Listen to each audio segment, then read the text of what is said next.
John Branscombe, Sean Bone, Brian McDermott, Mary Claire York, Jared Blomberg, Shannon Smith, John Beezer, Noam Cantor, Jordan Blue, Tiffany George, Lucy Cock, Hunter, Hedspeth Blackburn, Kelly Ryan, Dave Stewart, Melissa Porter, and David Strickland.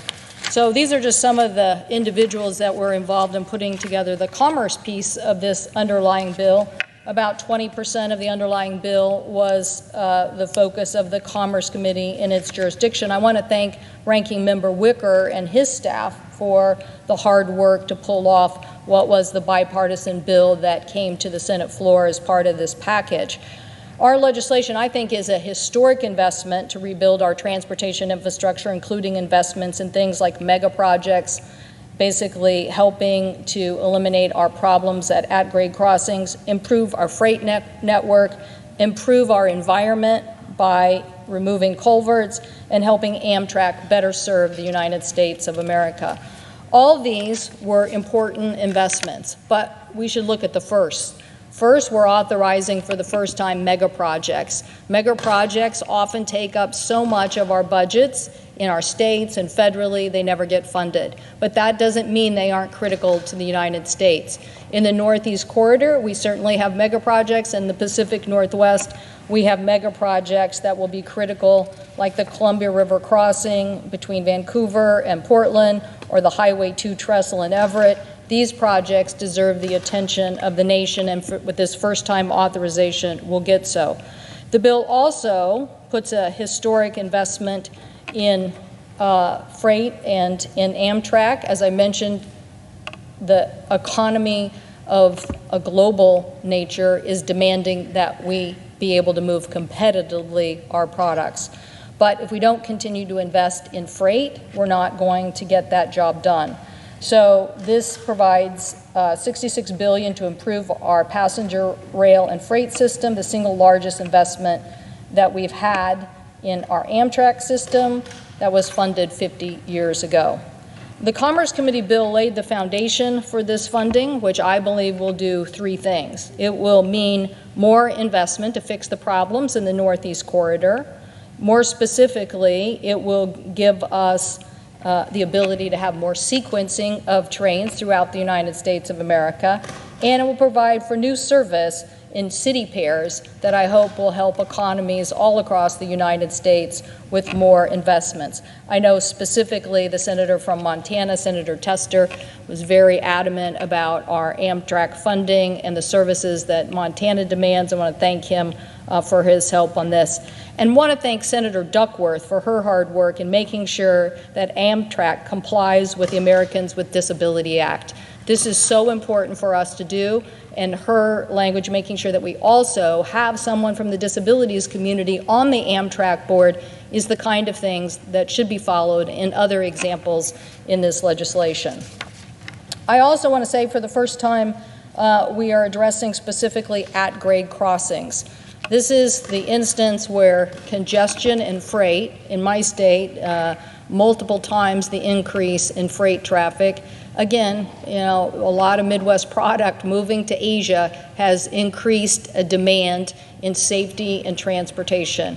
Somebody quoted one of our reports that it took freight 3 days to get through just the city of Chicago because of the amount of congestion. So our job here is to make sure that our product, made and grown in the United States of America, gets quickly to its destinations, or we will be out-competed by other nations that have an infrastructure system that can beat us to those marketplaces. So this provides, for the first time, a focused program on improving at-grade crossings to continue to make the investments that need to be made to keep our freight moving and our public safe. It also, for the first time, authorizes transportation improvements to repair culverts. Culverts and other transportation infrastructure has done damage to our environment. They've done damage to fish. They've basically blocked spawning grounds. They have caused other infrastructure challenges to species all along our coastal states.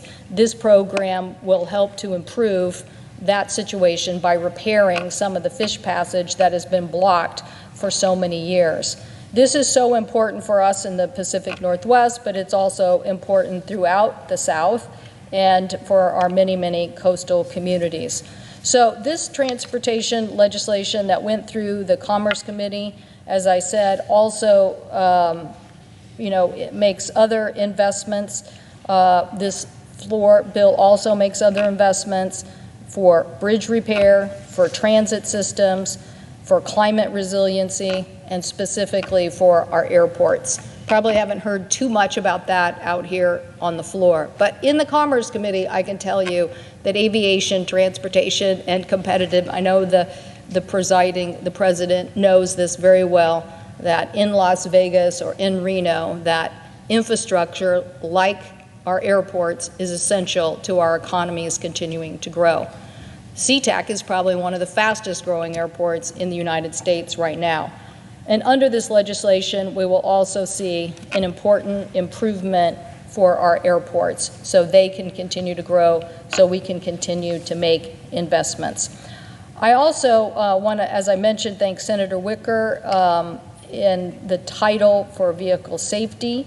These are important provisions that he and I and others on the committee, Senator Blumenthal for his work on safety legislation that related to both the Northeast Corridor and to individuals in transportation, including with Senator Wicker, the life-saving technology that automatic emergency braking system and preventing child heat stroke deaths in impaired driving facilities. So, Madam President, I again thank all of the members of the Commerce Committee for their hard work in getting this legislation as part of this package. I think we can see that we have some firsts here.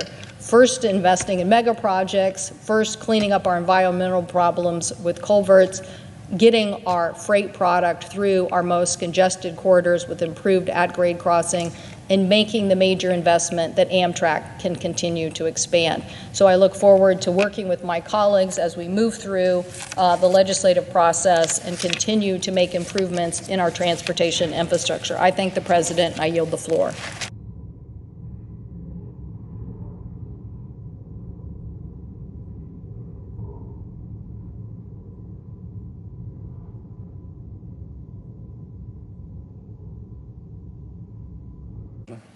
The Republican leader. Later today, Senate Democrats want to take their next big step toward playing Russian roulette with our country. They want to begin pushing through a reckless taxing and spending spree that was authored by our self-described socialist colleague, Chairman Sanders. Today, the American people will learn exactly where each of their senators stand. The American people elected a 50-50 Senate, an incredibly close House of Representatives, and a president who pledged to govern down the middle and unify the country. But as soon as President Biden, Speaker Pelosi, and Leader Schumer got the keys, they handed them right over to the far left. Remember, Democrats inherited 3 safe and effective vaccines that were already rolling out nationwide and an economy that was primed to come roaring back. But our colleagues pressed ahead with a massive springtime spending package that even liberal experts said would drive inflation. And of course it did. Overall inflation has risen at the fastest rate in nearly 13 years. Core inflation hit its highest level in almost 30 years.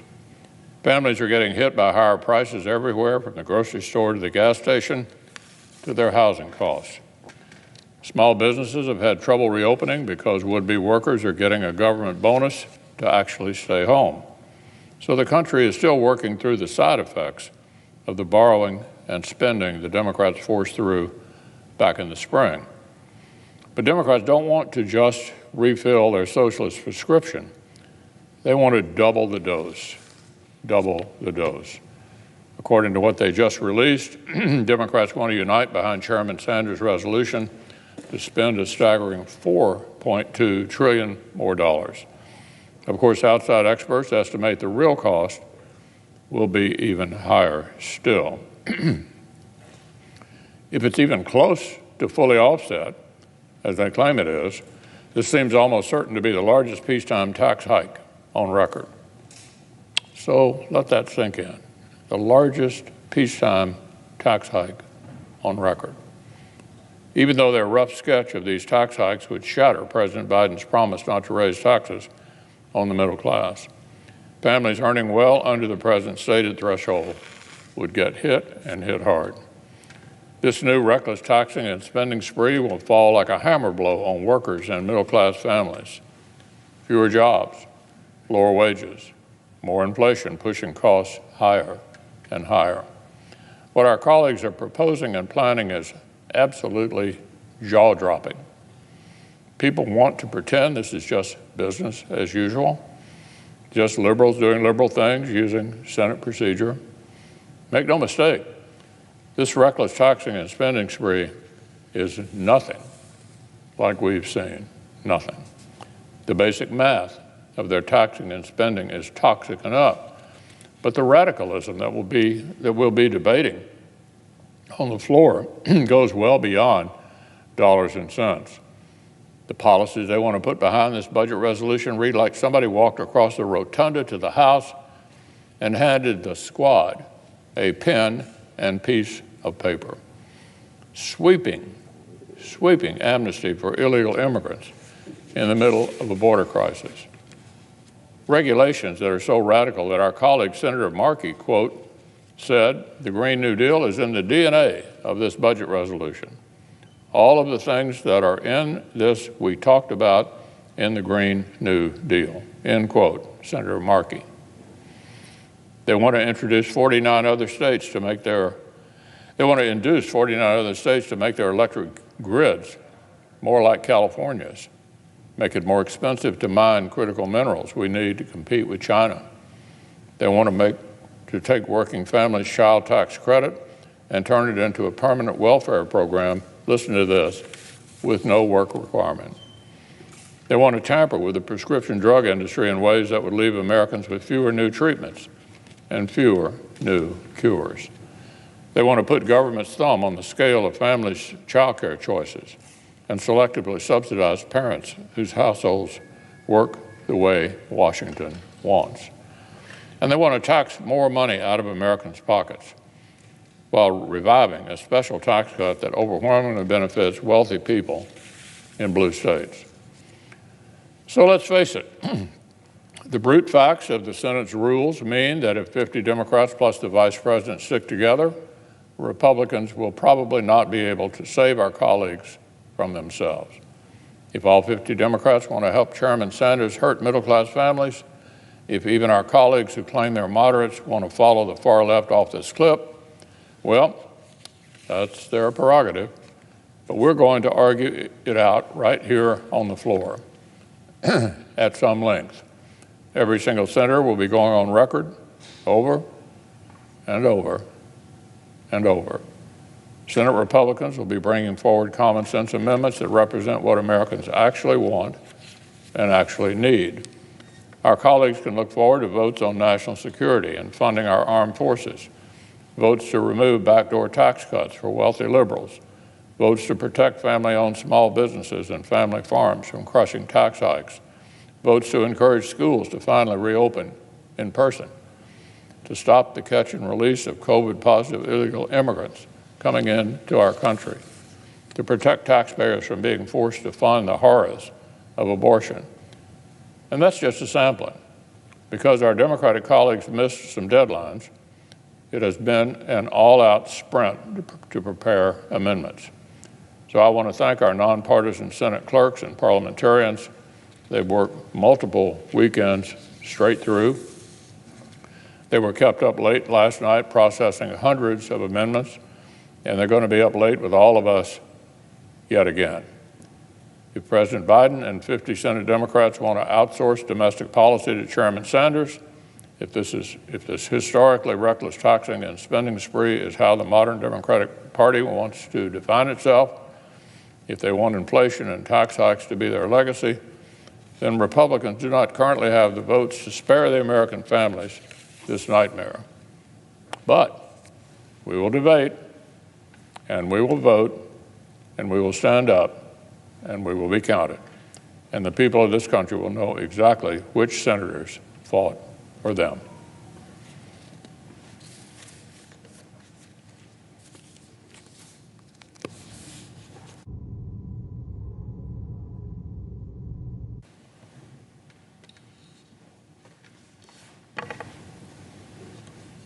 I suggest the absence of a quorum. The clerk will call the roll. Ms. Baldwin.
Mr. President, The majority whip is recognized. are we in a quorum call? We are. I ask unanimous consent that quorum call be suspended. Without objection. Mr. President, this past Saturday at 9 p.m., Chicago police officer Ella French was shot and killed during a traffic stop on the Chicago South Side. Her death is devastating. Officer French was 29 years old. She'd served as a member of the Chicago Police Department since 2018. Her brother described her as the epitome of a good Samaritan. A fellow officer said of her, and I quote, "She truly showed the community that she loved them and would do anything for them." Officer French's partner was also shot and critically wounded. We pray for his recovery. 2 men have been charged by the Cook County State's Attorney's Office in the shooting of these officers. A third man has been charged by the U.S. Attorney's Office for the Northern District of Illinois for conspiracy to violate federal firearms laws. I hope that justice is delivered swiftly and fairly for the perpetrators of this horrible crime. And let me be clear, as devastating as her death, scores of individuals are shot every week in Chicago, and many lose their lives. For each of their families, the loss is just as intense as the loss of Officer French. And as heartbreaking as Officer French's death is, it is also infuriating. We learned yesterday from the Chicago U.S. Attorney's Office that the gun used to murder Officer French was straw purchased from a gun dealer in Indiana. What is a straw purchase? It happens when a person who can pass a background check buys a gun and gives it to a person who can't. Straw purchases have long been the way that guns have funneled into the hands of those with felony convictions in Chicago, then to the streets, then to deadly incidents. According to the charges filed yesterday by the U.S. Attorney, an Indiana man bought the handgun from a dealer in Hammond, Indiana, gave it to a person with a felony conviction who allegedly used it this last weekend to kill Officer French. For years, I have been fighting to toughen our laws against straw purchases. Right now, straw purchasing is treated listen to this, as a federal paperwork violation for lying on a federal gun purchase form.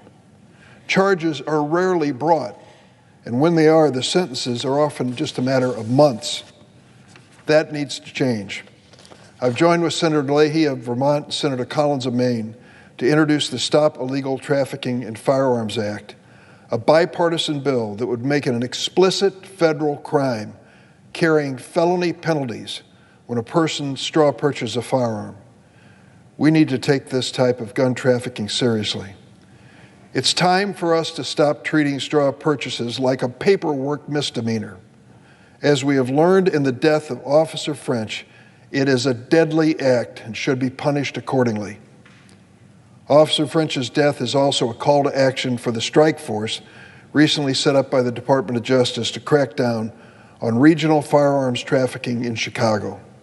I met with Attorney General Garland in Chicago when he launched the strike force 2 weeks ago, and I have written to him now urging that the strike force immediately prioritize the investigation and prosecution of straw purchases like the one that took the life of Officer French.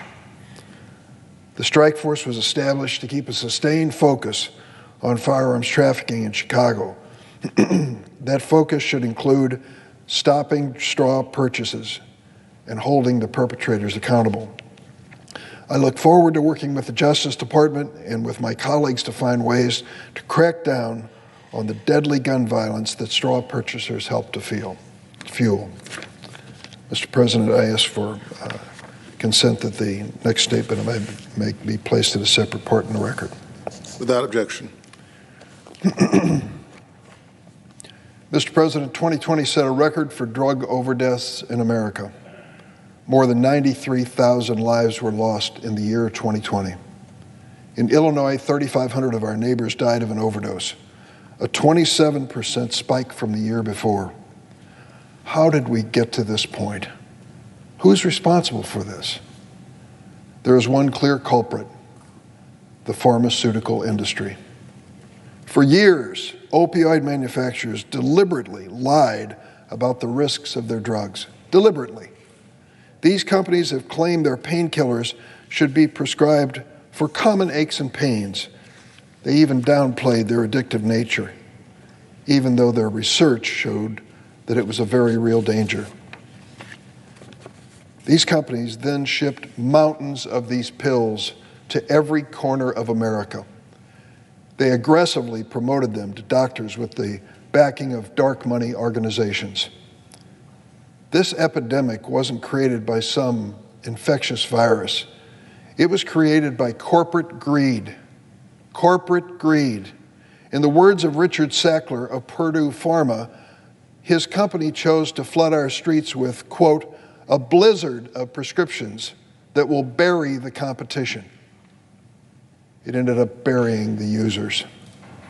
As a result, 500,000 American families have had to bury loved ones who died of opioid overdoses and addictions since the start of the opioid epidemic. 500,000 Americans, a figure in the same range as the 610,000 Americans we've lost to COVID-19. The numbers are numbing. From 2006 to 2014, drug companies like Purdue Pharma inundated the country with 100 billion pain pills. 100 billion. Let that soak in.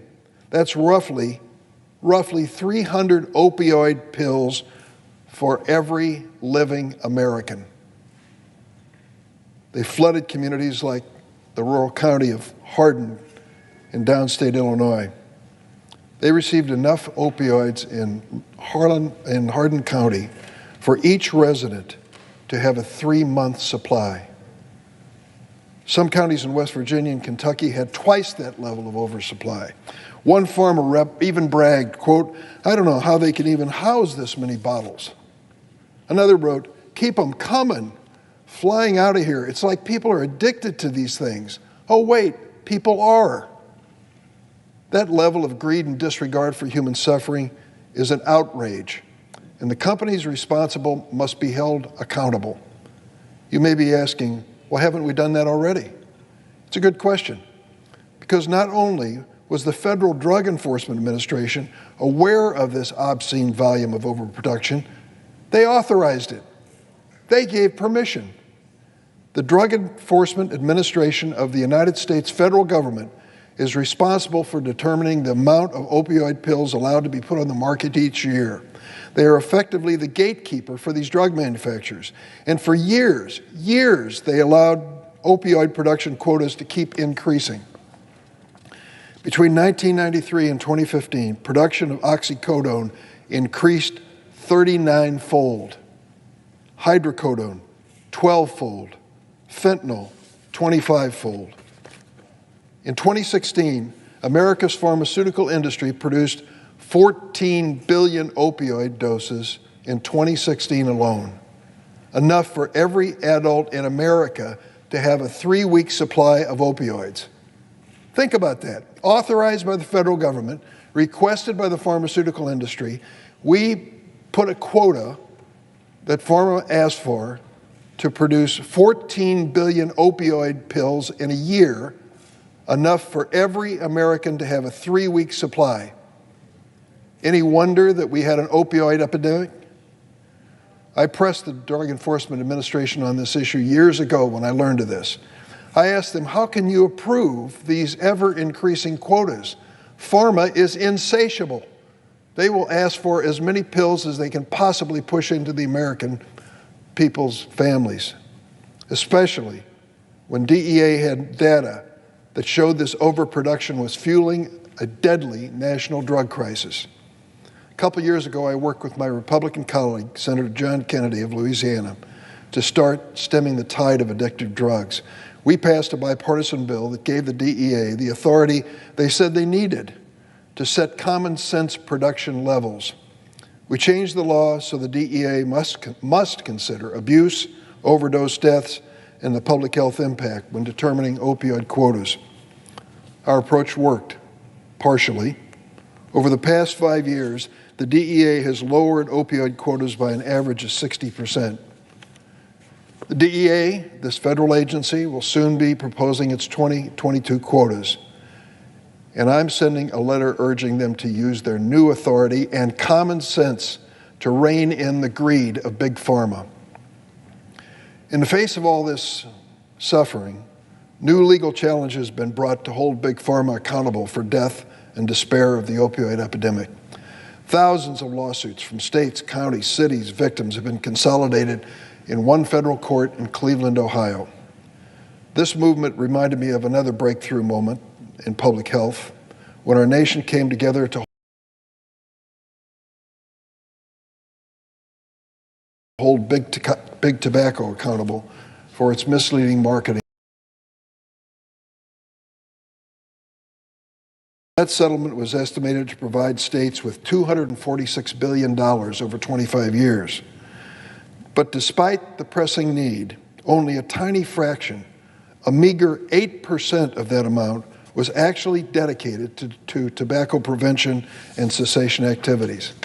Instead, with the permission of Congress, tens of billions from that settlement have gone toward filling gaps in state budgets and funding pet projects like roads and bridges, stadiums, even a tobacco museum. As new opioid settlements are reached, we must learn from the missed opportunity with tobacco lawsuits. We must ensure that the funds from forthcoming opioid settlements are used to fortify health systems so they can respond to the current opioid crisis and prevent our next drug epidemic. All of us know what's going on out there. Even people who acknowledge their opioid addiction and are desperate for treatment and need help immediately wait for weeks and months to enter a drug rehab facility. That's just unacceptable. We need community and residential-based treatment. We need to expand naloxone access. We need to bolster our behavioral health workforce. We need to address the childhood trauma, often at the root of addiction, and other public health strategies. Mr. President, one of the things which I believe is essential, as our kids get back to school after the pandemic experience, we need more counselors on the scene at the schools, dealing with these kids in this transition back into somewhat normal life. These are critical moments in a child's formation, and I hope that we can have resources available to help them. The best way to hold Big Pharma accountable is by compelling these companies to pay the price for fueling this crisis, and their restitution should be devoted to helping America heal. Last month, a bipartisan group of state attorneys general announced the framework of a litigation settlement involving Johnson & Johnson and the nation's 3 largest drug distributors. The companies would pay a total of $26 billion over 18 years to resolve the suits, in addition to changing their business practices. The work isn't over yet, and I applaud the state attorneys general for their extensive work involving these opioid defendants. Legal proceedings continue for several other key industry stakeholders that have yet to be held accountable. That includes the Sackler family of Purdue and OxyContin infamy. The Sacklers are trying to engineer a legal scheme to escape liability through the bankruptcy court. That's the family that started Purdue Pharma, that was responsible for this opioid crisis. They think they found a venue now, a bankruptcy court, that is going to get them off the hook, or at least make sure they can protect the money that they've made off of this criminal enterprise. The Sacklers are trying to engineer a legal scheme to escape liability for their conduct through the bankruptcy court, avoiding future lawsuits while paying $4.5 billion while protecting their vast fortunes estimated at over $11 billion. That's why Senator Warren and I recently teamed up to introduce the Non-Debtor Release Prohibition Act, which would prevent the non-consensual release of liability through bankruptcy proceedings. Translations, the Sacklers should not get a discounted ticket to ride into the sunset, protecting their billions of dollars. They need to be held personally accountable, and the amount that is charged against them should reflect the gravity of their conduct. As legal proceedings continue against other opioid industry defendants, we must demand that the worst corporate actors are held accountable for their role in this crisis. Far too many families have suffered as a result of corporate greed and malfeasance. Mr. President, I have one additional statement which I ask be placed in the record. I would just like to speak for a moment or two on that statement. Without objection. Mr. President, sometimes you have the best of luck in life, and it's not planned, but neighbors of ours in Springfield, Illinois, Tom and Bridget Lamont, have invited us to join them at their little house on Lake Michigan up in Leelanau Peninsula of the state of Michigan. In that time, we've had great experiences together, and we've come to know a terrific little shop called Barb's Donuts in Northport, Michigan. After years and years of wonderful service and great product, they are giving up the business soon, and I have put in the record a tribute to Barb's Donuts of Northport, Michigan. I am joined in this tribute by Debbie Stabenow and Gary Peters, the senators of Michigan, and I ask consent that this statement be made a part of the record. Without objection. Thank you, Mr. President. I yield the floor. Suggest the absence of quorum. Clerk will call the roll. Ms. Baldwin.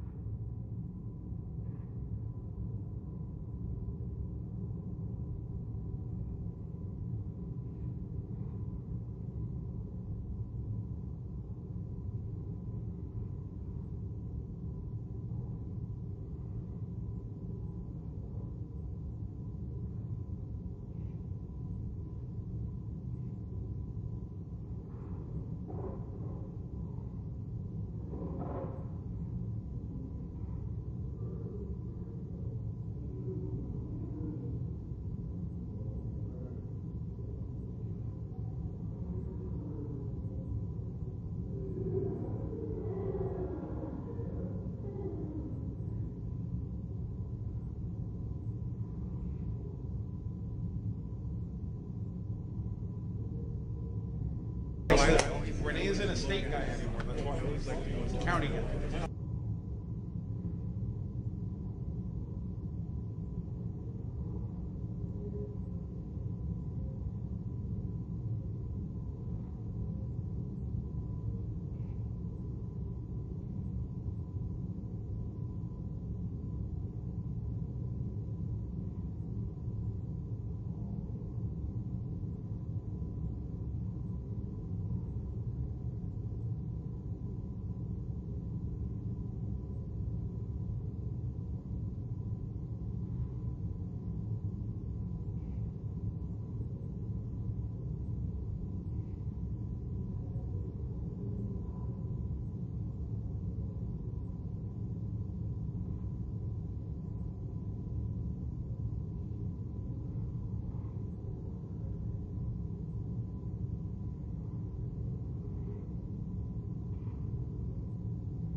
Baldwin. The Republican whip is recognized. Thank you, Mr. President. Mr. President, the Senate in quorum call. We are. I would ask unanimous consent that the quorum call be lifted. Without objection. Mr. President, in the time that I've been in the Congress, which includes 6 years in the House of Representatives and now in my 17th year in the Senate, I have been a part of or witness to or voted on numerous spending proposals and appropriation bills and tax bills and deficit reduction bills and debt limit increase bills and through the years. And I don't think I've ever seen in all my time in the Congress a spending bill where Democrats didn't want to spend more and Republicans wanted to spend less. And maybe that's consistent with our overall governing philosophies. Republicans historically believe in limited but effective government, in personal freedom coupled with individual responsibility, in economic freedom, in peace through strength, and those are sort of guiding principles. And so when you get into a debate about spending and budgets and appropriation and taxes and all those sorts of things, Mr. President, in all the time I've been here, and I say this with respect to the bill that's we're going to be voting on here in a few moments, Republicans try and spend more efficiently, more effectively, less, because they know that every dollar that gets spent here is coming from an American taxpayer. And so when the bipartisan legislation that the Senate will vote on here momentarily was being considered, it started out at about $2.5 trillion. That's what President Biden wanted to spend on infrastructure. And Democrats in the Congress and the Senate, for sure in the House of Representatives, but in the Senate here as well, want to spend way more than what Republicans wanted to spend. Republicans, on the other hand, wanted to come up with a bill that met the needs that the country has, that was robust in addressing infrastructure concerns out there, but spent significantly less than what Democrats had proposed. And that's, I say that, Mr. President, simply because it's been my experience. I've observed this, as I've said, over the better part of 25 years now here in the Congress. At every debate, every fight about spending, taxes, and debt, Democrats want to spend more, Republicans want to spend less. And again, with the recognition that every one of those dollars that gets spent here in Washington, D.C. is coming from an American taxpayer somewhere across this country. And so, as we think about what we're going to do next, I have to just say, it is staggering to me what we're talking about. The dimensions, the scale, $3.5 trillion in spending, on top of $2 trillion spent earlier this year, much of which had nothing to do with the coronavirus. And much of the justification for a lot of the spending, at one time at least, was that we had to deal with the pandemic, the coronavirus. But that's not the case now. We still have ongoing issues there. We need to make sure that we're investing in vaccines and all the things that make sure that people in this country are able to combat and that we're able to get this pandemic behind us. But what we're talking about with this $3.5 trillion that the Democrats are intending and that we're going to vote on later today, $3.5 trillion, their own estimate, not ours, their own estimate. A lot of private estimates out there suggest that when this is fully implemented over the full window, you're talking about $5 to $5.5 trillion. You add to that the $2 trillion that has already been spent earlier this year, all put on the debt, by the way, all borrowed from our children and grandchildren, and you are talking about a stunning, staggering, insane amount of money. And, you know, I've heard the analogy used here on the floor and other places by Democrats saying, well, this is like the New Deal. This is a modern New Deal for America. Well, Mr. President, the New Deal occurred in the middle of a Great Depression where unemployment rates were running as high as 25%. The New Deal happened at a time when my dad grew up through the Depression. I've heard him tell the stories through the years. People were suffering. They were struggling enormously. And the government stepped in with some programs to help address that, to get people back to work. But what we're talking about here, Mr. President, is double the size of the New Deal as a percentage of our economy. Double. At a time when we've got, and the President was crowing about this the other day, 5%, 5.4% unemployment in this country, 900,000 new jobs created in the last reporting. And so if you think about where the economy is, we're coming out of the pandemic, people are investing again, people are getting out, they're spending money, and we're seeing growth get back into the economy, we're seeing jobs created. It is literally, to me, the definition of insanity to pour 3.5, by their estimate, by a lot of other estimates, $5 trillion more dollars into the economy to literally give people free everything. This isn't about addressing the pandemic or helping get people back to work. We have programs that do that. We have unemployment insurance. It's been in place now for a long time. And many of us think the plus up that the federal government provided for too long because it's keeping people from going back to work. But the fact of the matter is, we are talking about a massive expansion of the federal government, literally to give people pretty much free everything. Now, not only does that contradict, I think, what this country was all about, which at its inception was about freedom and liberty, personal freedom, economic freedom, individual responsibility, providing people incentives to achieve and to do well, making sure that we have programs in place, safety nets for those who need that help. But the idea that at a time when the economy is growing and expanding and unemployment is at a fairly low rate historically, we are creating jobs that the federal government would think that it needs, in all its wisdom here in Washington, D.C., to infuse $5 trillion. We already have inflation. It's the highest rate in 13 years. You think pouring a lot of flooding the economy with a whole bunch more money isn't going to exacerbate the inflation problem we already have? Not to mention, they're talking about paying for it. I don't think it'll all be paid for. I think a lot will go on the debt. And by the way, under this budget that's being proposed today that the Democrats are on a one-sided partisan procedure going to vote on is the biggest thing that we have seen, certainly in my lifetime, and will dwarf, as I said, anything that we've seen in history. And the debt at the end of all that, 2031 in the 10-year budget window, will be $45 trillion. $45 trillion, 130%, 134%, I should say, of our gross domestic product. There was a day when we were worried about borrowing up to 100% of GDP. Well, we've blown past that. We've dwarfed that.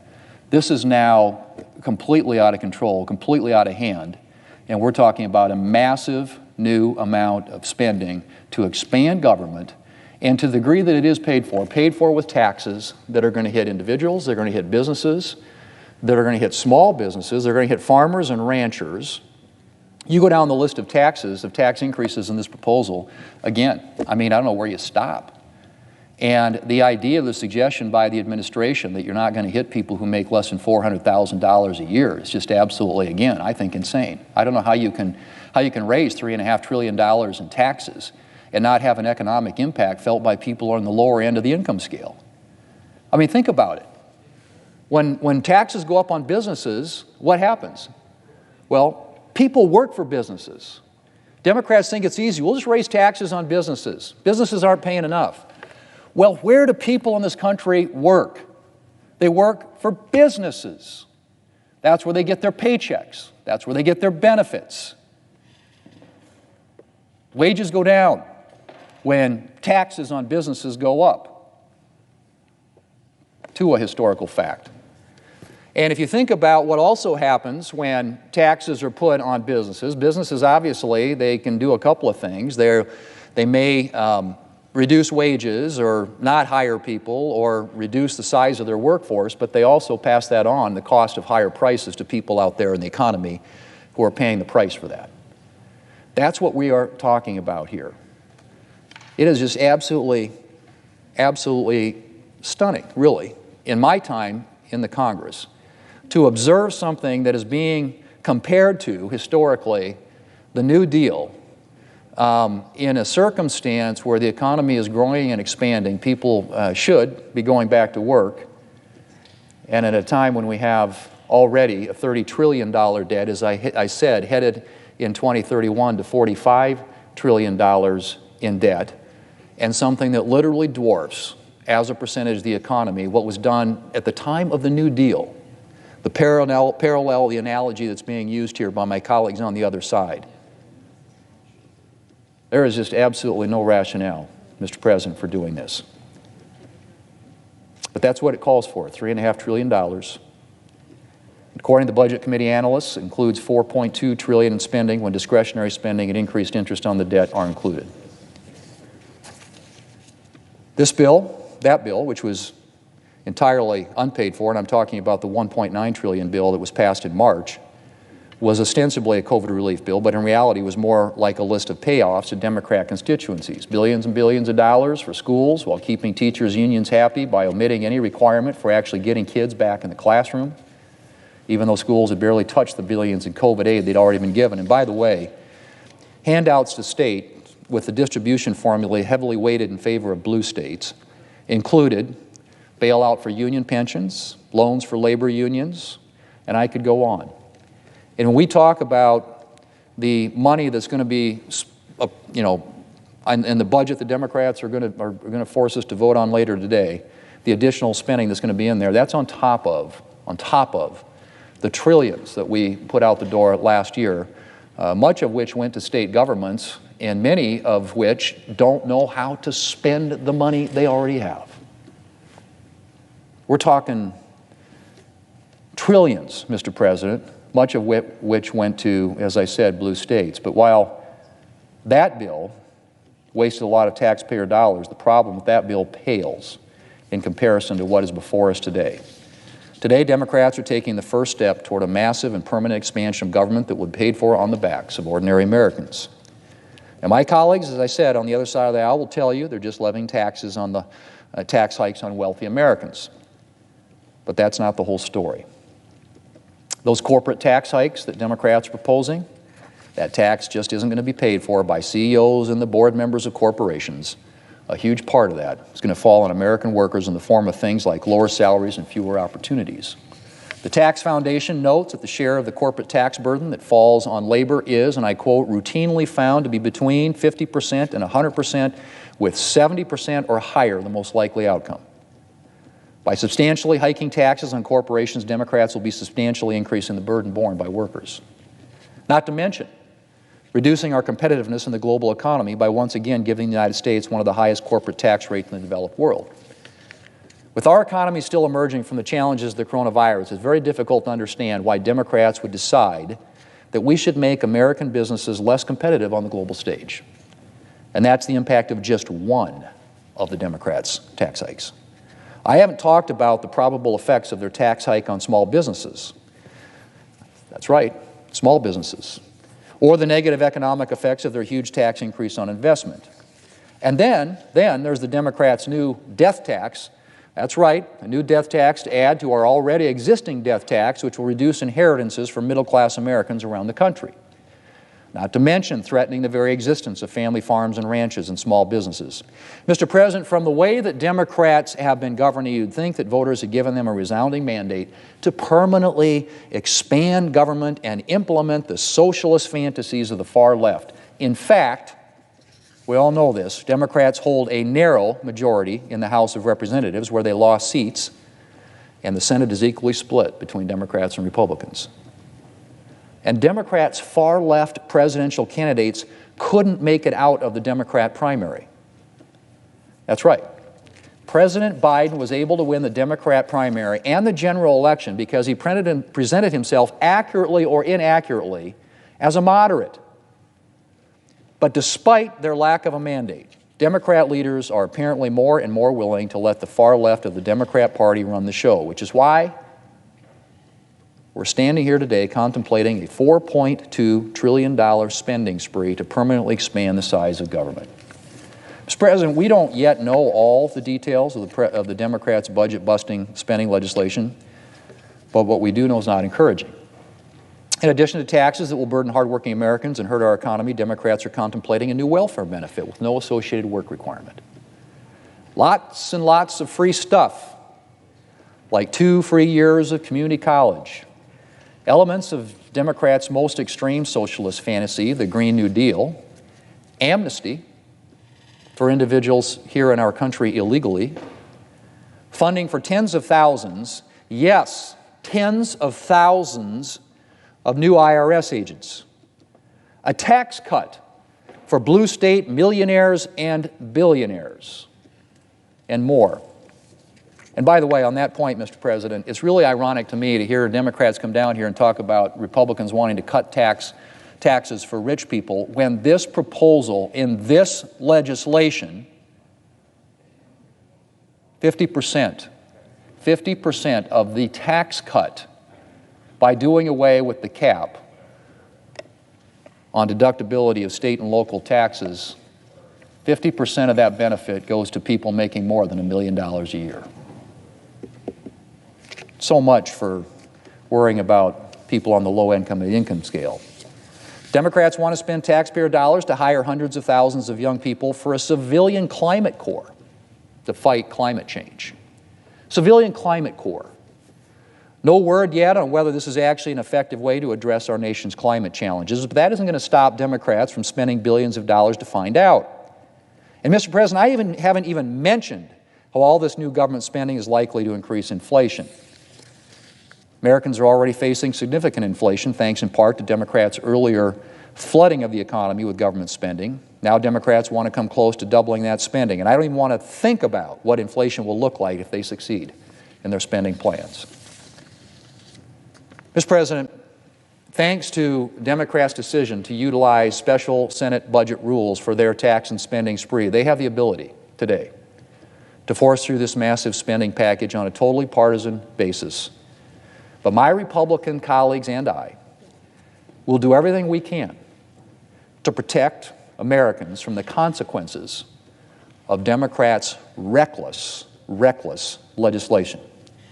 And I hope some of my colleagues on the other side of the aisle, all it takes is one, will intervene before their party's taxing and spending spree turns an economic recovery into an economic disaster. Mr. President, I yield the floor.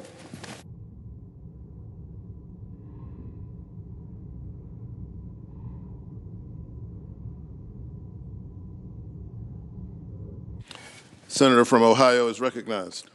Mr. President, let me start by commending my colleague from South Dakota, Senator Thune, for his explanation of what's before us next after the vote that we're about to take, and that will be getting into the budget resolution leading to a reconciliation package. And he's absolutely right. These taxes and this high level of spending is not something that our country can sustain. And I appreciate his outlining the very specific impacts it would have on the people we represent. But this morning, Mr. President, I'm also here to talk about how the Senate will do something very good today, prior to getting into the budget resolution. The Senate's about to make history. And we've heard over the years, in fact, over the decades, about the need for us to fix our infrastructure. Every president in modern times has talked about it. President Bush, President Obama, President Trump, President Biden. We've talked about it a lot here. There's a joke around town that Infrastructure Week has come and gone so many times that people are a little cynical when we talk about it. Well, today is Infrastructure Day. We're actually going to see what we've been talking about, which is the Senate on a bipartisan basis saying, you know what, it is time to fix our roads and bridges. We can do so in a responsible way, not by raising taxes on the American people, but by making important investments in long-term capital assets that will last for years. So it's an investment in fixing up our roads, our bridges, our water systems, our railroads, our ports, our electrical grids, our broadband network, and expanding that, and more.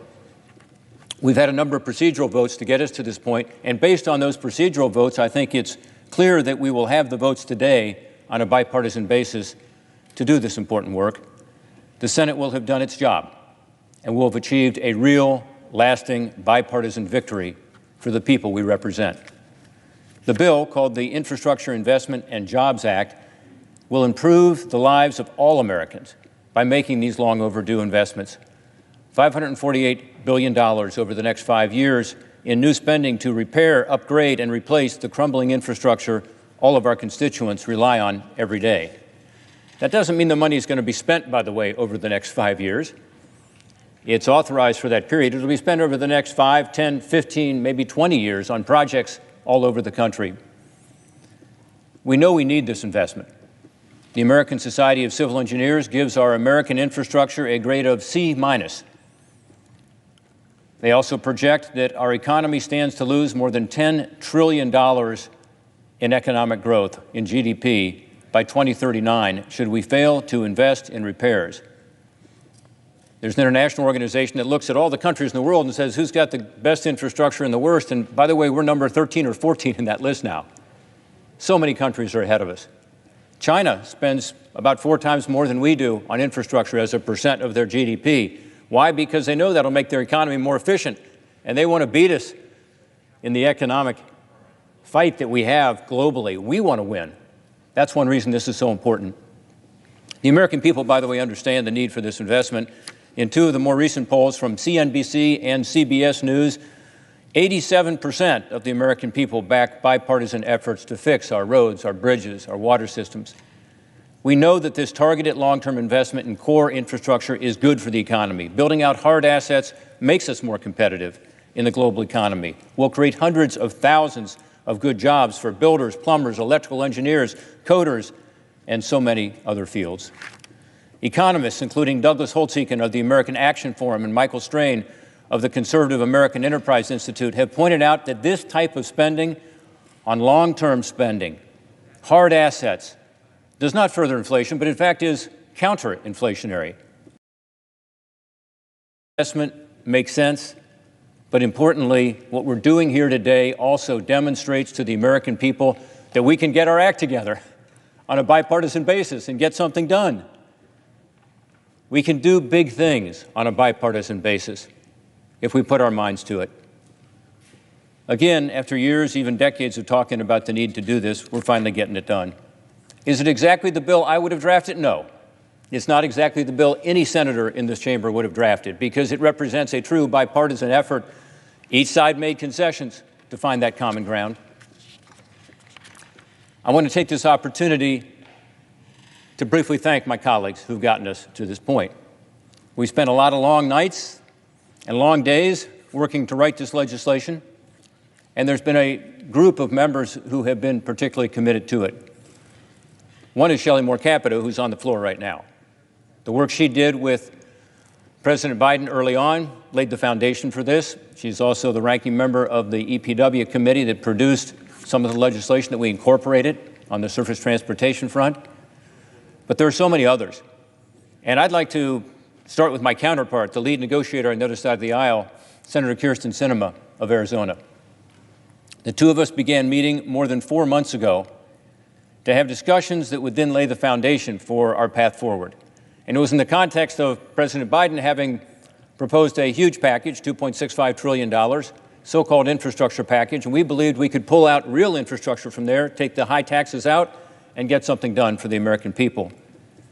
I commend her for her leadership, for her courage, and for her ability to keep us on track during some tough times during this process.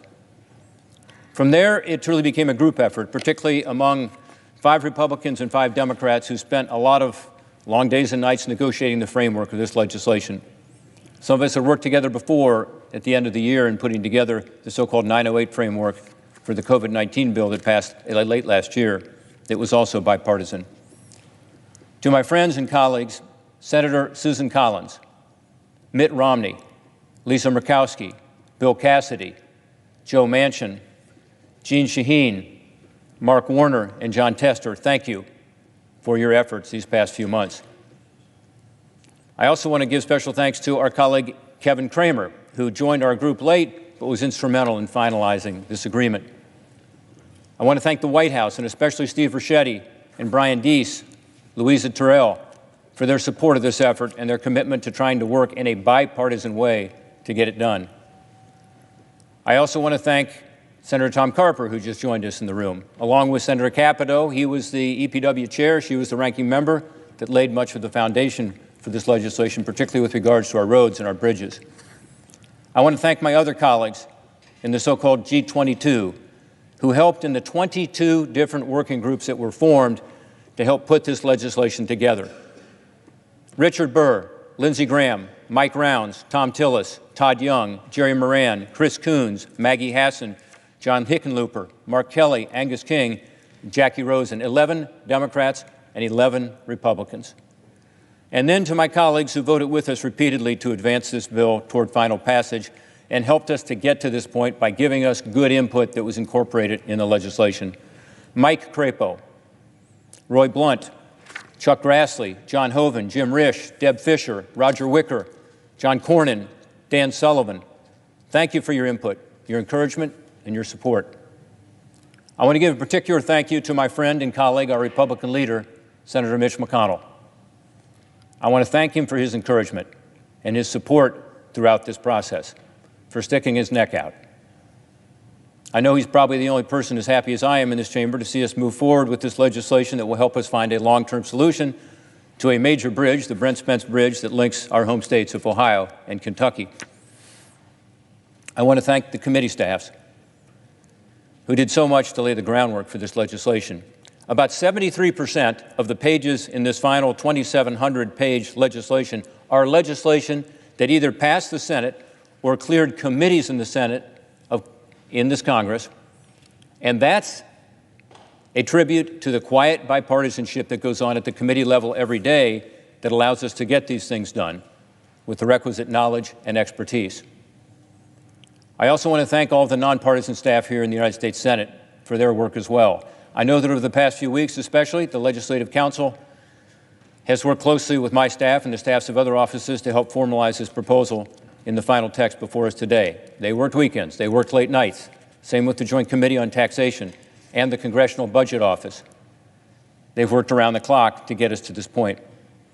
And the staff here on the floor, they have been here just as early as we have and stayed just as late as any of us, in fact, later, to ensure that this could be possible. I thank them. I also want to thank the more than 100 industry associations, unions, and trade groups that came forward to endorse this Infrastructure Investment and Jobs Act. That includes business groups like the Chamber of Commerce, the Business Roundtable, the National Association of Manufacturers. It also includes labor groups like the AFL-CIO Building Trades Council, the International Brotherhood of Teamsters, the Laborers International Union of North America. It also includes supporters from all levels of government, including the National League of Cities, the U.S. Conference of Mayors who endorsed it, the National Governors Association. It includes more than 30 agricultural groups, including the American Farm Bureau. These organizations and so many others like them have been critical to encouraging members of the Senate to do the right thing. And finally, I want to again thank my staff and the staffs of all the members who worked for months to get this bill to the finish line. We would not be here without them. There is no question about that. On a personal staff level, I want to thank Kevin Smith, Sarah Perry, Avery Pearson, Ann Gordon, Mike Sinecor, Lydia Dennis, Adeline Ewing, Connor Rabb, Connor Hinson, Kaylin Swihart, Matt Lloyd, and our entire comms team, Angie Youngin and Nate Denlow, Stephanie Mertz and Chris Mitchell. On my Homeland Security and Governmental Affairs staff, I want to thank Pam Thiessen, Amanda Neely, Sam Malopoulos, Kara Mumford, Trey Hicks, Liam McKenna, Jeff Post, and Emily Benavides. Again, we wouldn't be standing here and about to have this vote without them working their hearts out, staying late, getting in early, and ensuring that every single part of this bill has been looked over carefully to make sure we got it right.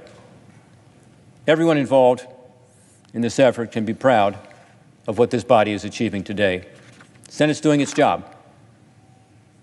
It's doing its job by helping the American people we represent through an historic investment in our nation's infrastructure that will serve the American people for decades to come. I yield the floor.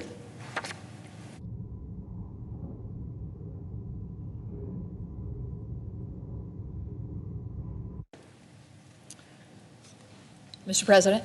The senator from West Virginia is recognized. Thank you, Mr. President. I ask unanimous consent that I be allowed to speak for up to 10 minutes, followed by Senators Carper and Schumer for up to 10 minutes each. Without objection. Thank you, Mr. President.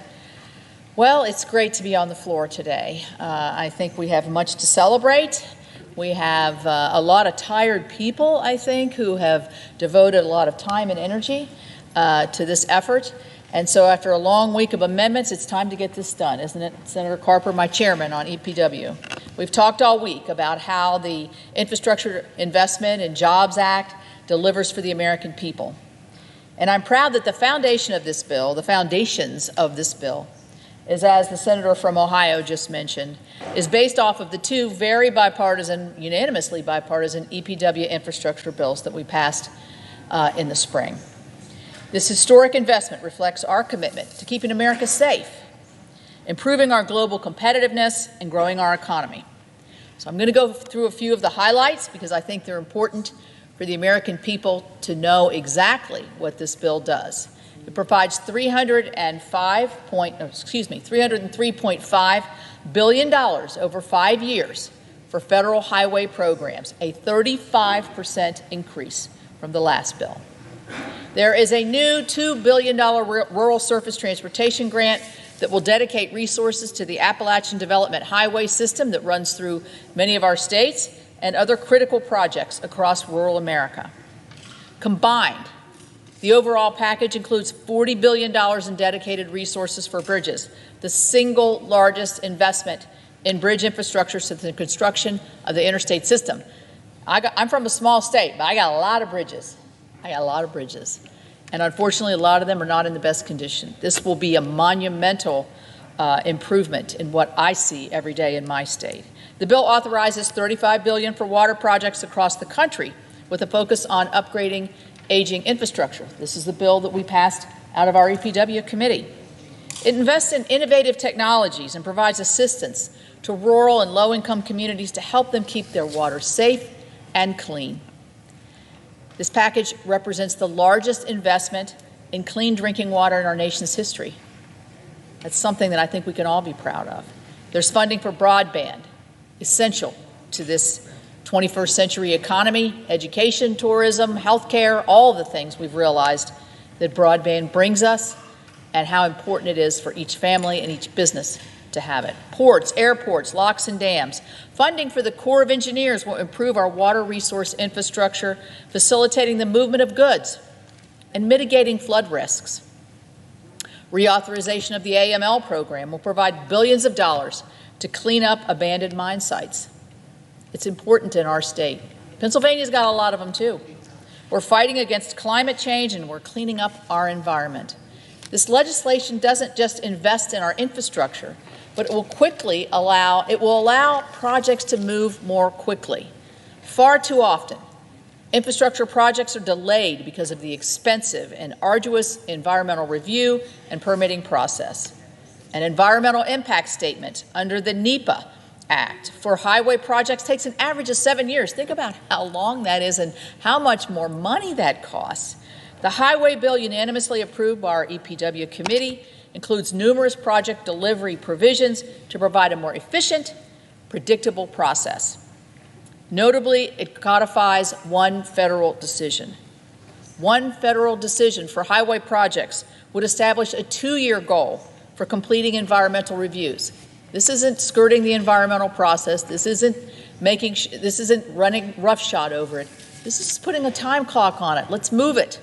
Require predictable schedules coordinated by agencies, and requires a single environmental document with concurrent reviews, providing accountability and transparency. The EPW bill that we passed makes other common sense reforms, like allowing states to be reimbursed for early utility relocation necessary for a project while the process is ongoing. Additional provisions in the broader legislation will extend the Fast 41 permitting reforms that Senator Portman is very, very instrumental in to help us build other types of infrastructure more efficiently. The reforms and investments this bill makes aren't just for now, but for the next generation. We've had a very lengthy and robust debate on the Senate floor. I would like to thank Senators Portman and Sinema, Senator Collins, who's on the floor, Senator Portman, Senator Sinema, all of the group of 20. If I start naming them, I'm going to leave somebody out. But particularly Senators Portman and Sinema picked up the ball where I left it. I'd like to think I got it to the 5-yard line. Maybe not so quite, but I got the ball rolling and I got it moving in the right direction. And then they did the tough sledding ahead, and I thank them for that. I would also like to thank my counterpart, Chairman Carper. He has been great in manage this bill on the floor, but also to keep the guardrails on that we established to make sure that the bipartisan group, was following along what the committee had unanimously passed and how we felt would be the most effective way to invest in our infrastructures for the future. I would like to thank my entire EPW committee team, starting with my staff director, Adam, who's been with me for many, many years. What you don't know, and what I know, is that Adam was back in the back with Mary Frances, and they were the traffic cops through the whole amendment process. Working the committees, the different 5 committees, Republican, Democrat, leadership, all of the different individual members. So I'm going to give Adam 1 day off, and then I think he'll be right back at it. But I can't, he is really irreplaceable to our committee, but also to this whole process. And also in this chamber with us today, Lauren Baker and Murphy Barrett, and many, many hours of just incredible depth of knowledge in this area. We couldn't have done it without you. But I'm going to name the rest of my staff who's not here with us. Libby Calloway, Georgiana Clemens, who I announced to still not have her baby. I announced last time I mentioned her. She's still waiting. Marley Collier, Travis Cohn, Sarah Delavan, Will Dixon, Elizabeth Horner, Max Hyman, Tyler Jenkins, Jess Kramer, Jake Kennedy, Matt Loops, Kayla McMurray, Taylor Meredith, Jacob Mitchell, Kelly Moore, Catherine Smith, Travis Boyles, and Andy Zock for their tireless efforts that have helped advance our committee's infrastructure legislation. On my personal team, I'd like to thank my Chief of Staff, Joel Brubaker, and also J.T. Jazierski for their leadership. I really want to thank Senator Carper's EPW staff, especially Mary Frances Repko, who's on the floor with the senator today, but also Rebecca Higgins, John Kane, Greg Dotson, Laura Gillum, Jordan Baugh, Heather Dan, Mackie McIntosh, Annie D'Amata, Kenneth Martin, and Tyler Hoffman Raridan for their dedication to this process as well. I will say, under Mary Frances's leadership and Adam's leadership on my committee, I think they have demonstrated to many committees, and certainly to us as the chairman and ranking member, that you can have conversations, communications, and you can work things out. You can work things out if you just stick with it. So thank you both very, very much. It's time to bring this bill home and do the work the American people expect us to do, which is to find bipartisan, consensus-driven solutions to our nation's pressing challenges, and this is a pressing challenge. Again, I urge a vote yes on this historic bipartisan bill that will improve our core infrastructure. If we pass this important legislation, I hope that the House will move swiftly, and as a former member of the House, as we all are, the House can move swiftly when they need to, and get this bill to the President's desk quickly. Mr. President, I yield the floor. Mr. President. Senator from Delaware is recognized. Mr. President, I have 3 requests for committees to meet today during today's session of the Senate. They have the approval of the majority and minority leaders. Duly noted. Mr. President, Senator Kavanaugh has been very gracious in her thanks and praise, and it's now her turn to be on the receiving end. We've all heard of the gang of 20 or the gang of 22, the group of 20 or 22. Before there was a gang or a group of 22, there was a gang of 1. The gentlewoman from West Virginia, my native state. And she joined in with the president and the president's team to really get the ball rolling. And sort of took the handoff from what we had done working with the administration, meeting with the administration, meeting with the president. But when the president, after that meeting, they decided to engage with you. And eventually, and you use the football analogy here, and you might not have gotten the ball into the end zone, but you certainly got into the red zone. And we are grateful for all your work, and your good humor and good cheer, even when things were tough.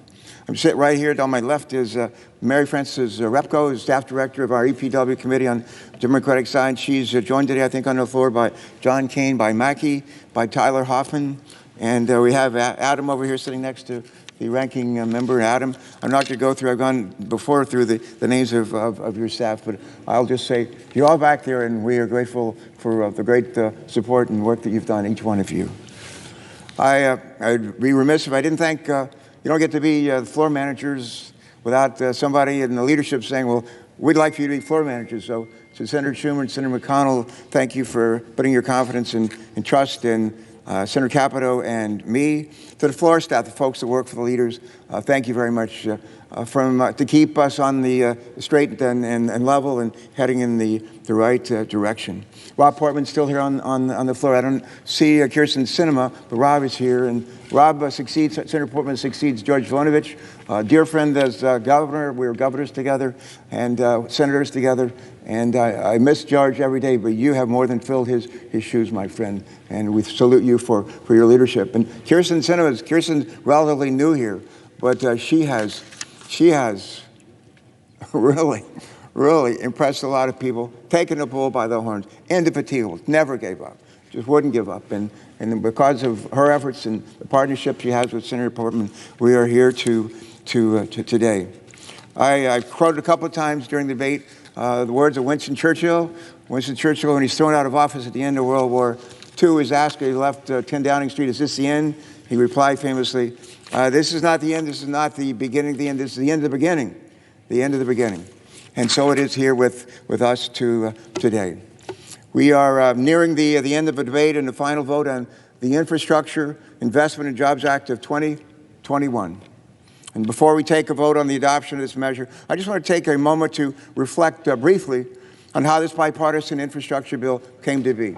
Senator Capito has already referred to this, but I want to reinforce it. In February of this year, at my encouragement, President Biden invited Senator Capito, Senator Cardin, Senator Inhofe, and me, all senior members of the Environment and Public Works Committee, to the White House to discuss the need to make bold investment in our nation's crumbling infrastructure. He asked us, the Environment and Public Works Committee, to lead the effort to address that need, to get to work in our committee by crafting and reporting to the full Senate, to this body, surface transportation legislation, roads, highways, bridges, as well as drinking water and water sanitation infrastructure, climate change legislation by springtime. That was a request. In the weeks that followed, working together with all 20 members of the Environment and Public Works Committee, that's exactly what we did. 10 Democrats, 10 Republicans working together.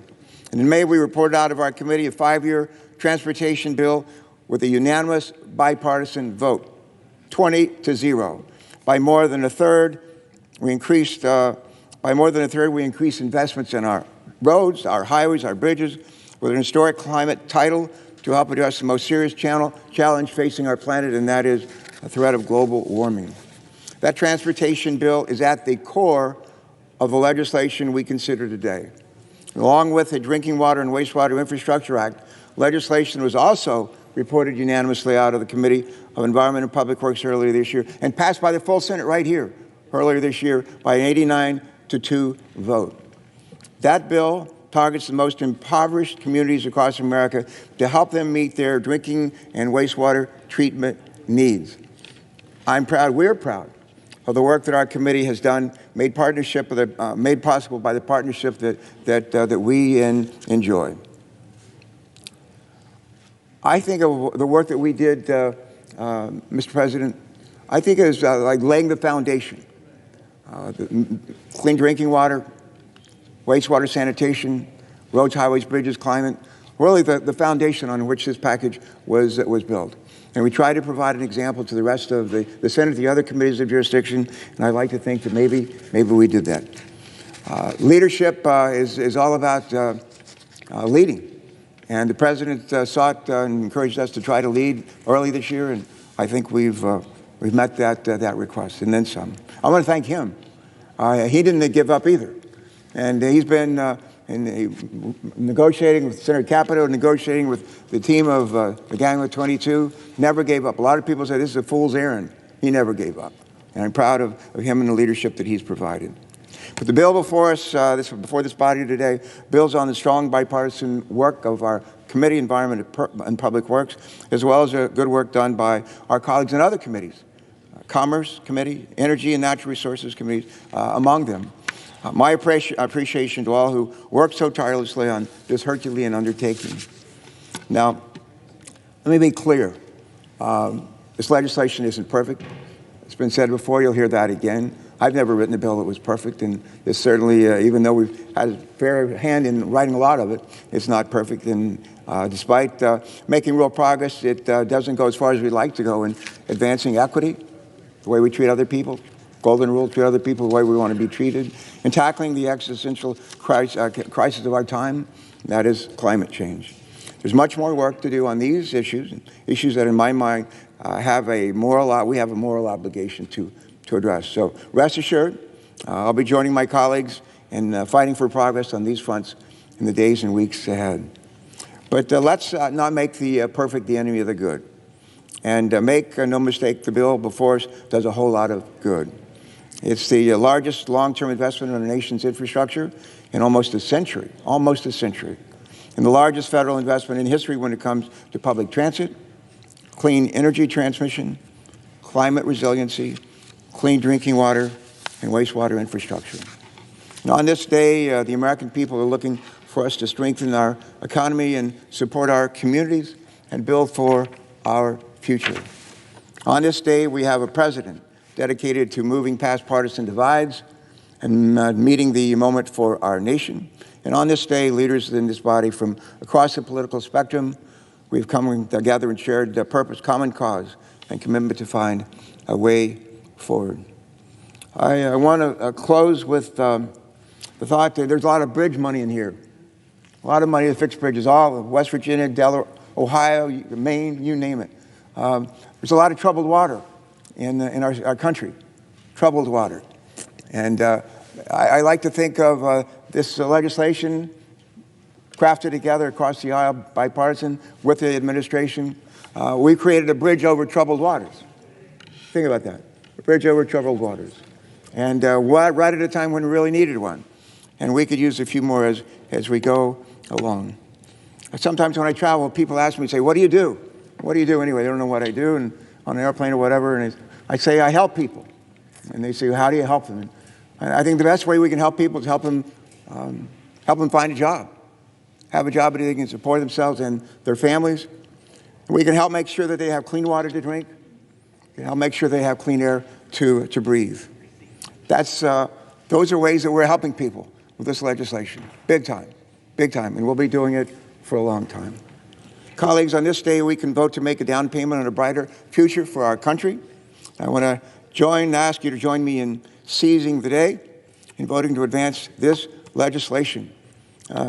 Together, on this day, let us seize the day. Carpe diem. Carpe diem. I yield the floor. Thank you.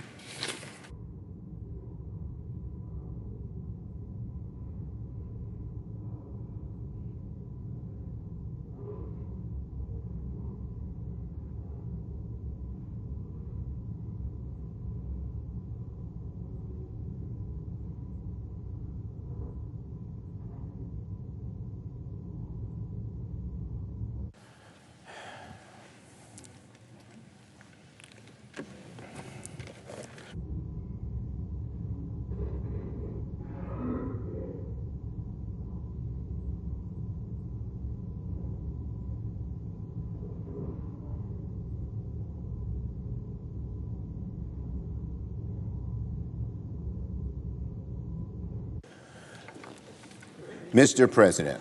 The Majority Leader is recognized. And first, let me, before I begin, thank Senators Carper and Capito for managing this bill and doing it in such a fine way, and their staffs as well.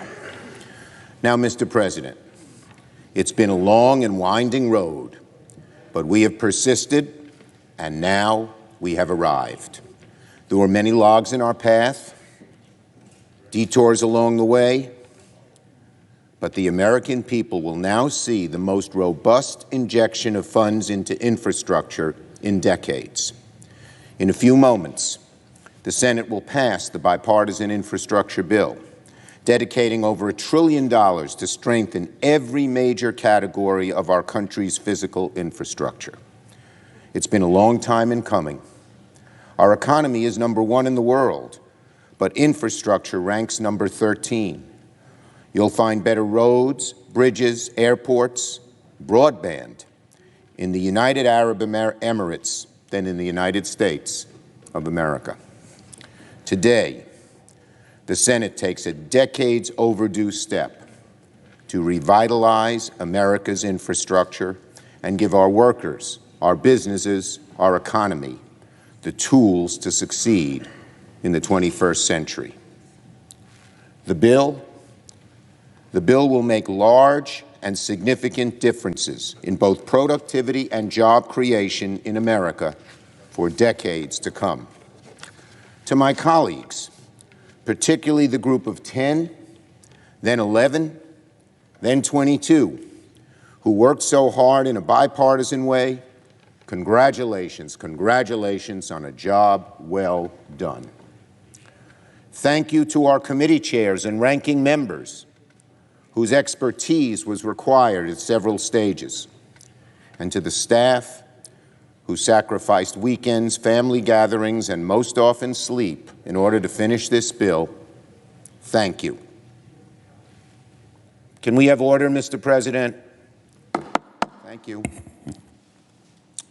Thank you to President Biden and his team at the White House. President Biden has been in office for only 7 months, and already the Senate is about to pass the first major infrastructure package in over a decade on a bipartisan basis with his complete and total involvement. Throughout the process, I have tried to prod the negotiators along when they've needed it and given them space when they've asked for it. At times, it took a deadline to kick negotiations into high gear. Other times, it required a few extra days to allow compromise to gel. But when the Senate is run with an open hand rather than a closed fist, senators can accomplish big things. So despite this long road we've taken, we have finally reached the finish line. Of course, we Democrats believe we need to do much more. The bipartisan infrastructure bill is a very significant bill, but our country has other very significant, very important challenges. Working families need help. Small businesses need a leg up. Climate change threatens the future of our planet. Our tax code needs to be straightened out. Other parts of our infrastructure, not addressed in this bipartisan bill, still need focus, attention, and help. So to my colleagues who are concerned that this does not do enough on climate, for families, and making corporations and the rich pay their fair share, we are moving on to a second track, which will make generational transformation in these areas. Once this bill is complete, the Senate will immediately turn to the second track in our two-track strategy, passing a budget resolution that will unlock historic investments in American jobs, American families, and the fight against climate change. The two-track strategy is proceeding full steam ahead. At its core, the Democratic budget, both parts, is about restoring the middle class in the 21st century and giving more Americans the opportunity to get there. Too many in the middle class are worried about their futures. The sunny American optimism has turned into a sourness, an anger, a divisiveness in the land. Bold, transformative action on both traditional infrastructure and on helping families, middle-class families cope, and on climate, will restore that bright, sunny optimism that has been part of this American psyche for centuries. At its core, what we want to do is this. We want to, thank you, Mr. Chairman. At the core, what we want to do is this. We want to cut taxes for American families. We want to create millions of jobs while tackling the climate crisis. And we want to pay for it by making corporations and the wealthy finally pay their fair share.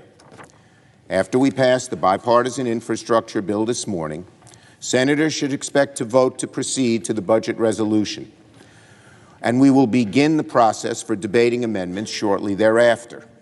Democrats are prepared to move quickly and decisively through the amendment process so we can finish what we set out to do before the end of the work period. The longer it takes to finish, the longer the Senate will be in session.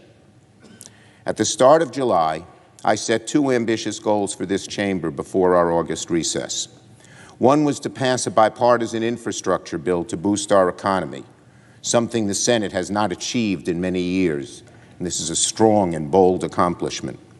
The second was to pass a budget resolution with the kinds of transformative changes I've mentioned. Pundits called it wishful thinking in a chamber known for unhurried deliberation. Well, we are moments away from achieving the first goal, and I'm confident that very soon the Senate will take the first major step towards achieving our second goal. The Senate is on track to finish both tracks and deliver an outstanding result for the American people. I yield the floor and no, don't yield the floor. I take back the floor.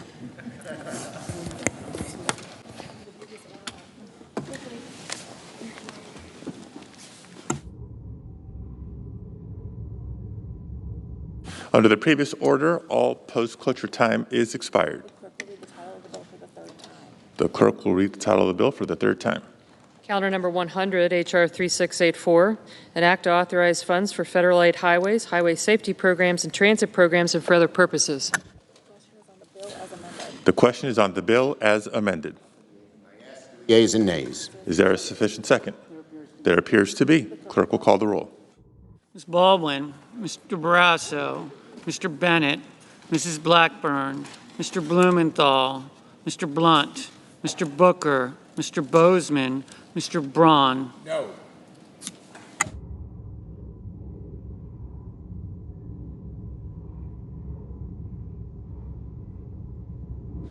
Mr. Brown.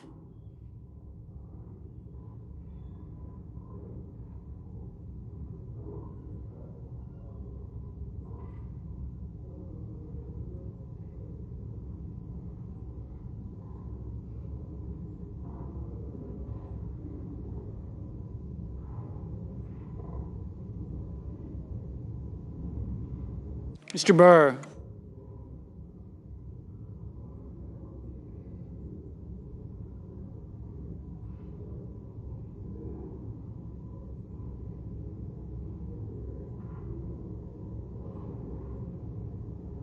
Ms. Cantwell.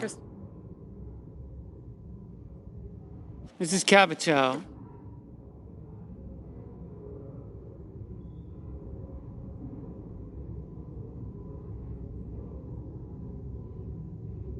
Mr. Cardin. Mr. Carper. Mr. Casey.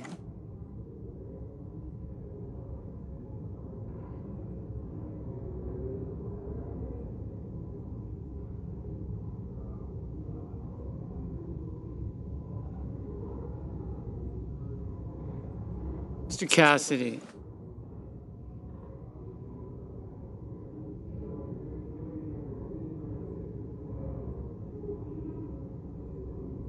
Ms. Collins.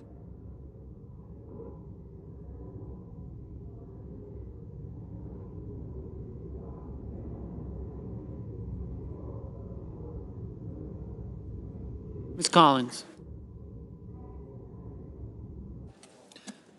Mr. Coons. Mr. Cornyn.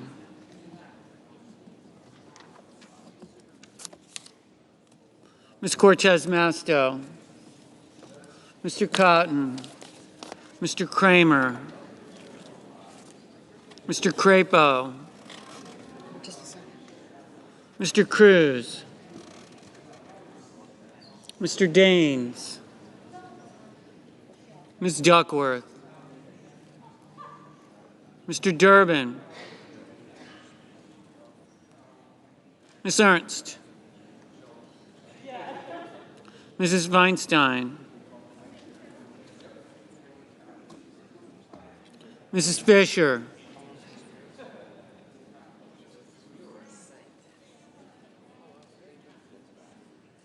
Mrs. Gillibrand. Mr. Graham. Mr. Grassley.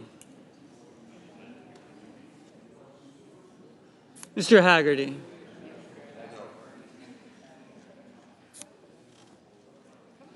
Ms. Hassan. Mr. Hawley. Mr. Heinrich. Mr. Hickenlooper. Ms. Hirono. Mr. Hoven. Mrs. Hyde-Smith.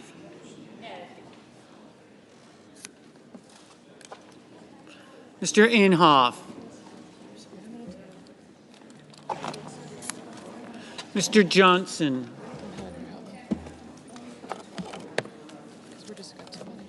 Mr. Kane.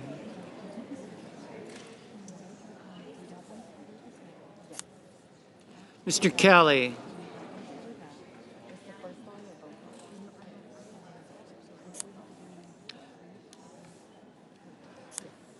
Mr. Kennedy. Mr. King. Ms. Klobuchar.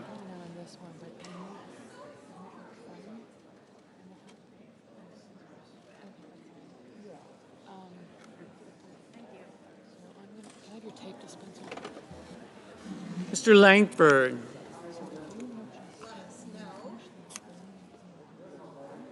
Mr. Leahy. Mr. Lee. Mr. Lujan.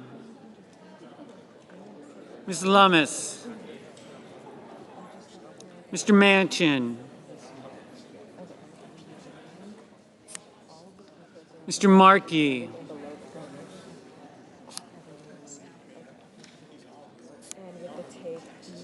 Mr. Marshall. Mr. McConnell. Mr. Menendez. Mr. Merkley.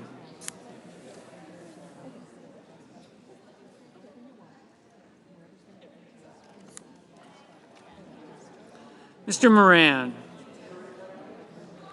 Ms. Murkowski. Mr. Murphy. Mrs. Murray.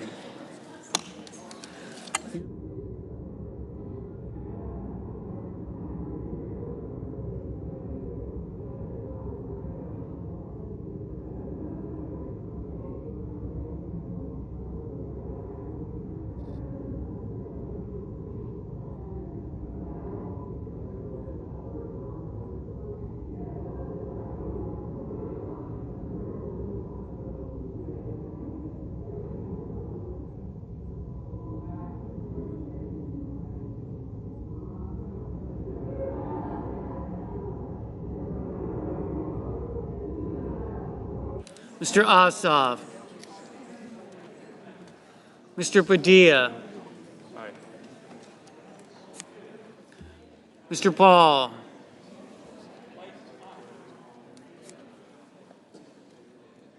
Mr. Peters. Tonight.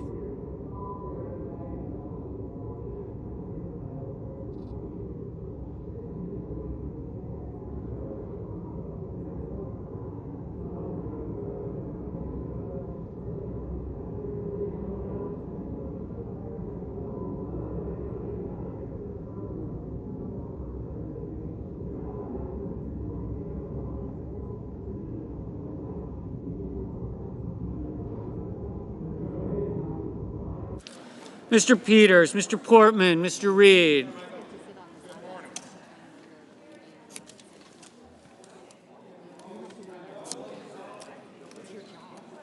Mr. Risch, Mr. Romney, Ms. Rosen, Mr. Rounds, Mr. Rubio,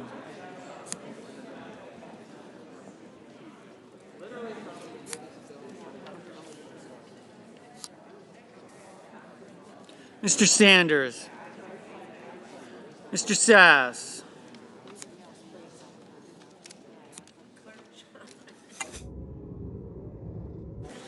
Mr. Schatz, Mr. Schumer, Christie? Mr. Scott of Florida, Mr. Scott of South Carolina,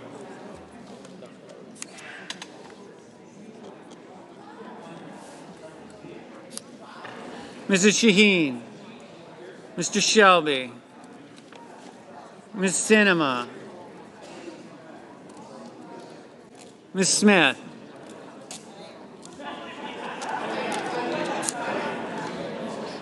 Ms. Stabenow, Mr. Sullivan,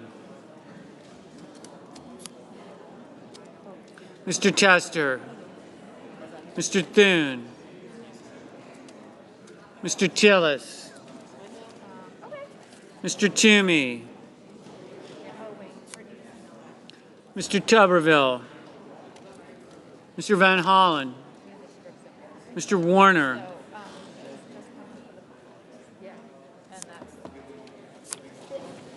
Mr. Warnock, Ms. Warren, Mr. Whitehouse, Mr. Wicker, Mr. Wyden, Mr. Young,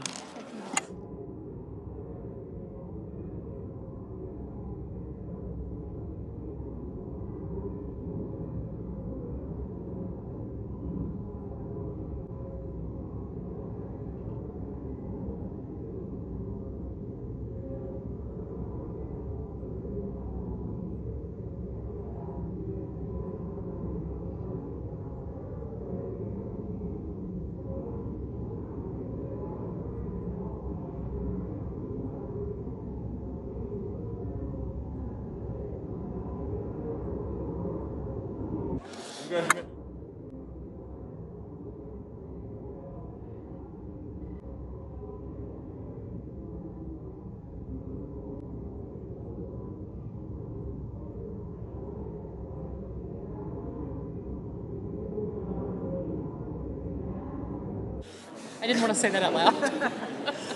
Senators voting in the affirmative: Baldwin, Bennett, Blunt, Brown, Burr, Cantwell, Capito, Carper, Casey, Collins, Coons, Duckworth, Durbin, Feinstein, Fisher, Gillibrand, Graham, Hassan, Heinrich, Hickenlooper, Hirono, Kelly, King, Klobuchar, Lujan, Manchin, Menendez, Merkley, Padilla, Portman, Reed, Rosen, Schatz, Schumer, Shaheen, Smith, Stabenow, Tester, Warnock, Whitehouse, Wyden.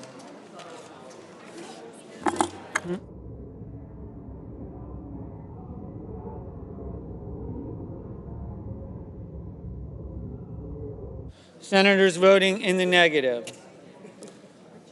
Braun, Cornyn, Cotton, Ernst, Haggerty, Hawley, Hyde-Smith, Johnson, Kennedy, Lummis, Paul, Scott of Florida, Thune, Tuberville.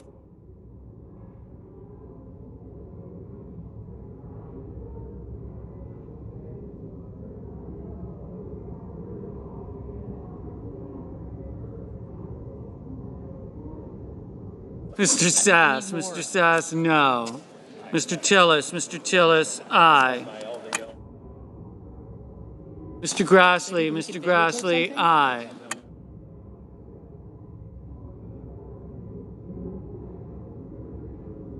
Mr.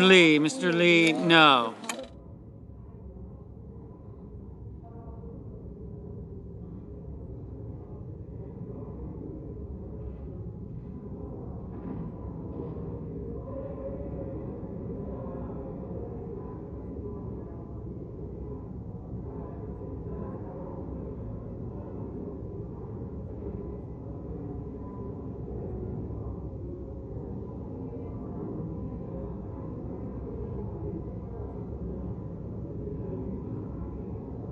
Mr. Peters, aye.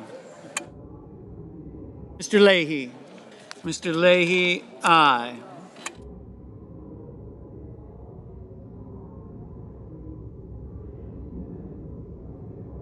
Mr. Marshall, no.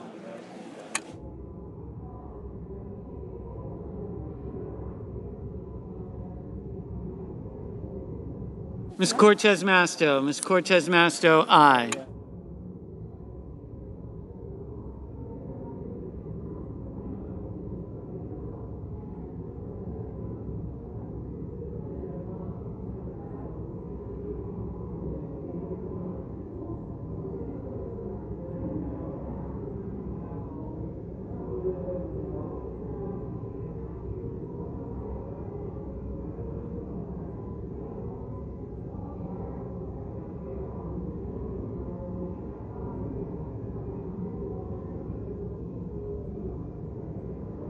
Mr. Romney, aye.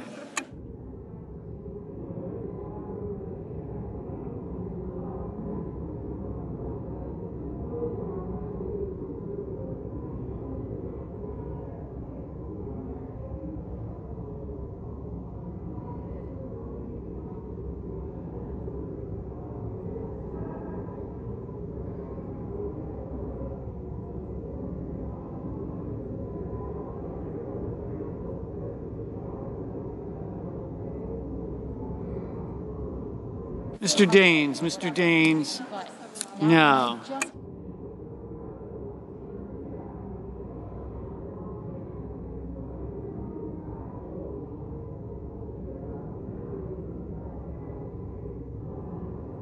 Mr. Sullivan, aye.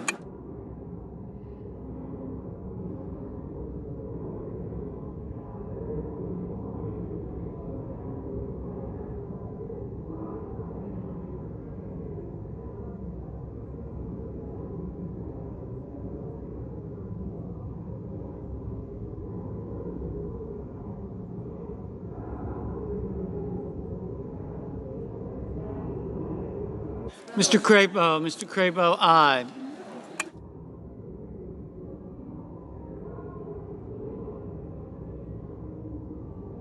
Mr. Kane, aye.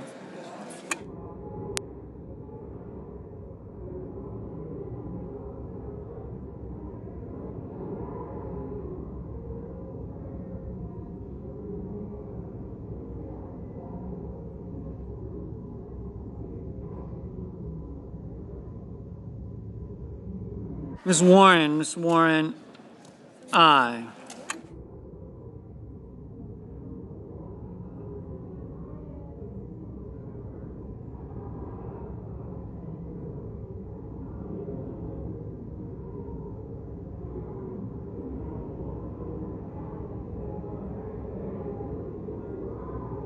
Ms. Murkowski, aye. Mrs. Blackburn, no. Mr. Risch, aye.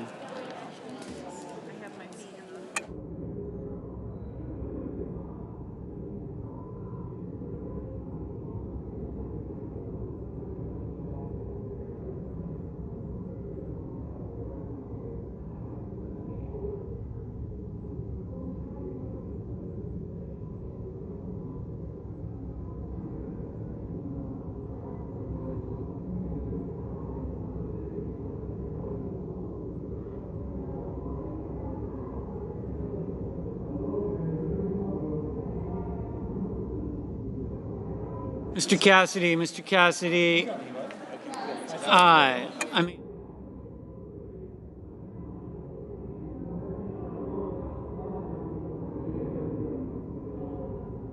Mr. Booker, aye.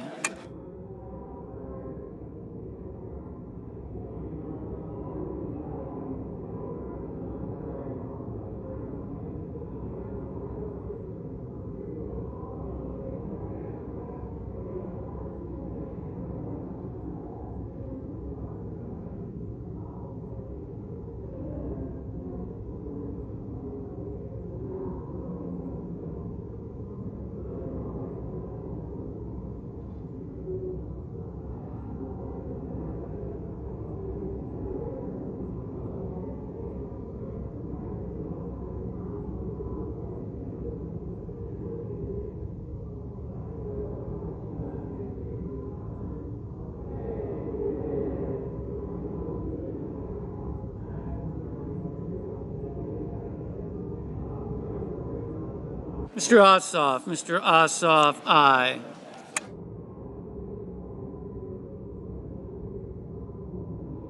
Mr. Kramer. Mr. Kramer, aye.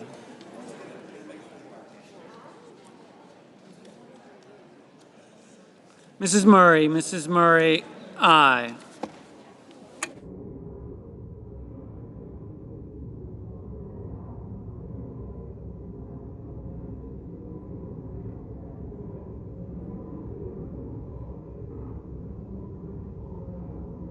Mr. Warner. Mr. Warner, aye. I brought them up before I knew that.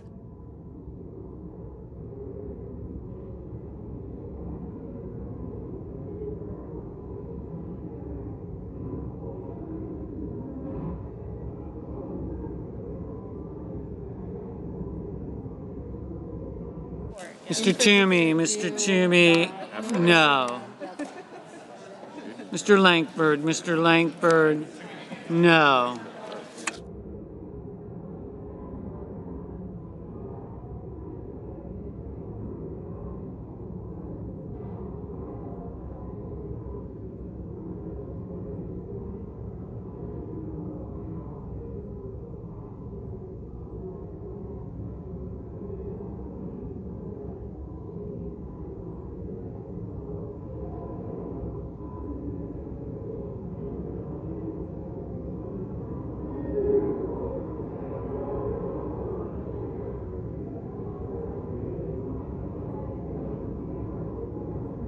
Mr. Wicker. Mr. Wicker, aye.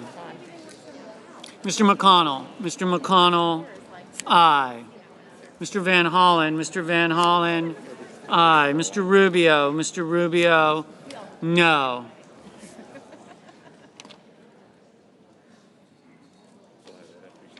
Mr. Bozeman. Mr. Bozeman, no.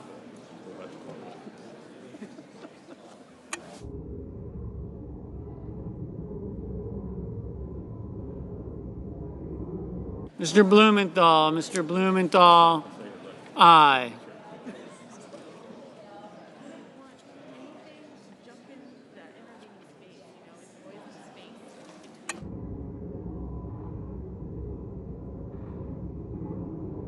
Mr. Moran. Mr. Moran, no.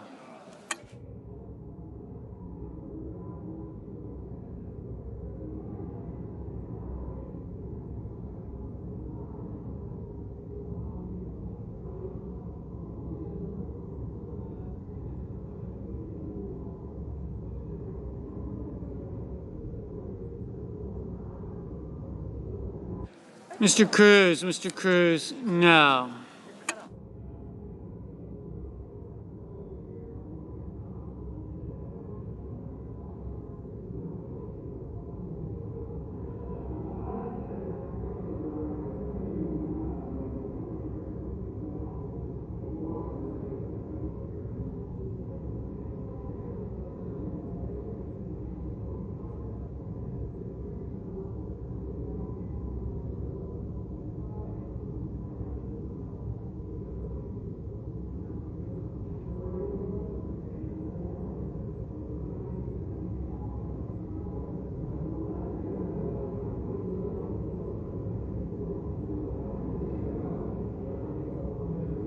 Mr. Sanders. Mr. Sanders, aye.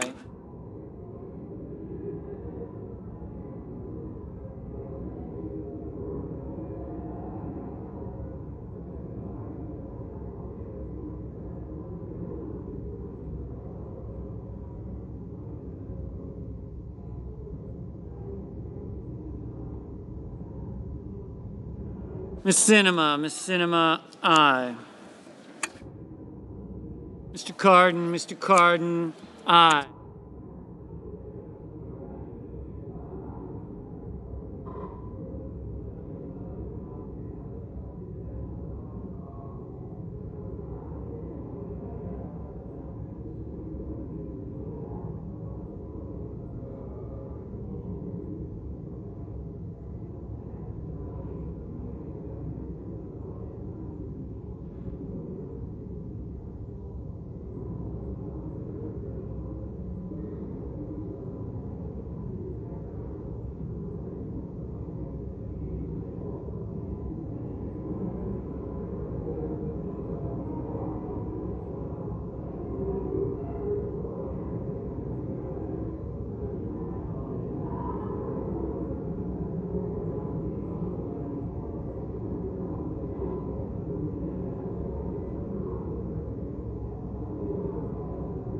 Mr. Young. Elizabeth. Mr. Young, Sorry. no. Got it.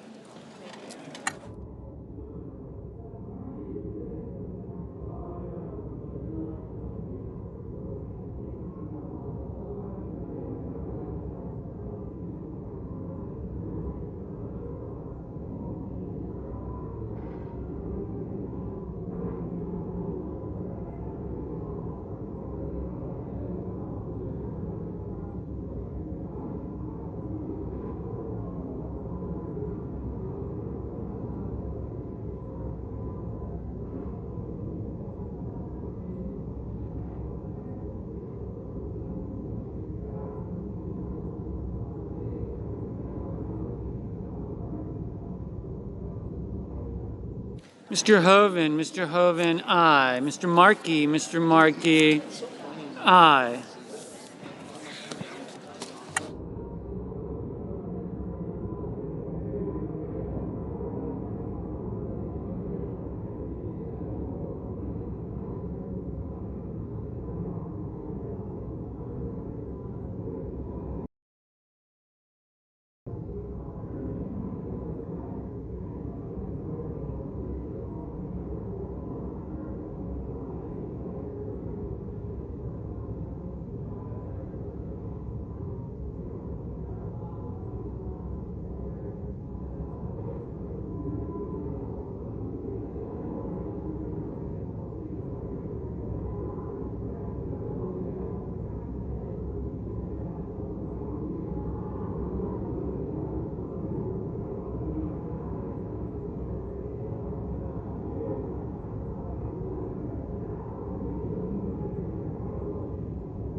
Mr. Shelby, Thank you. no.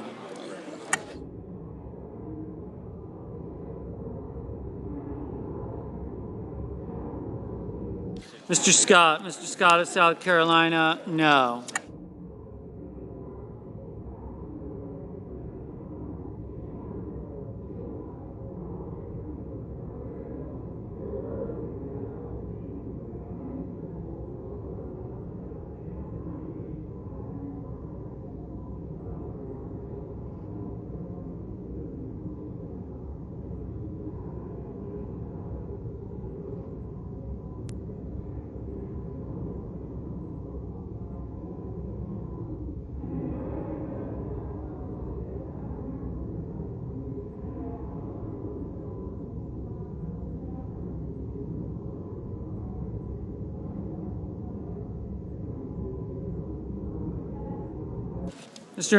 Mr. Inhofe, no.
Mr. Barrasso, Mr. Barrasso, no.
Mr. Murphy, aye.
On this vote, the yeas are 69, the nays are 30. The bill as amended is passed. Madam President. Majority Leader. Point of order. The Senate will be in order, please. And once again, congratulations to all of those who worked hard, so hard on this very significant and very important bill. And now we proceed to the second track. So, Madam President, I move to proceed to calendar number 122, Senate S. Con. Res. 14, the concurrent resolution on the budget, and I ask for the yeas and nays. Is there a sufficient second? There is. The clerk will call the roll. Ms. Baldwin. Mr. Barrasso. Mr. Bennett. Do you want to go? Mrs. Blackburn. Mr. Blumenthal. Mr. Blunt. Mr. Booker.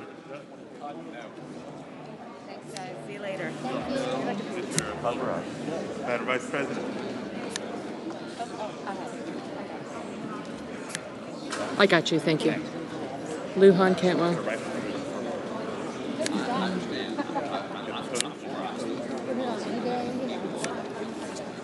Mr. Bozeman. Hey, think about it. I got you. Rally everybody around.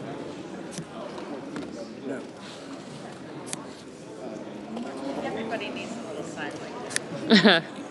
That's so old. Somebody found it in a drawer. It's from one of my other spots over time.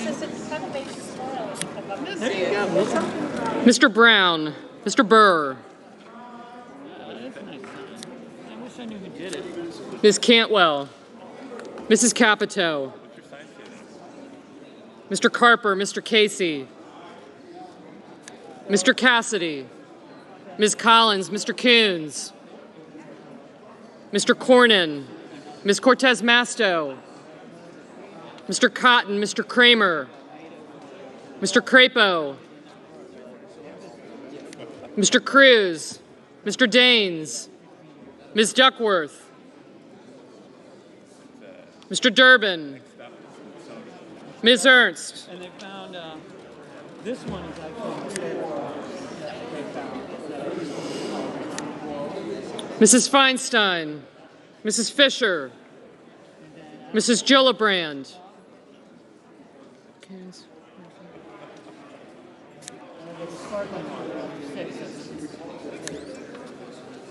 Mr. Graham. Mr. Grassley.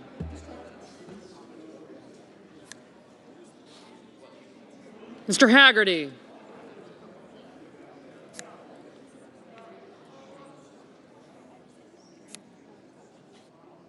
Gotcha. Yep, thank you.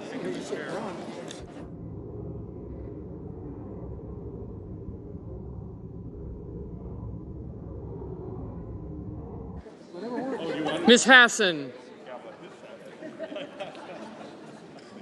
What do you have to do for the golden cow?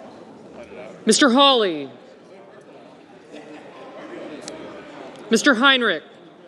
Mr. Hickenlooper.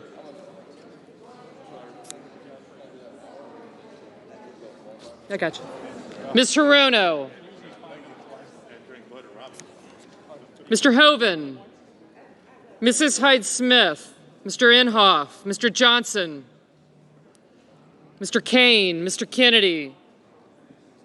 Mr. Kelly. Mr. Kennedy. Mr. King. Ms. Klobuchar. Mr. Lankford. right. Yeah. Mr. Leahy. Mr. Lee.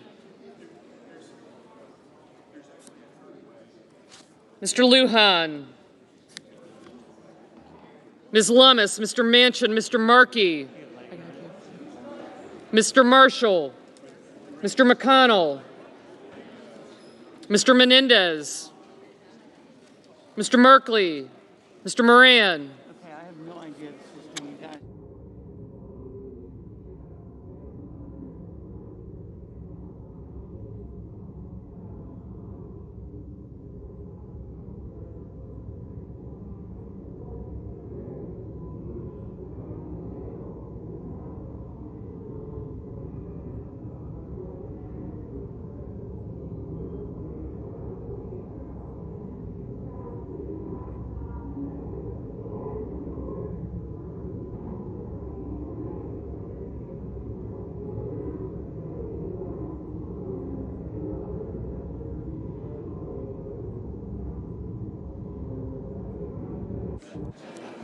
Ms. Murkowski, Mr. Murphy, Mrs. Murray, Mr. Ossoff, Mr. Padilla, Mr. Paul, Mr. Peters, Mr. Portman, Mr. Reed, Mr. Risch, Mr. Romney, Ms. Rosen, Mr. Rounds, Mr. Rubio, Mr. Sanders, Mr. Sass, Mr. Schatz, Mr. Schumer,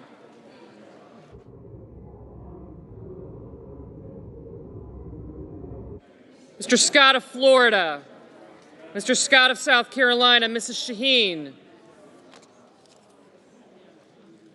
Mr. Shelby, Ms. Sinema, Ms. Smith, Done with Tuberville? Tuberville is, Ms. Stabenow, Mr. Sullivan, oh, there's more here. Okay. Mr. Tester, You want me to write on these? Mr. Thune, Mr. Tillis, Mr. Toomey, Mr. Tuberville, You can write on these. Okay. But these are, Mr. Van Hollen, Mr. Warner, Mr. Warnock, okay. It's all good. You guys know it's good. We'll figure it out. Gotcha. Ms. Warren, Mr. Whitehouse, Mr. Wicker,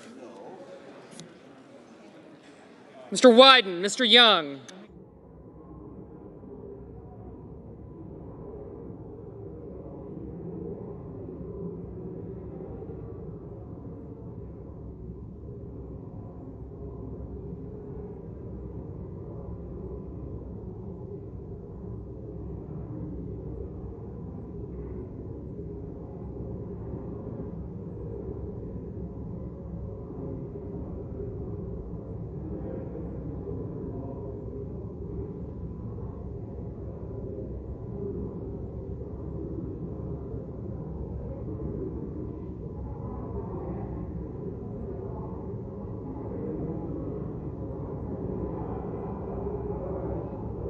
Senators voting in the affirmative: Baldwin, Blumenthal, Brown, Cantwell, Cardin, Carper, Casey, Coons, Durbin, Heinrich, Hickenlooper, Kane, Kelly, Leahy, Lujan, Manchin, Markey, Murphy, Murray, Padilla, Peters, Rosen, Sanders, Schatz, Sinema, Stabenow, Van Hollen, Warner, Warren, and Wyden. Senators voting in the negative. Where'd it go? Got you both.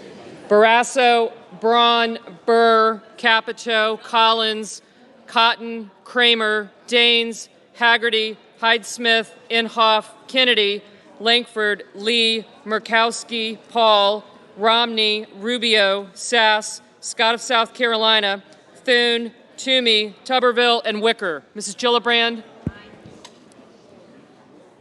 Aye. Mr. Reed? I did. Aye. Mr. Booker? Aye. Mrs. Shaheen? Aye. Mr. Schumer? Aye. Ms. Cortez Masto? Aye. Mr. Cornyn? No. I got you. Mr. Hoeven? No. Mr. Tester? Aye. Mrs. Blackburn, no.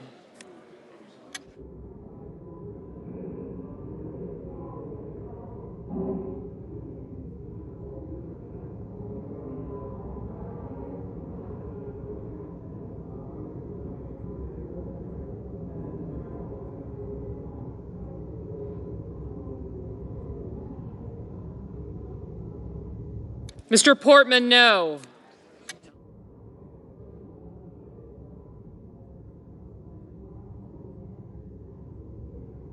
Mr. Graham, no.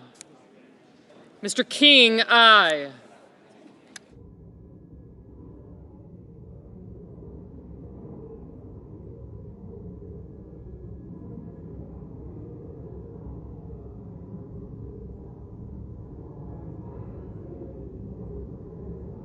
Mr. Crapo, no.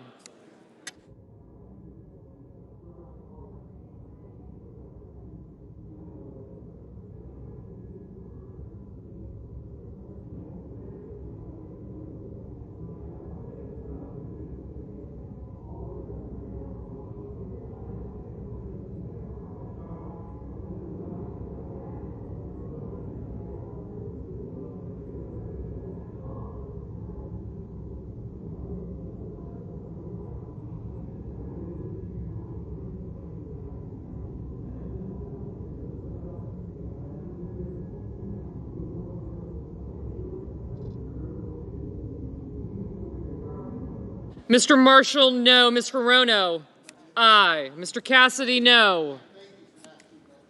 Mr. Hawley, no.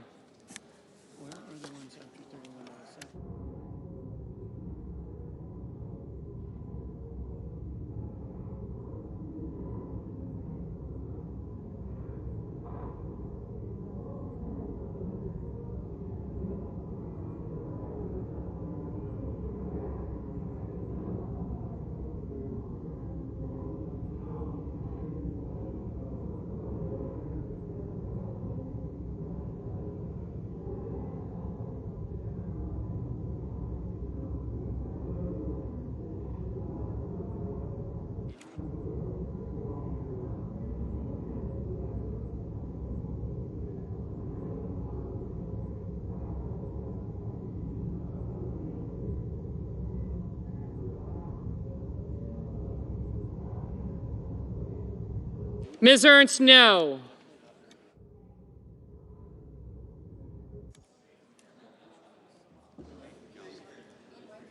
Mr. Scott of Florida, no. Mr. Shelby, no. Mr. Menendez, aye.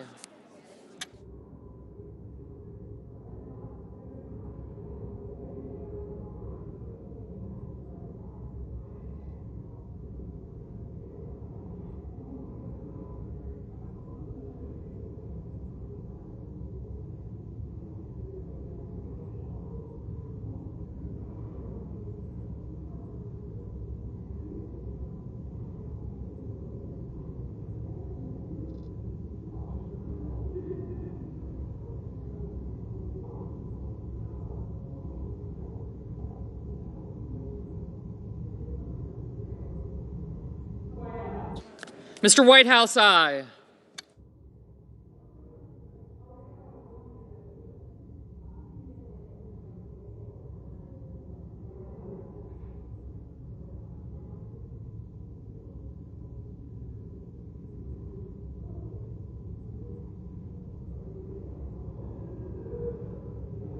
Ms. Hassan, aye. As soon as you do 51, can I have it? 51? Yep. Um, And then I'll 31, get these 51? off. 32, 51. The next one he has. Got it. Tag, and then I can get Marianne, this is 3301. Do you have one that's 3251? No. Mr. Bozeman, no.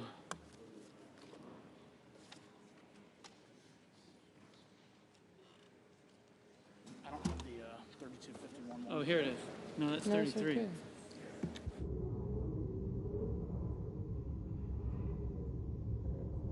Mr. Merkley, aye.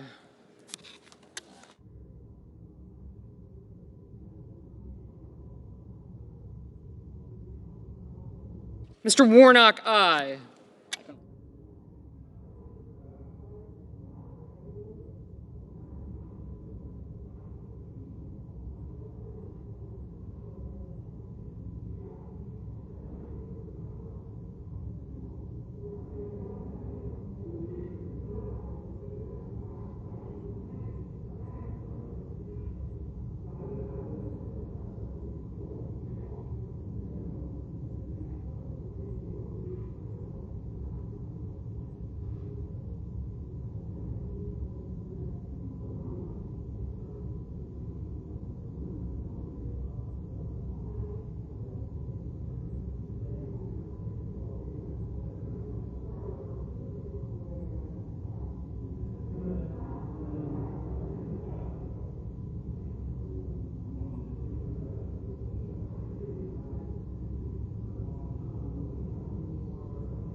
Who has a vote?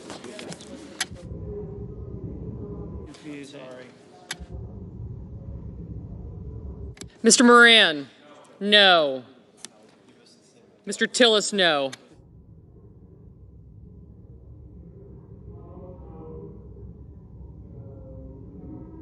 Mr. Blunt, no.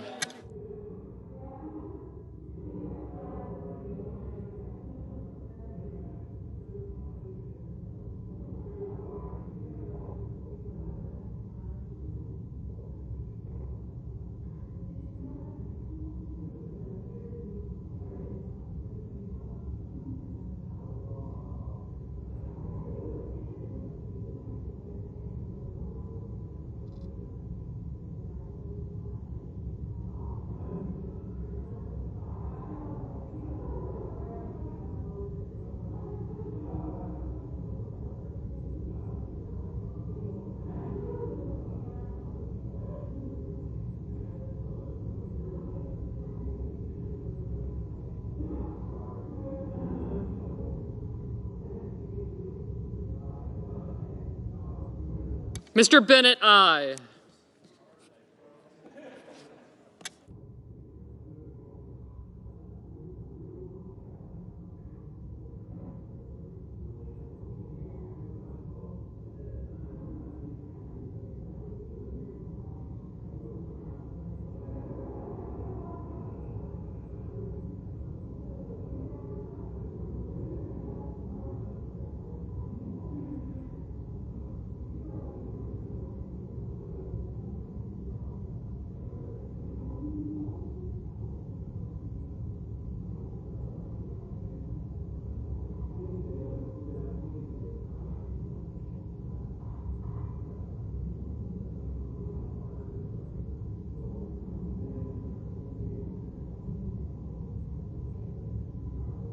Nicht gewillt sind, diese Stärke wieder abzugeben und die Freiheit wieder abzugeben.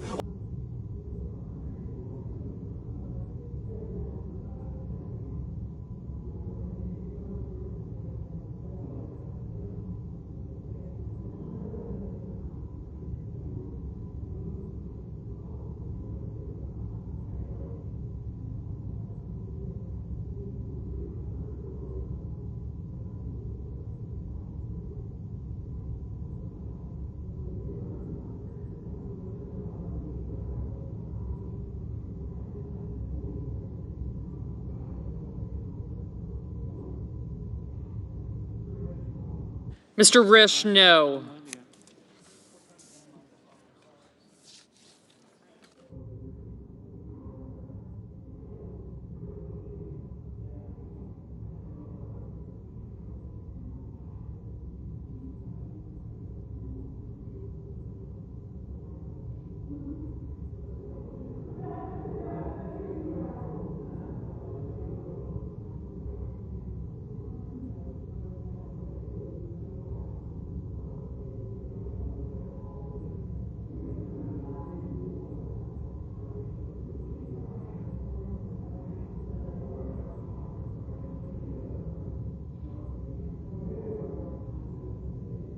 Mr. Ossoff, aye.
Ms. Smith, aye.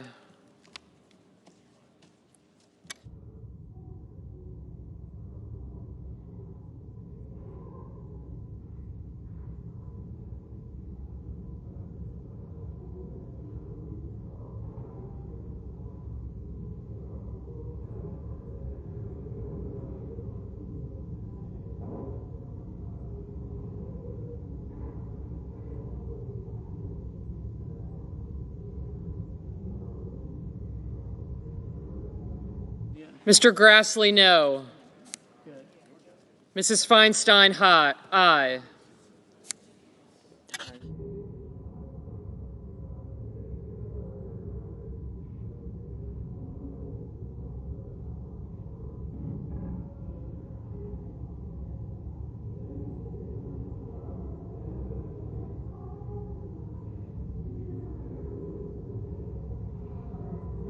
Ms. Duckworth, aye.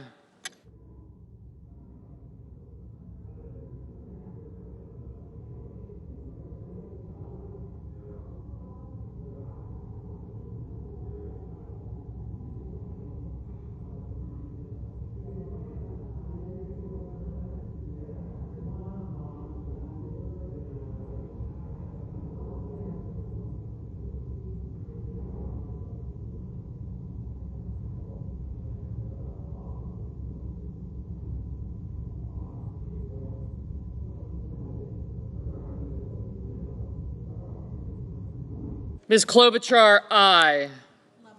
Ms. Lummis, no. Are you okay for a second? I'm sure.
Mr. McConnell, no.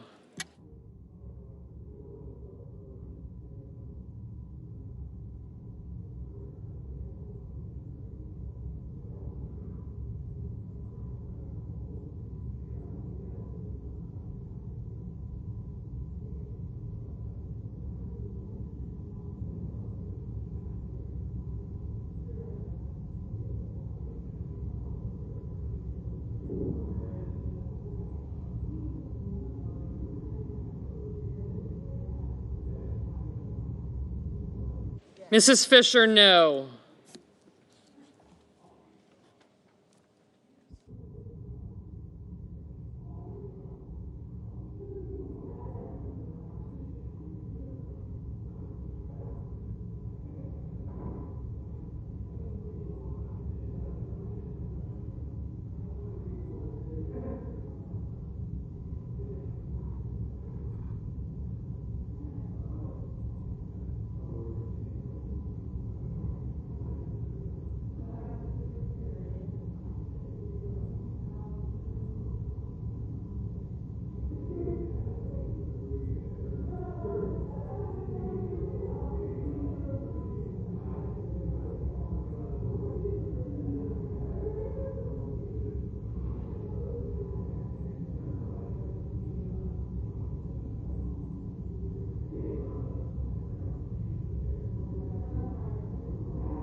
Mr. Sullivan, no. Are you almost back to normal?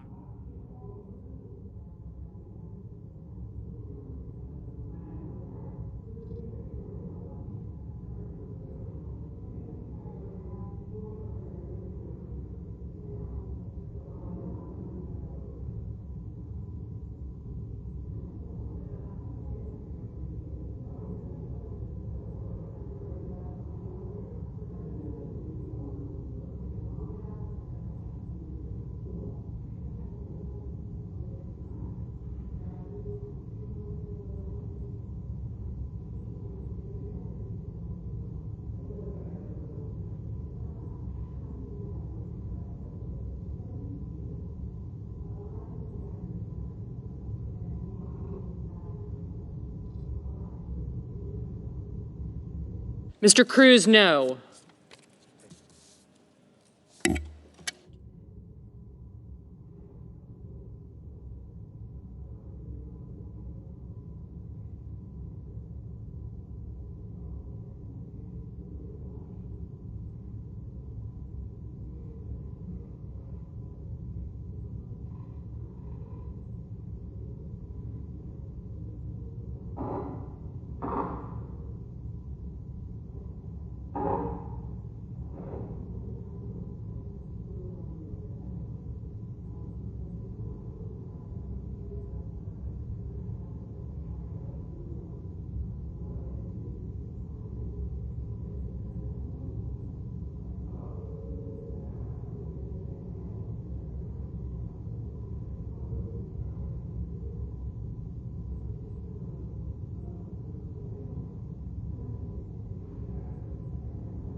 Mr. Young, no.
Mr. Johnson, no.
The yeas are 50, the nays are 49, and the motion is agreed to. The clerk will report the resolution. Calendar number 122, S-Con Res 14, setting forth the congressional budget for the United States government for fiscal year 2022 and setting forth the appropriate budgetary levels for fiscal years 2023 through 2031.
Senator from Vermont.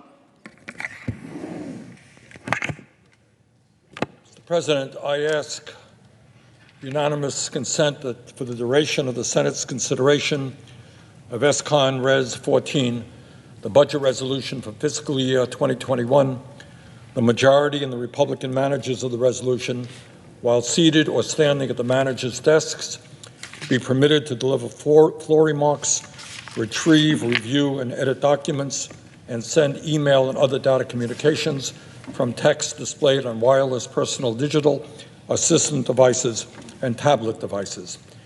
I further ask unanimous consent that the use of calculators be permitted on the floor during consideration of the budget resolution. Further, that the staff be permitted to make technical and conforming changes to the resolution, if necessary, consistent with the amendments adopted during Senate consideration, including calculating the associated change in the net interest function and incorporating the effect of such adopted amendments on the budgetary aggregates for federal revenues, the amount by which the federal revenue should be changed, new budget authority, budget outlays, deficits, public debt, and debt held by the public. Finally, that the following staff members from my staff and from Senator Graham's staff be given all access floor passes for consideration of the resolution. Majority staff, Michael Jones, Joshua Smith, Melissa Kaplan Pistener, Billy Jindal, and Liam Fagan. Republican staff, Nick Myers, Matthew Giroux, Matthew Joe Keeley, Becky Cole, and Chrisanne Pierce. Is there objection? Without objection. Mr. President, I ask unanimous consent that there be 2 minutes for debate equally divided prior to each vote during consideration of S-Con Res 14. Is there objection? Without objection.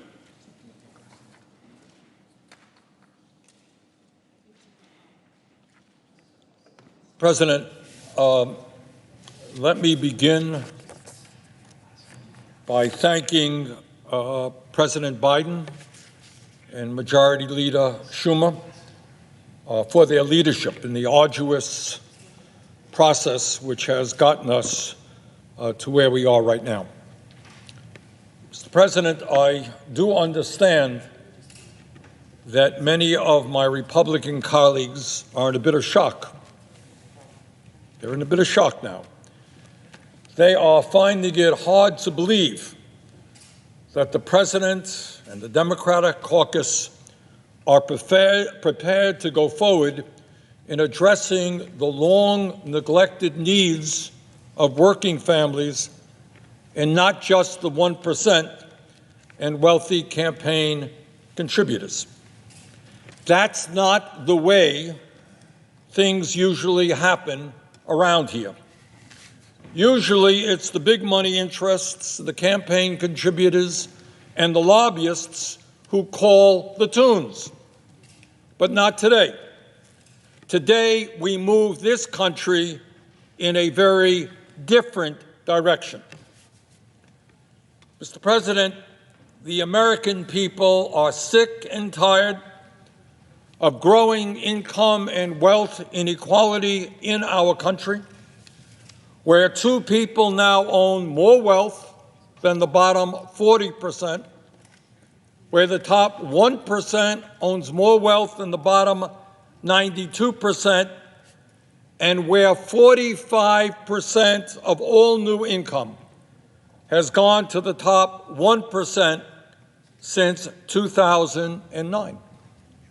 In other words, the people on top are doing phenomenally well. Meanwhile, while the very rich have become much richer, the gross unfairness of our current tax system has allowed in a given year some of the wealthiest people in our country and some of the largest and most profitable corporations to not pay a nickel in a given year in federal income tax, not one penny. Well, that is about to change. The American people want a government which represents all of us and not just the few. And this legislation is going to ask the wealthiest people in our country to start paying their fair share of taxes so that we can address the needs of working families, the elderly, the children, the sick, and the poor. And despite what some of my Republican colleagues may be saying, no one in America who makes less than $400,000 a year will pay a nickel more in federal taxes. In fact, what we are looking at in this budget proposal is an historic tax cut for working families and the middle class. Further, and importantly, at a time when California is on fire, when Oregon is on fire, when Greece is burning, and when countries throughout the world are experiencing unprecedented drought, which will clearly impact food production, this legislation begins the process of combating climate change so that our kids and grandchildren can live in a country and a planet which is healthy and habitable. It would be immoral and an absolute dereliction of our responsibilities as elected officials to do anything less. We cannot ignore climate change any longer. Now is the time for our great country to lead the world out of this existential crisis. And by the way, as we address the long-neglected needs of working families and as we combat climate change, we are going to create millions of good-paying jobs, many of them union jobs. Let me very briefly take this opportunity to describe some of what is in this budget proposal. First, we are going to address the disgrace of the United States having the highest rate of childhood poverty of almost any major country on earth. This is the wealthiest country on earth, and we should not have millions of our children living in poverty. This budget is going to provide the long-awaited for help that working parents all over this country desperately need. And when we do that, we will substantially reduce childhood poverty in America. And we're going to do that by extending the child tax credit so that families continue to receive monthly direct payments of up to $300 per child. We began that process in the American Rescue Plan. It has been enormously successful in Vermont and all over this country as parents finally get the help that they need to raise their kids. And in fact, it has helped reduce childhood poverty in our country by 61%. And we are going to extend those child tax credits. Further, we're going to help working parents by addressing the crisis in childcare, by making sure that no working family in our country pays more than 7% of their income for childcare.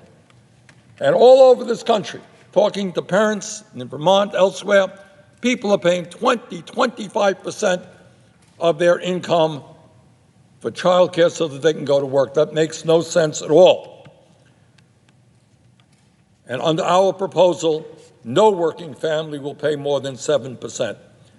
And when we do that, when we make childcare more affordable and accessible, it will allow over 1 million women who are now home with their kids to re-enter the workforce and improve our economy. And further, in terms of addressing the needs of our working parents and their kids, we will expand public education by providing universal pre-K to every 3- and 4-year-old in the country. Madam President, this budget proposal is going to end the international disgrace of the United States being the only major country on earth not to guarantee paid family and medical leave as a right. Somebody who is sick today should not be forced to go to work and maybe by expanding their illness by contagion, make other people sick. Parents should be able to stay home with their sick children. And when a woman has a baby, she should not be forced back into work a week after giving birth simply because she has no income to stay home. Yes, in America, we will join every other major country and guarantee paid family and medical leave. And Madam President, we will begin to address the crisis in higher education by making community colleges in America tuition-free. And this will give millions of young people and working people the opportunity to get the education they need to acquire the skills so they can go out and get the good-paying jobs that are out there. It will also give people the opportunity to transfer the 2 years of credits earned at a community college to a 4-year school. Now, I hope in years to come we will go further. But 2 years of free community college is no small thing. Madam President, this budget proposal begins the process of taking on the greed of the pharmaceutical industry and saving taxpayers hundreds of billions of dollars by requiring that Medicare negotiate prescription drug prices with the pharmaceutical industry. It is not acceptable to me and to the American people that we continue to pay by far the highest prices in the world for prescription drugs. Medicare must negotiate prescription drug prices, and this budget sets the stage for that to happen. And Madam President, we will use the savings acquired by negotiating prescription drug prices in Medicare by expanding Medicare. We're going to use those savings to expand Medicare to cover the dental care, the hearing aids, the eyeglasses that seniors desperately need. This is the wealthiest country on earth, and yet we have millions of senior citizens who lack teeth in their mouth. They need dentures. They can't afford to get it. They need hearing aids in order to communicate with their grandkids. Can't afford to do that. They need a decent pair of glasses. Can't afford that. And in terms of health care, we will also substantially increase the number of doctors, nurses, and dentists who practice in underserved areas and expand the community health center program into new areas as well. Madam President, this budget proposal will combat homelessness in America and address the reality that nearly 18 million households are paying over 50% of their limited incomes for housing through an unprecedented investment in affordable housing. We will ensure further that people in an aging society, we're getting older as a society,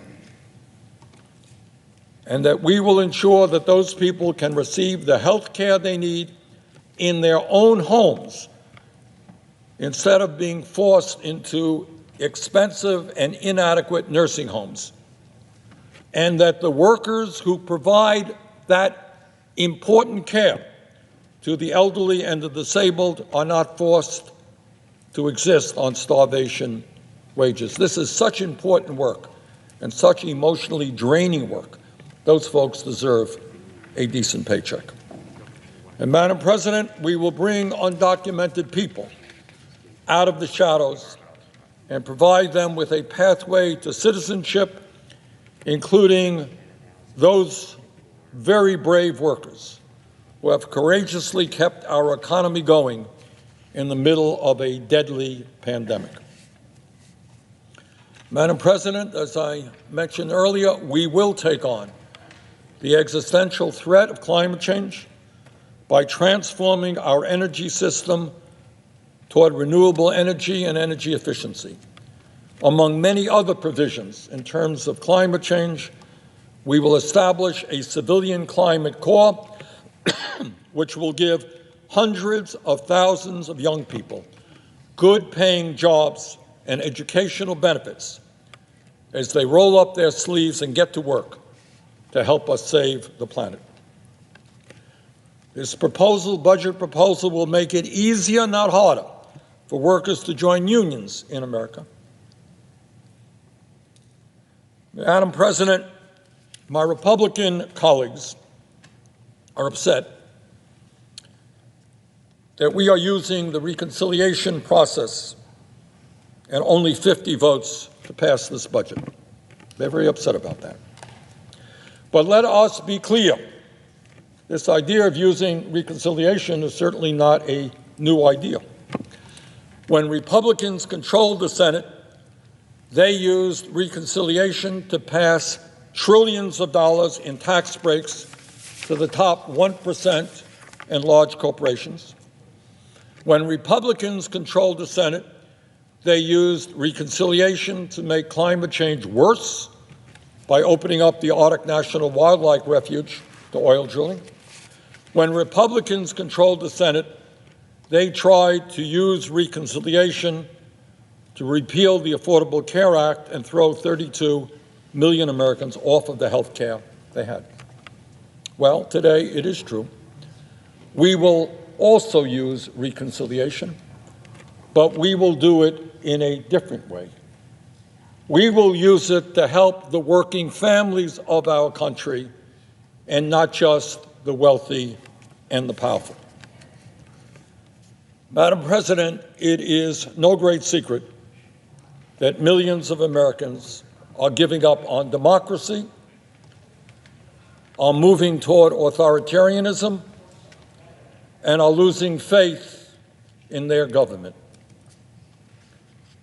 Many of those people are working longer hours for lower wages. They can't afford health care. They can't afford to send their kids to college, and they worry very much about the future of their kids and the future of this country. This legislation will not only provide enormous support, unprecedented in recent American history, to the children in our country, to the parents in our country, to the elderly people in our country, to the working families of our country, but it will also, I hope, restore the faith of the American people in the belief that we can have a government that works for all of us and not just the few. Thank you, Madam President.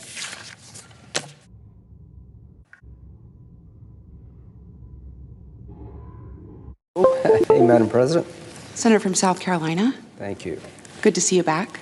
Good to be back. Thank you for the inquiries about my well-being to all my colleagues. I appreciate the good wishes and the phone calls and the food, and I made it. I think the worst is behind me. I want to reinforce a simple message. If you haven't been vaccinated regarding the COVID problem, you need to get vaccinated. I've been vaccinated, and I got COVID anyway.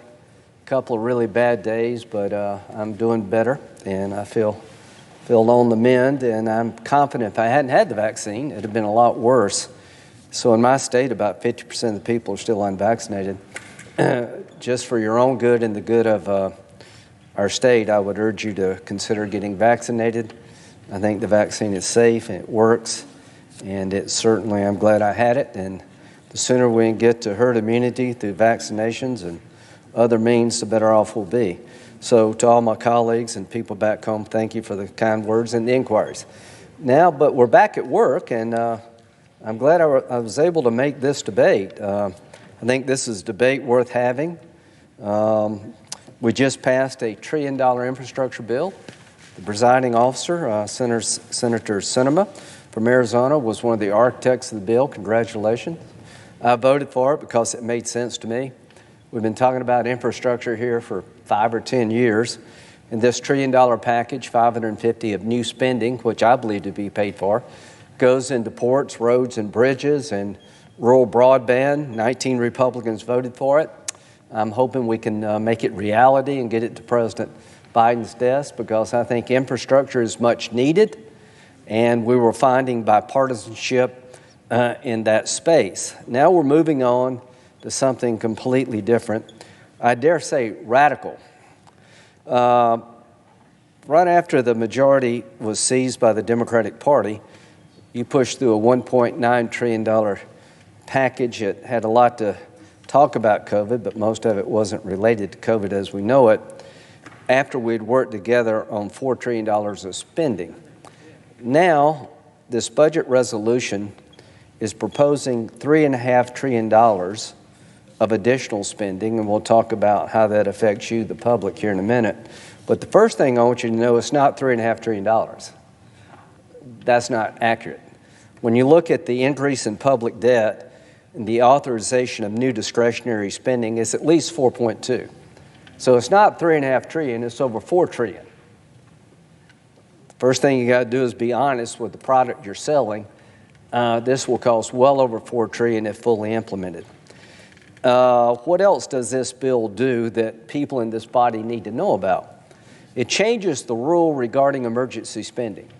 Right now, we can spend through an emergency basically unlimited money and not have to worry about offsets and all that good stuff because it's truly an emergency. But you need 60 votes to declare something an emergency.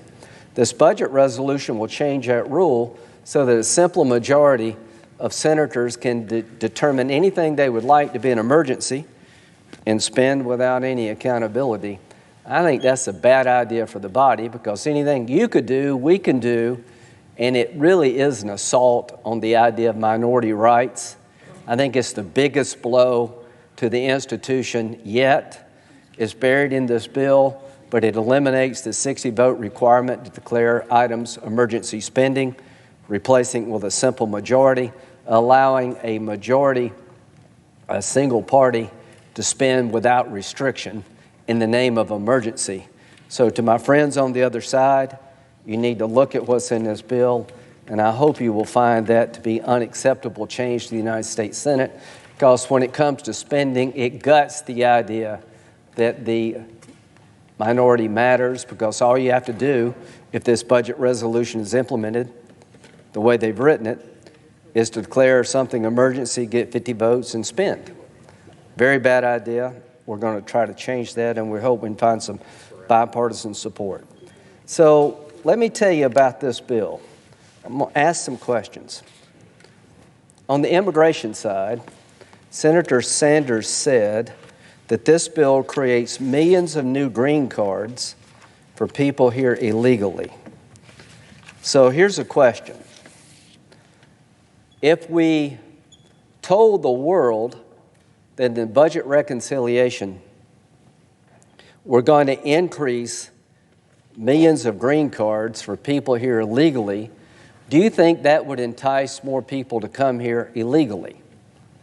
Here's what I think. I think that's the dumbest idea I could think of. In the middle of an invasion of this country by illegal immigrants, the Democratic Party, through budget reconciliation, is going to authorize millions of new green cards for people here illegally. It's in your document. Senator Sanders admitted that. Here's what's happening as I speak. These statements are being translated into Spanish and every other language, and human traffickers all over the world are going to let the word get out that, hey, the Senate is about to increase the number of green cards available for illegal immigrants. Why don't you go and get in line? Nobody's asked the Border Patrol, how do you think this would affect our illegal immigration problem? Have you spent 15 minutes talking to anybody at the border about what this policy change would do to a broken immigration system? I guarantee you haven't, because if you talk to anybody with common sense on the border, they would tell you the last thing you need to do right now is incentivize more illegal immigration by allocating green cards to people here already illegally. What's happened in the last 6 months? A 262% increase compared to last year. Does any Democrat have any idea what's happening here? Have any of you came to the floor to explain to the American people what the hell's going on at the border? You don't have a clue. You don't care. The same people who are writing this budget resolution to spend $4 trillion on liberal wish list are the same people in charge of the border. They haven't asked one Border Patrol professional the effect of this bill on a broken immigration system. We've had 1.2 million people come to the country illegally already. Let's compare that to last year's. A 262% increase. Illegal crossings by unaccompanied minors have surged 186% compared to last year. Why? The Biden administration has kept the COVID deportation Title 42 law in place, but it's made exception by unaccompanied minors. If you're a certain age, you can stay.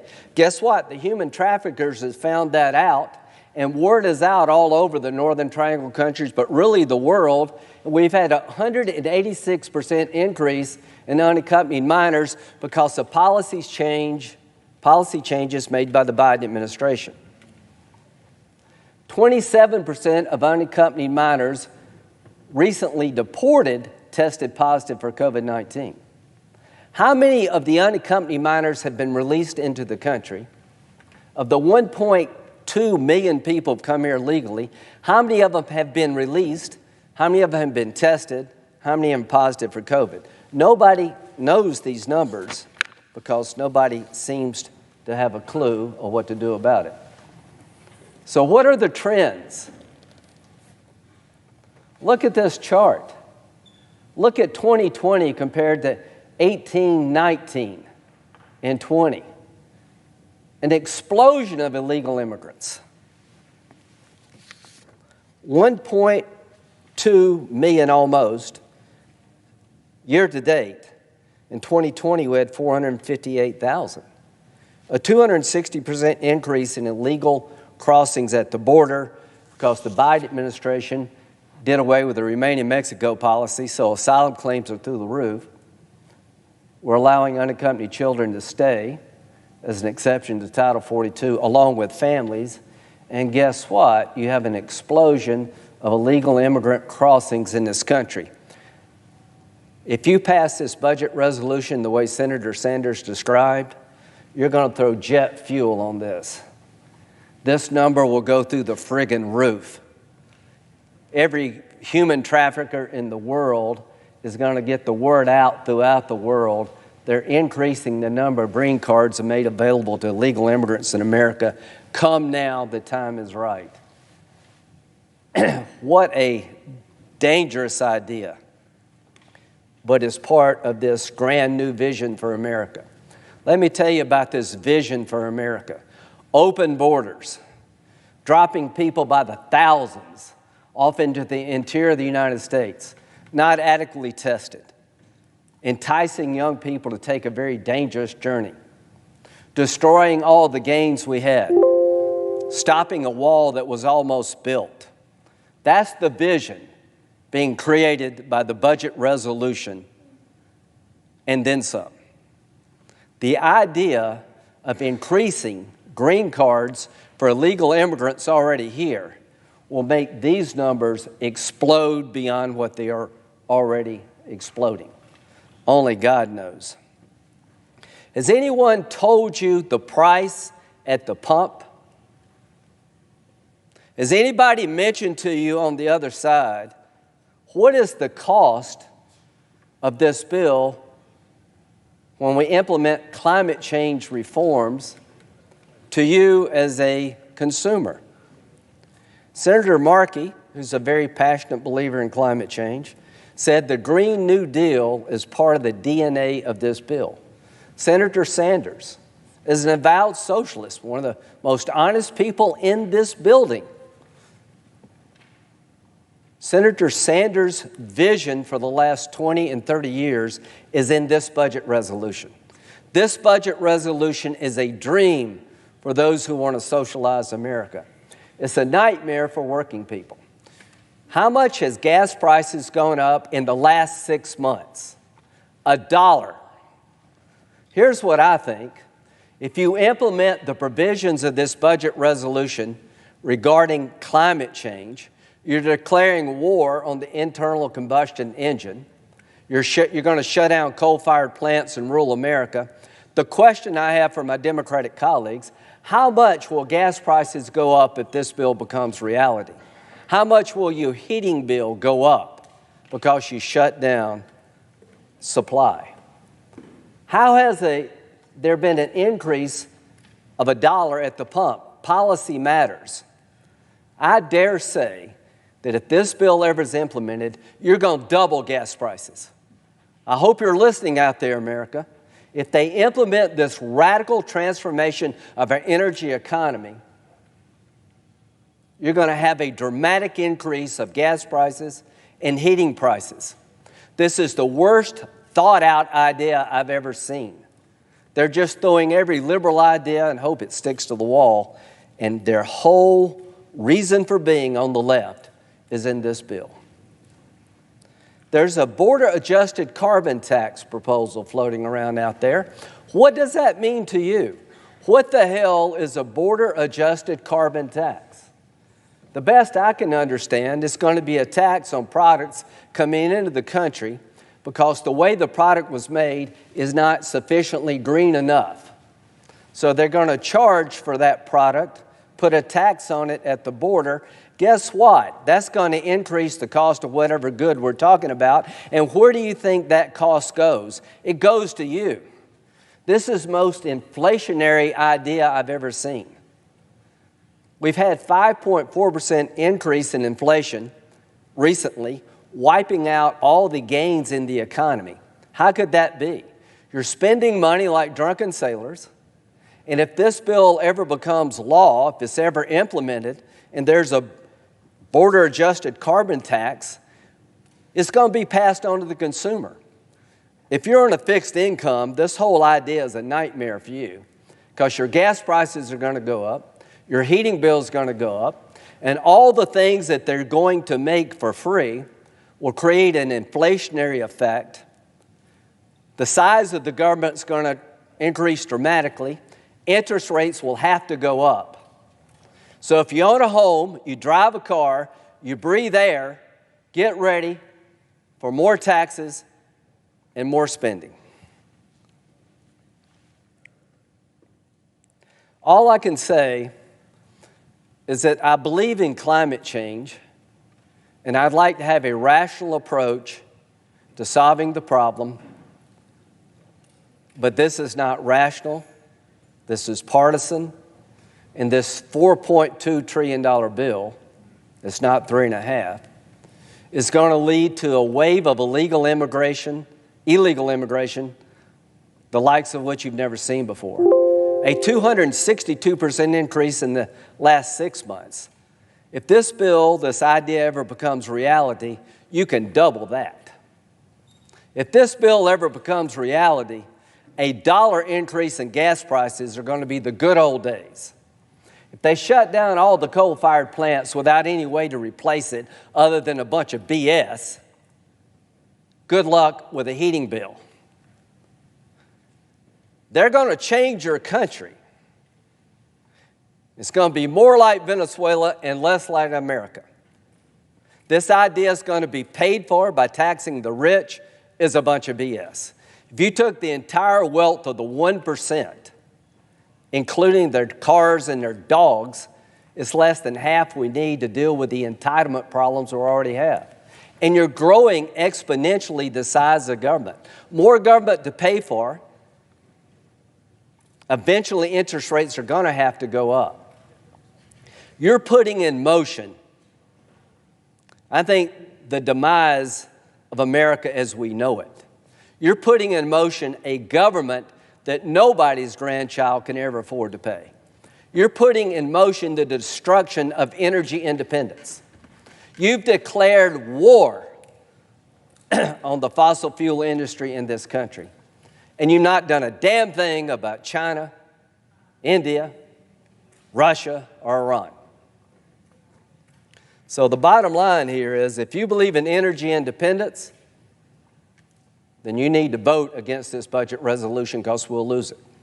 If you believe that inflation is a death blow to the middle class, you need to vote against this budget resolution.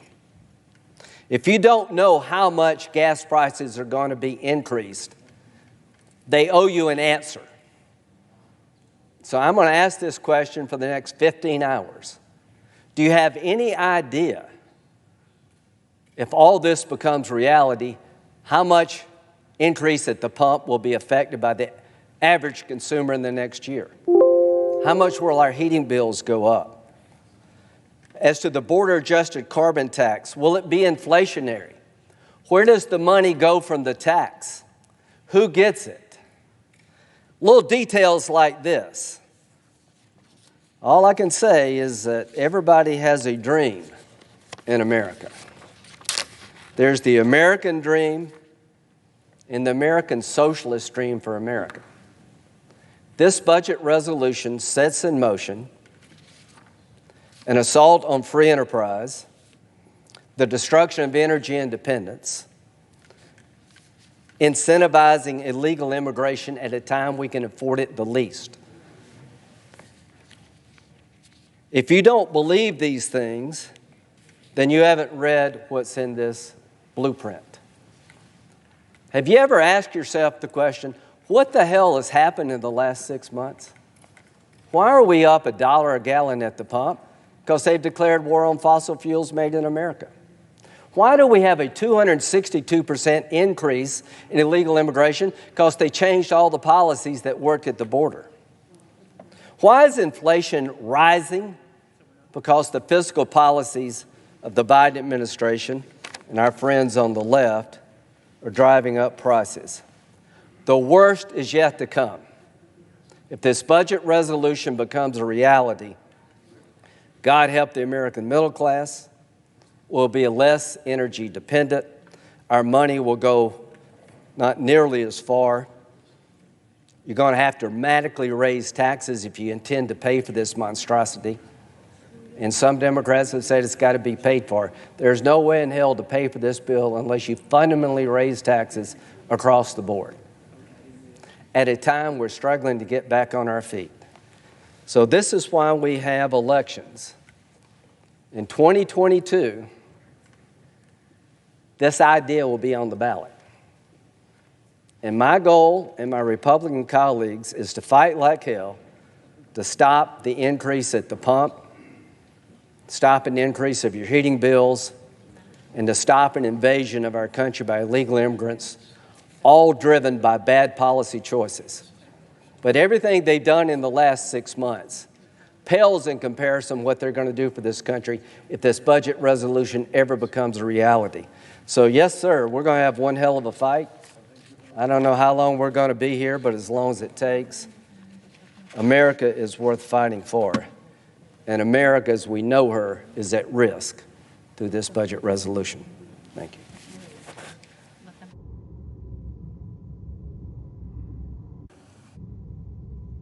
Let them have this conversation. When they give us a high sign, then.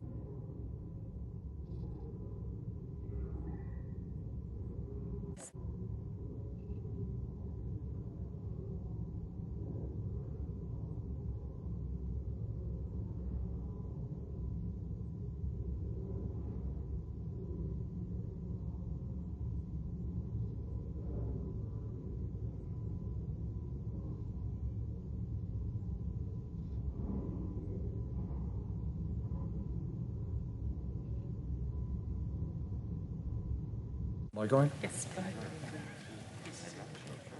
Madam President, The senator from Vermont.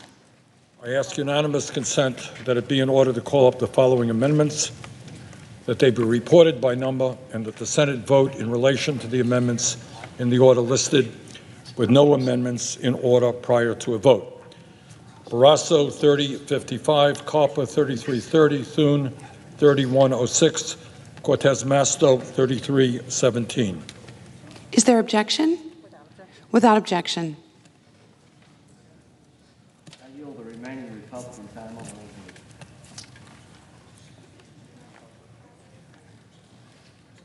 resolution. I yield the remaining Republican time on the resolution. The senator has that right.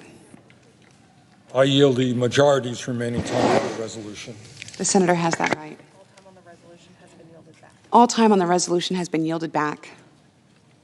Yes. Madam President. Senator from Wyoming. Thank you, Madam President. I call up my amendment number 3055 and ask that it be reported by number. The clerk will record the amendment by number. The senator from Wyoming, Mr. Barrasso, proposes an amendment number 3055. There will now be 2 minutes of debate, equally divided. Madam President. Madam President, I'm offering this amendment to spare the country from the so-called Green New Deal. The Green New Deal is not about protecting the environment. It's about making big government even bigger. This socialist scheme would destroy jobs. It will reduce the quality of life for the American people. Millions and millions of Americans will suffer. It would worsen already high inflation. It will drive a stake through the economy and eventually bankrupt the nation. Senate Democrats have made it clear that they want to use this reckless tax and spending spree to implement the Green New Deal. Just last night, Senator Markey of Massachusetts made this statement. He says, without question, the Green New Deal is in the DNA of this budget resolution.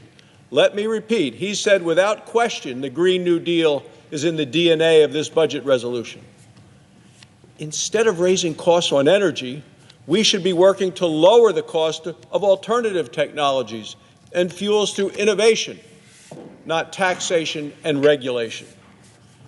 So I would encourage a yes vote on the Barrasso amendment and reject the job-killing Green New Deal. Madam President. The senator from Vermont. Mr. Barrasso's amendment is interesting when he talks about the Green New Deal. The only problem is what he's talking about has nothing to do with the Green New Deal. Despite what Senator Barrasso says, the Green New Deal would not ship jobs overseas. In fact, it will create millions of good-paying jobs in the United States of America. It will not raise electricity prices. It will not make the United States dependent on dirty sources of energy from other countries. In case the senator from Wyoming has missed it, Oregon is burning.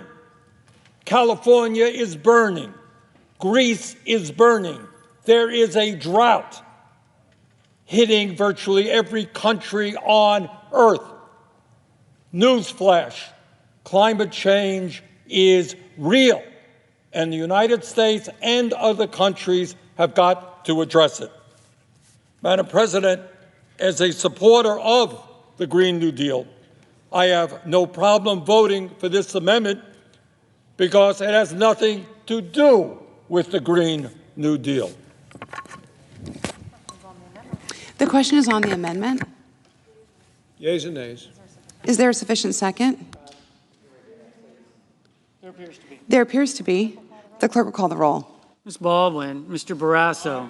You started voting on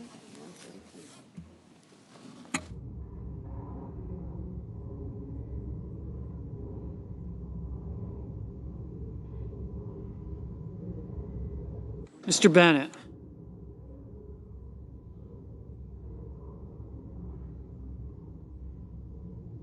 Mrs. Blackburn.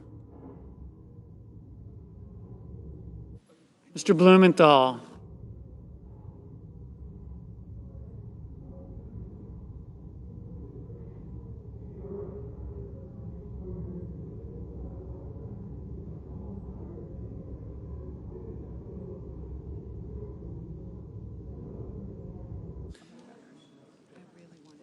Mr. Bennett, Mrs. Blackburn, Mr. Blumenthal, Mr. Blunt, Mr. Booker,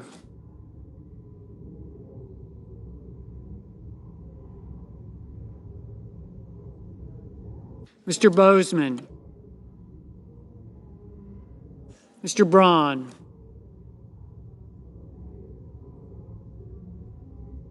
Mr. Brown,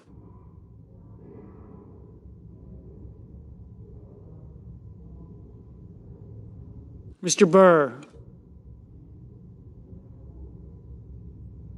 Ms. Cantwell, Mrs. Capito, Mr. Cardin, Mr. Carper,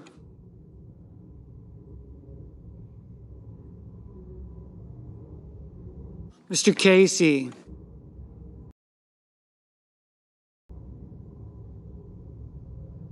Mr. Cassidy,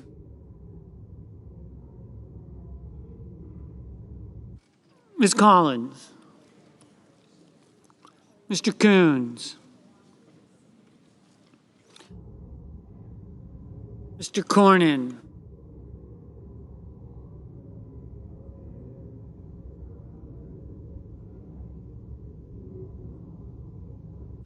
Ms. Cortez Masto, Mr. Cotton, Mr. Kramer, Mr. Crapo, Mr. Cruz, Mr. Daines, Ms. Duckworth, Mr. Durbin, Ms. Ernst, Mrs. Feinstein,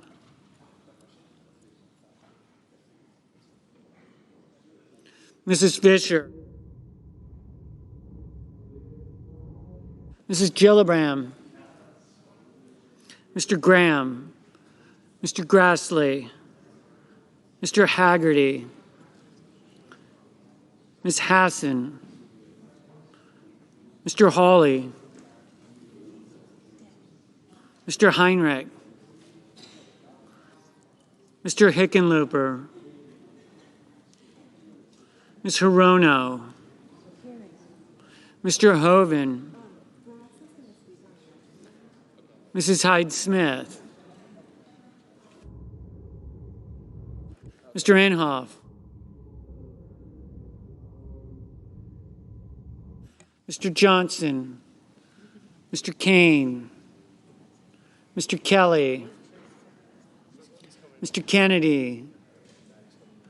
Mr. King. Ms. Klobuchar. Mr. Langford. Mr. Leahy. Mr. Lee. Mr. Lujan. Ms. Lummis. Mr. Manchin. Mr. Markey. Mr. Marshall. Mr. McConnell. Mr. Menendez. Mr. Merkley. Mr. Moran. Ms. Murkowski.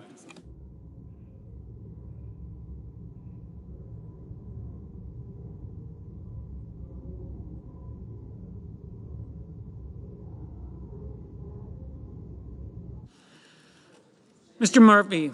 Mrs. Murray, Mr. Ossoff, Mr. Padilla, Mr. Paul, Mr. Peters, Mr. Portman, Mr. Reed, Mr. Risch, Mr. Romney, Ms. Rosen, Mr. Rounds, Mr. Rubio, Mr. Sanders, Mr. Sass, Mr. Schatz, Mr. Schumer, Mr. Scott of Florida, Mr. Scott of South Carolina, Mrs. Shaheen, Mr. Shelby, Ms. Sinema,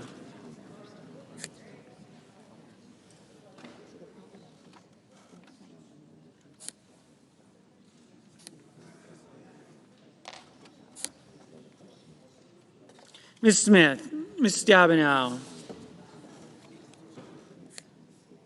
Mr. Sullivan, Mr. Tester, Mr. Thune, Mr. Tillis, Mr. Toomey, Mr. Tuberville, Mr. Van Hollen, Mr. Warner, Mr. Warnock, Ms. Warren, Mr. Whitehouse, Mr. Wicker, Mr. Wyden, Mr. Young.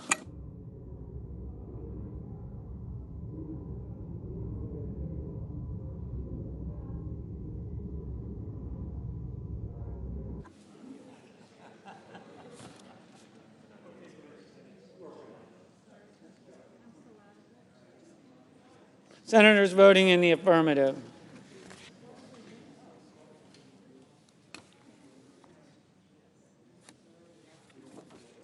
Barrasso, Bozeman, Cantwell, Carper, Casey, Cassidy, Coons, Cornyn, Kramer, Crapo, Graham, Hassan, Heinrich, Hirono, King, Merkley, Moran, Paul, Peters, Romney, Rubio, Sanders, Sass, Schatz, Scott of Florida, Smith, Tillis, Tuberville, Whitehouse. Mr. Wyden, aye.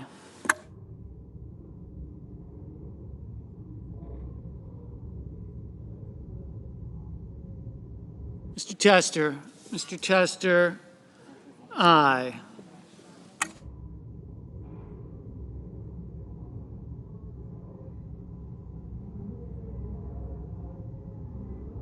Mr. Durbin, aye. Mr. Cotton, aye.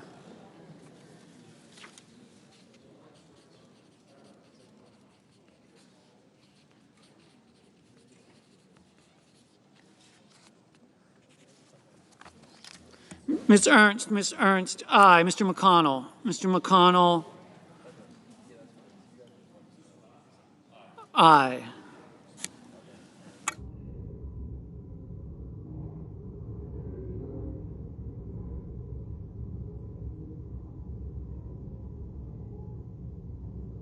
Ms. Cortez Masto, aye. Mr. Burr, aye.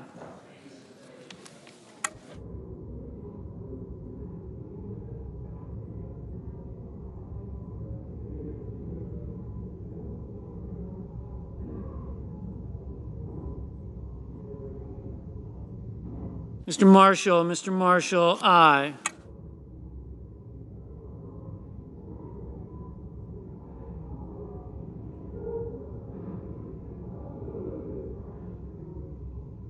Mr. Braun, aye. Mr. Kane, aye.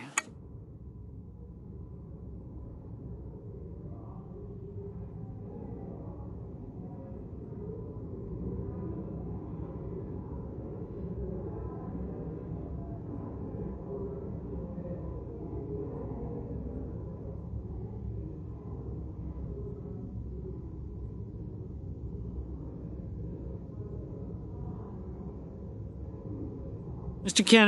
Kennedy, aye. Mrs. Capito, aye. Mrs. Blackburn, aye.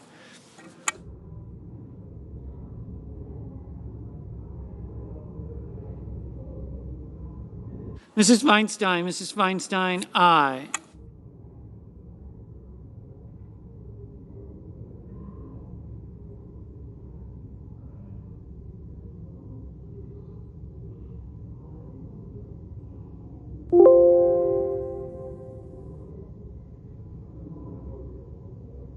Ms. Murkowski, aye.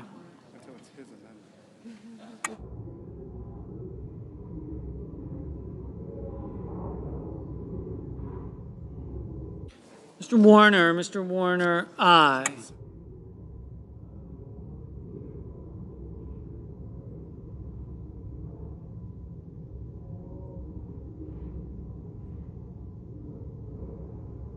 Mr. Reed, aye.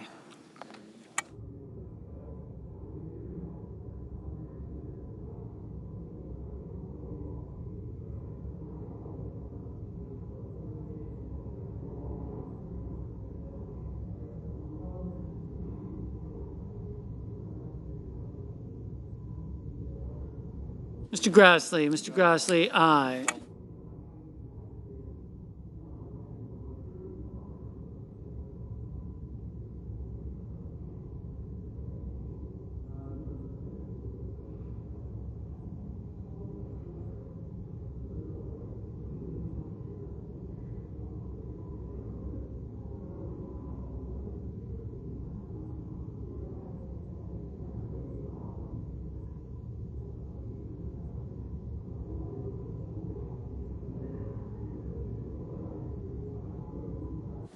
Mr. Langford, aye. Mr. Inhofe, aye. Mr. Leahy, aye. Mrs. Murray, aye. Miss Sinema, aye.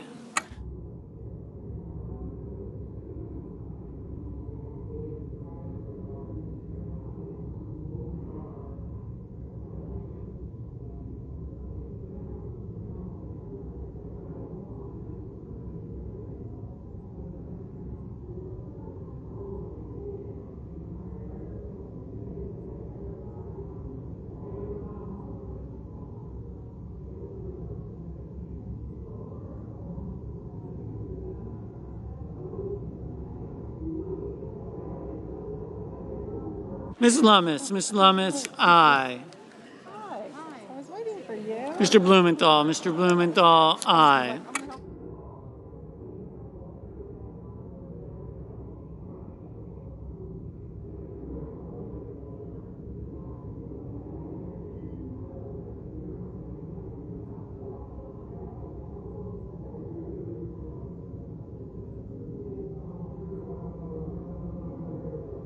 Mr. Daines, aye. Mr. Wicker, aye. Mrs. Hyde-Smith, aye.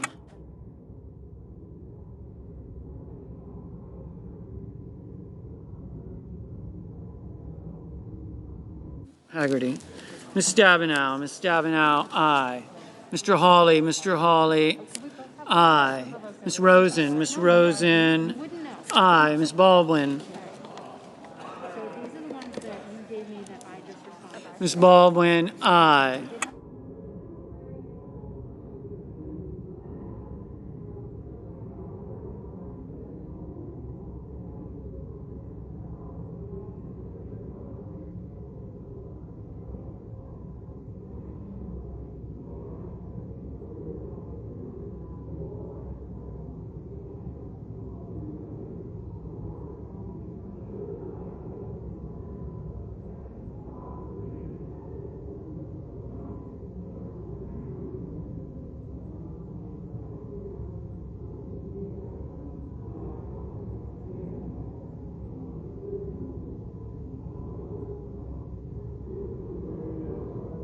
Mr. Blunt, aye.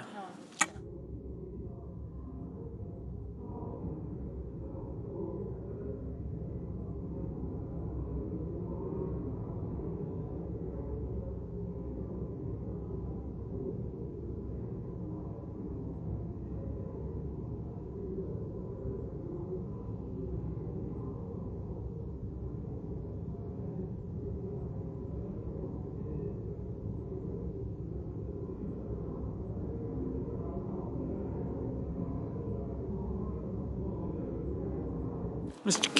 Kelly, aye. Mr. Bennett, aye. Hey, buddy.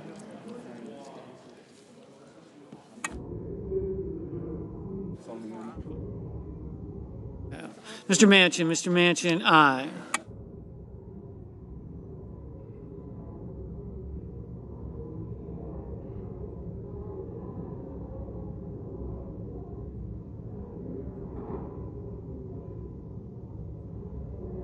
Mr. Ossoff, aye.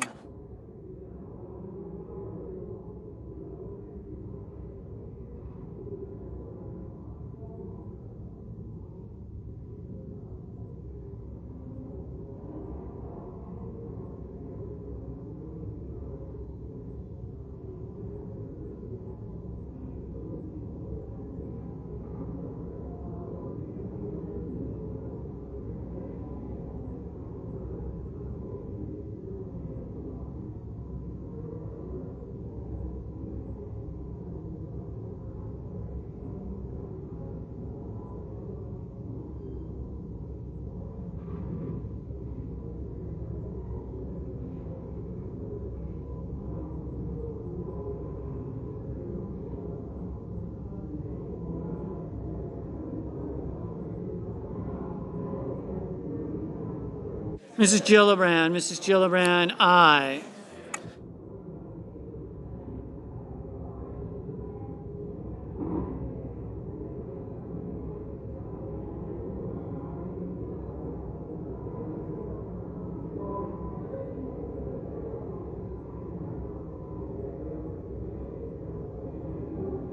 Mr. Risch, aye. Mr. Toomey, aye.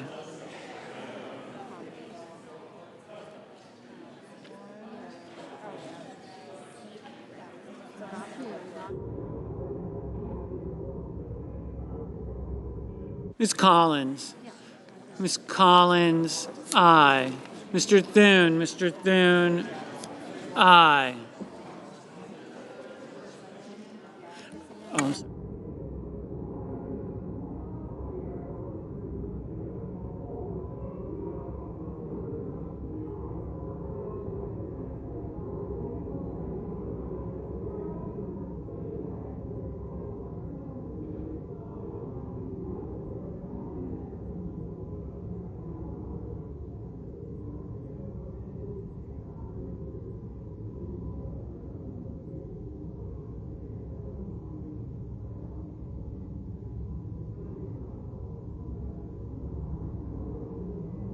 Mrs.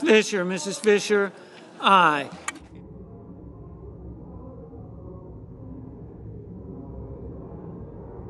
Mr. Warnock, aye.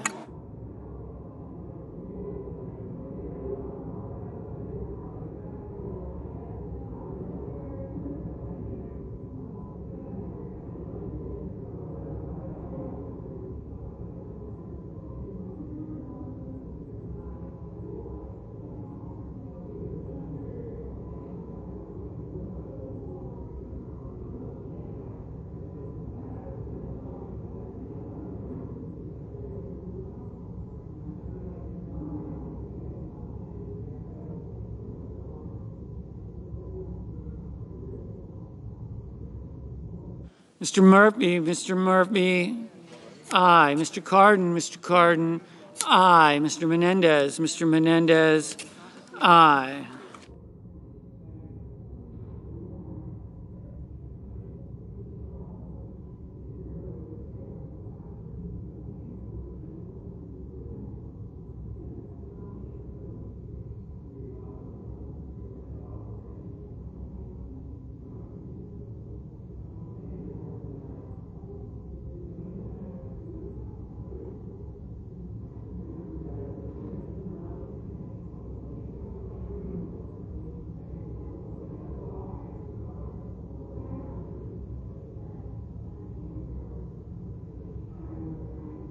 Mrs. Shaheen, aye.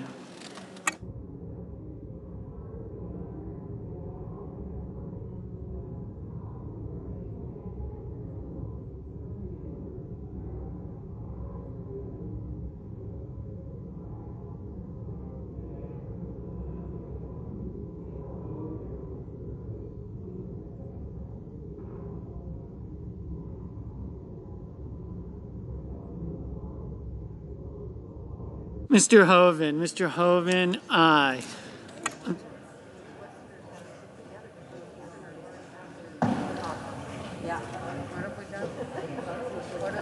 Mr. Haggerty, aye. Mr. Booker, aye.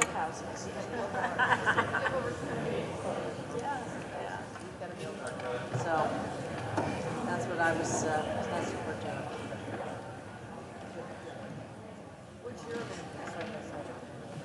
My amendment is not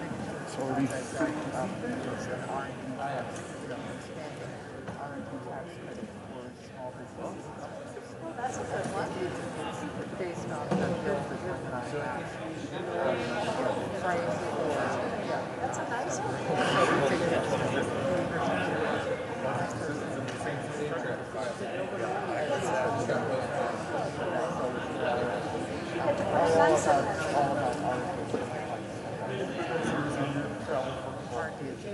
Mr. Lee, aye.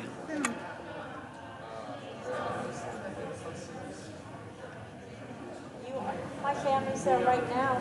I'm supposed to be there. I missed the whole vacation. I'm there right now. Glaciers and geysers. We're good. My husband and daughter are there.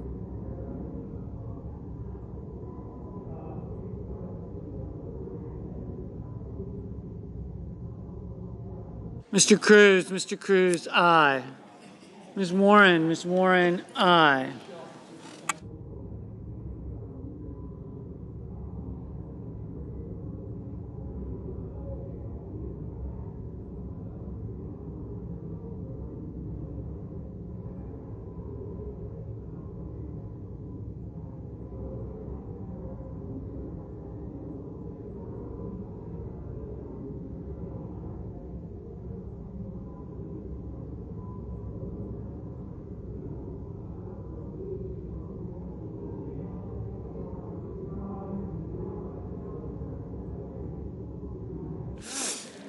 Mr. Brown, aye. Mr. Van Hollen, aye.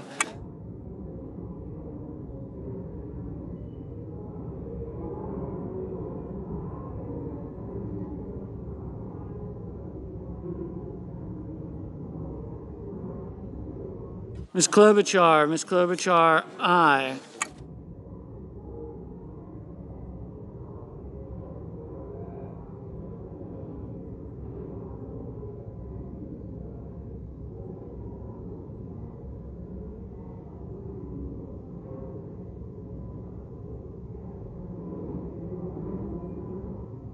Mr. Markey, aye.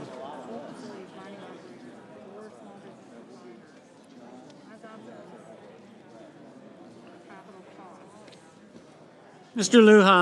Lujan, aye.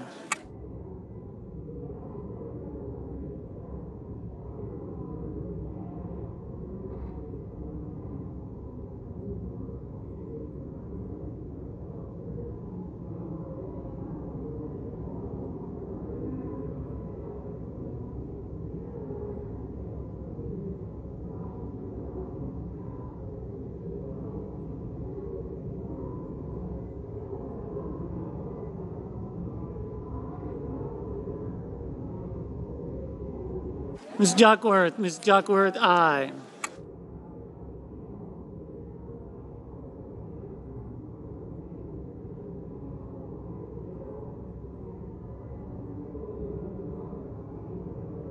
Mr. Sullivan, aye.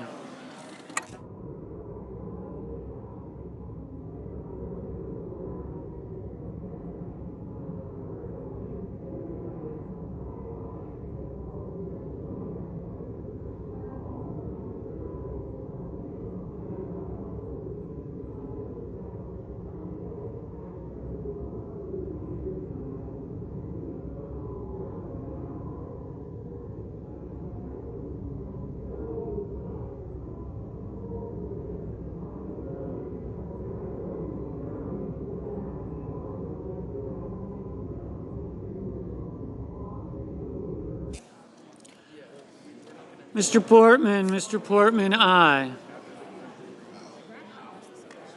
Mr. Scott of South Carolina, aye.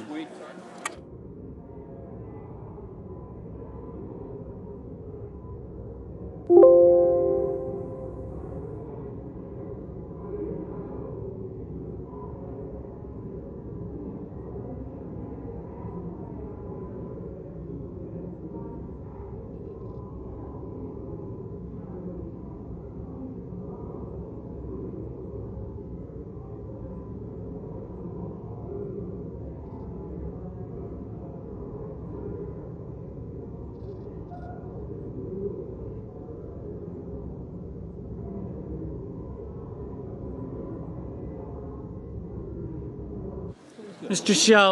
Shelby, aye. Mr. Young, aye.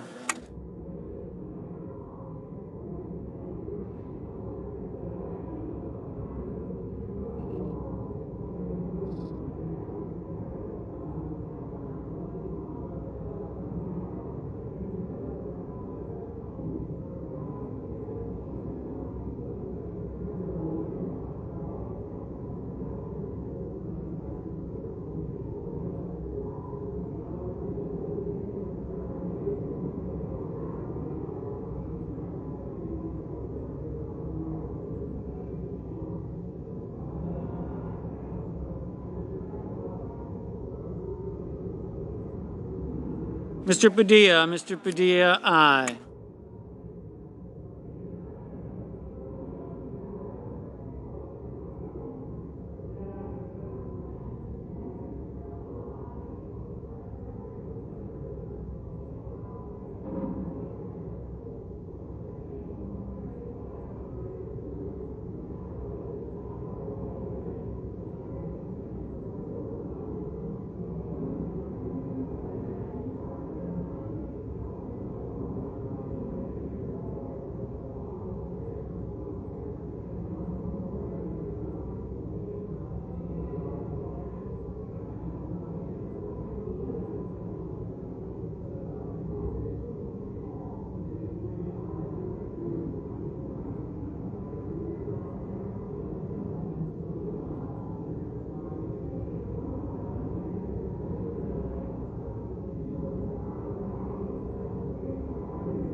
Mr.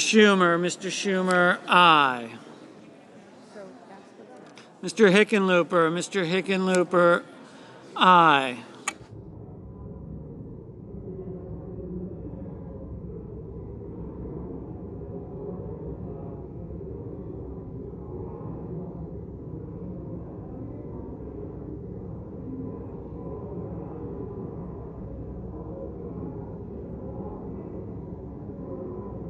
Mr. Johnson, aye.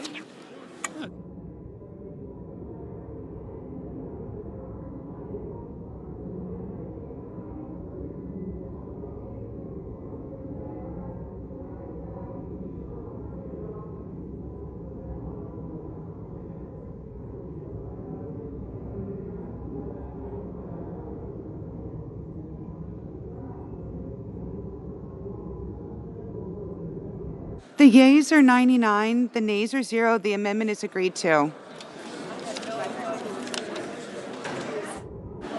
I'm sorry.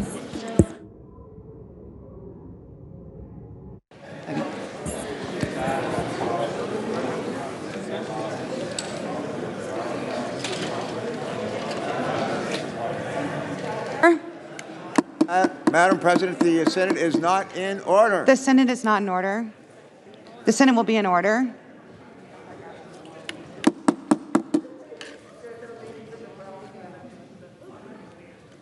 We do indeed have a long way to go. The Senator from Delaware. Thank you, Madam President. Madam President, I call up my amendment number 3330 and ask that it be reported by number.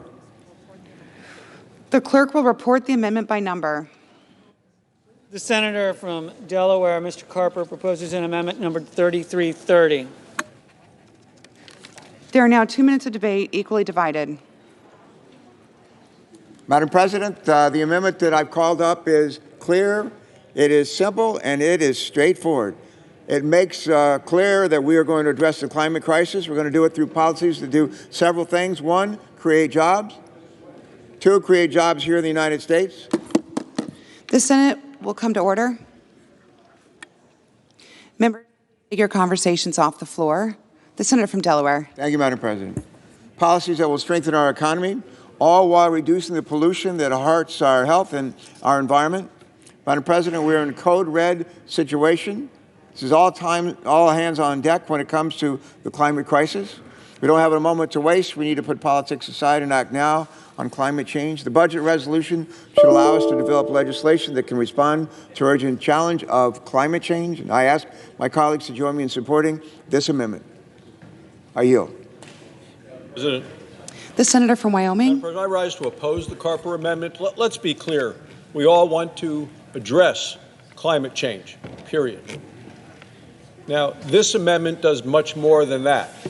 Just because you say you want to address climate change does not mean every policy that you propose is a good idea. There can be disagreement, and I disagree strongly with the Green New Deal policies in this $4.2 trillion bill. It wastes taxpayer dollars, it costs hundreds of jobs, and it hurts our economy. Our economy should be a priority here. It should be the priority. We can protect the environment without punishing the economy, and this bill and amendment fails that test. Thank you, Madam President. I yield the floor. If there's no further debate, the question is on the amendment. Is there a sufficient second? There appears to be. The clerk will call the roll. Ms. Baldwin.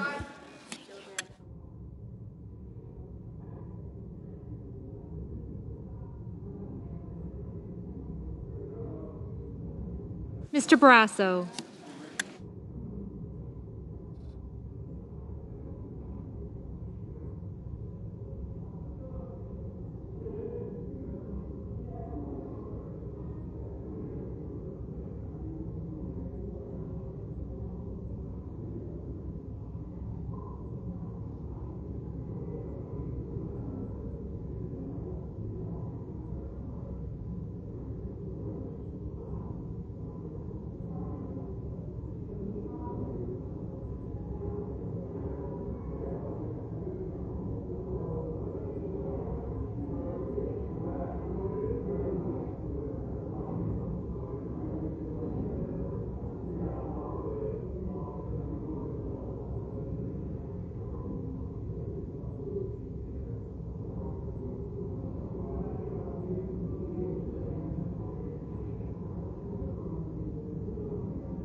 Mr. Bennett. Mrs. Blackburn. Mr. Blumenthal. Mr. Blunt. Mr. Booker. Mr. Bozeman. Mr. Braun. Mr. Brown. Mr. Burr. Ms. Cantwell. Mrs. Capito, Mr. Cardin, Mr. Carper, Mr. Casey, Mr. Cassidy, Ms. Collins,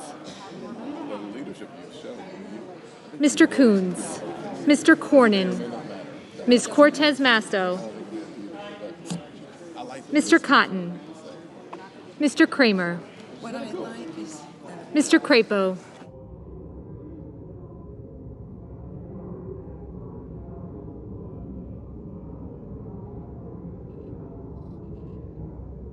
Mr. Cruz, Mr. Daines, Ms. Duckworth, Mr. Durbin, Ms. Ernst, Mrs. Feinstein, Mrs. Fisher,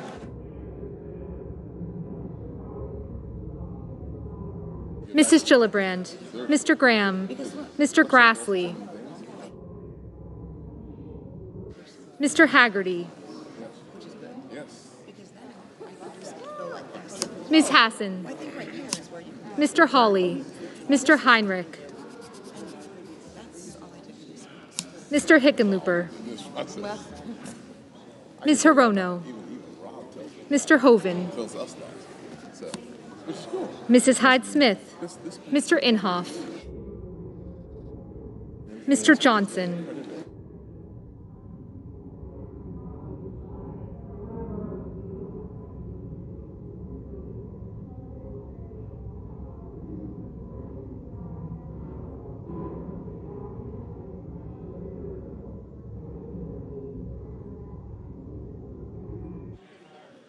Mr. Kane, Mr. Kelly, Mr. Kennedy,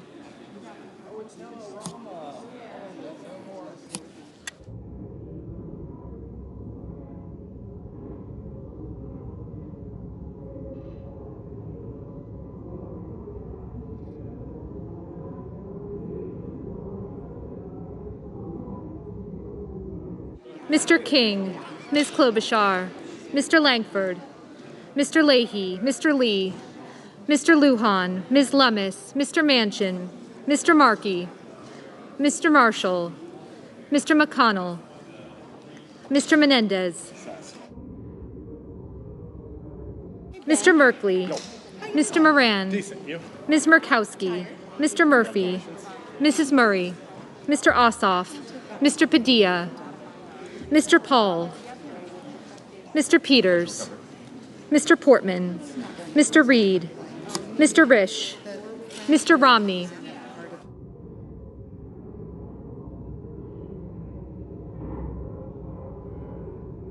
Ms. Rosen, Mr. Rounds, Mr. Rubio, Mr. Sanders, Mr. Sass, Mr. Schatz, Mr. Schumer, Mr. Scott of Florida, Mr. Scott of South Carolina, Mrs. Shaheen, Mr. Shelby, Ms. Sinema, Ms. Smith, Ms. Stabenow, Mr. Sullivan, Mr. Tester, Mr. Thune, Mr. Tillis, Mr. Toomey,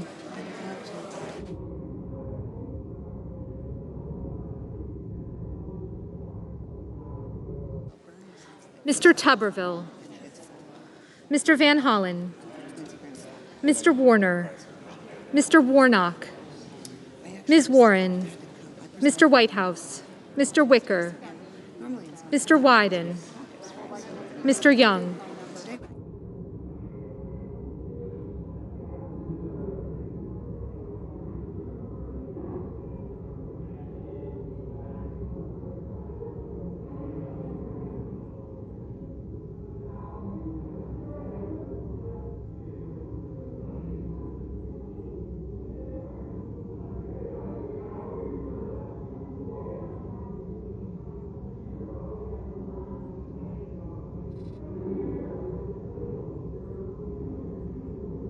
Senators voting in the affirmative: Baldwin, Bennett, Blumenthal, Booker, Brown, Cantwell, Cardin, Carper, Coons, Cortez Masto, Duckworth, Durbin, Gillibrand, Hassan, Heinrich, Hickenlooper, Kelly, Leahy, Markey, Menendez, Murray, Ossoff, Peters, Reed, Rosen, Sanders, Schatz, Shaheen, Sinema, Smith, Stabenow, Warren, Whitehouse, and Wyden.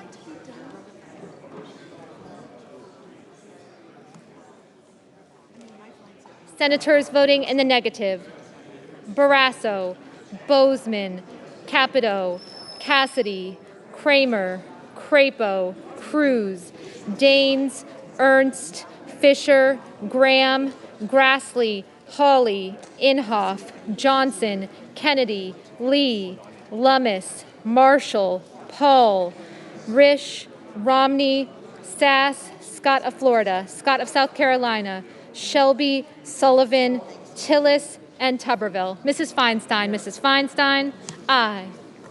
Mr. Young, no. Mrs. Hyde-Smith, no.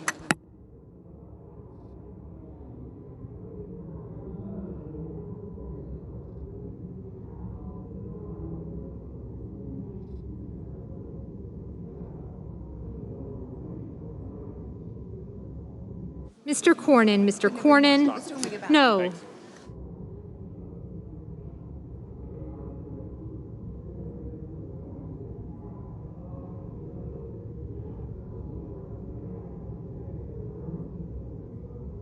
Mr. Cotton, no. Mr. Warner, aye. Mr. Murphy, aye.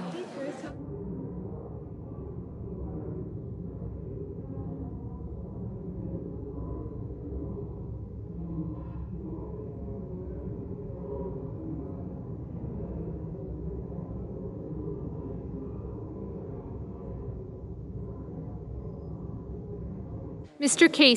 Casey, aye.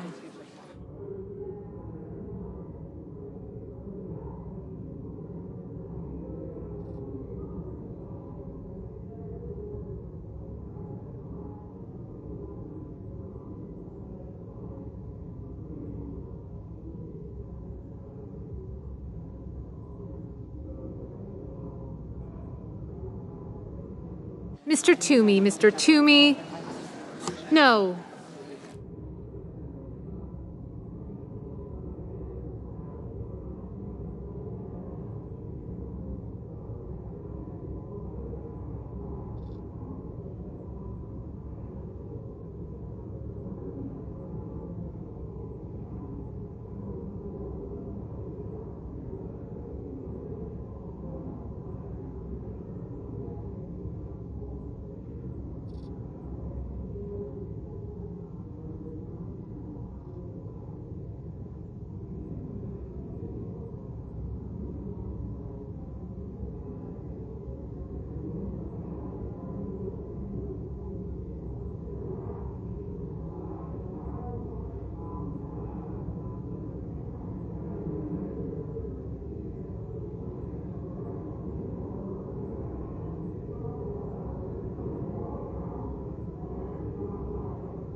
Mr. Thune, no.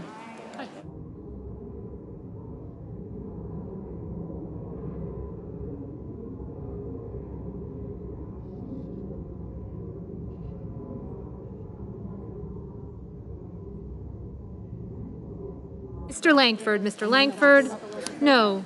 Mr. Lujan, aye.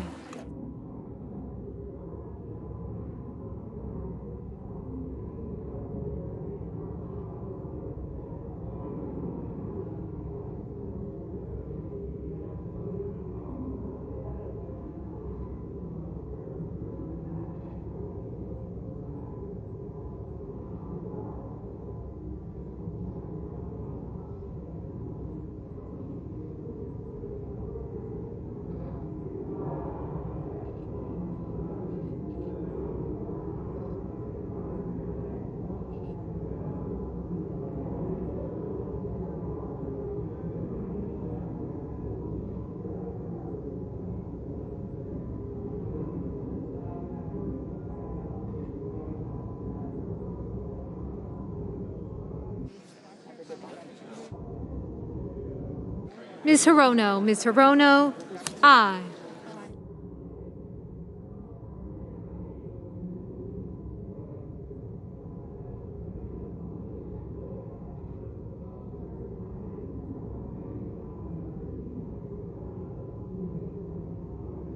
Mr. Rubio, no.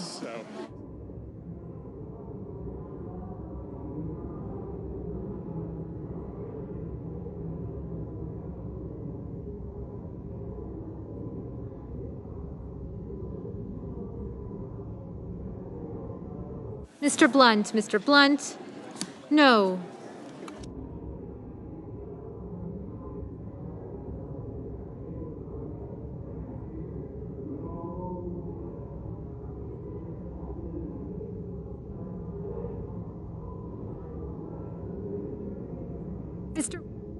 Mr. Wicker, Mr. Wicker, no.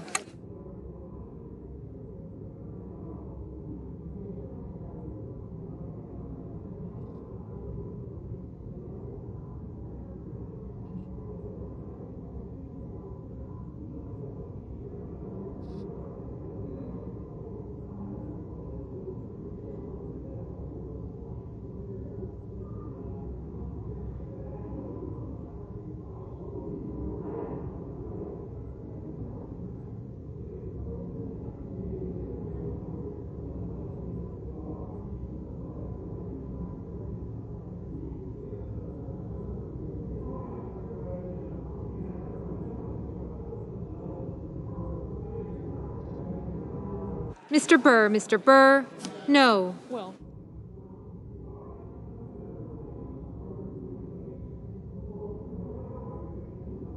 Ms. Murkowski, no. Mr. Hoven, no.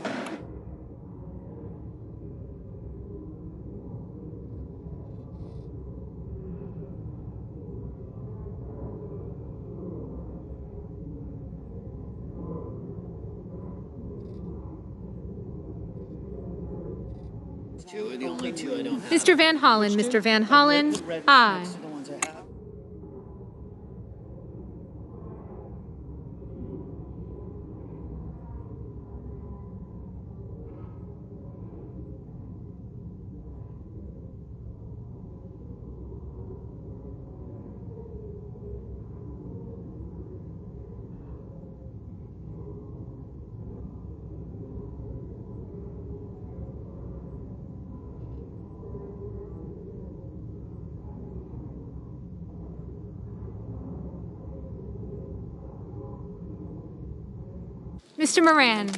Mr. Moran, no.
Mrs.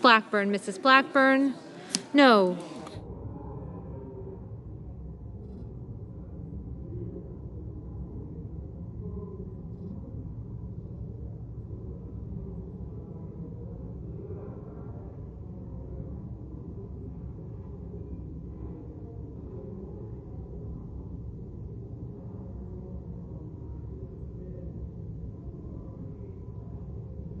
Mr. Kane, aye.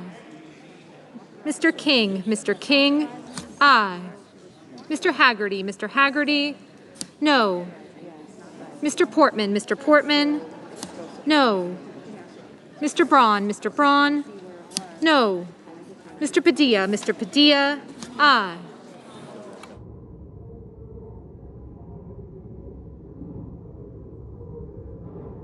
Ms. Klobuchar, aye.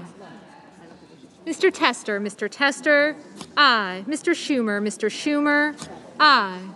Mr. Merkley, aye.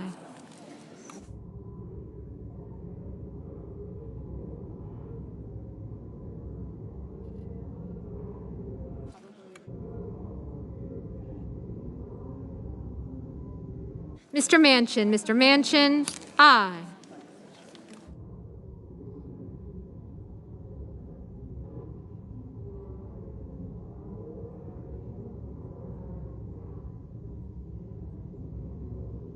Ms. Collins, aye.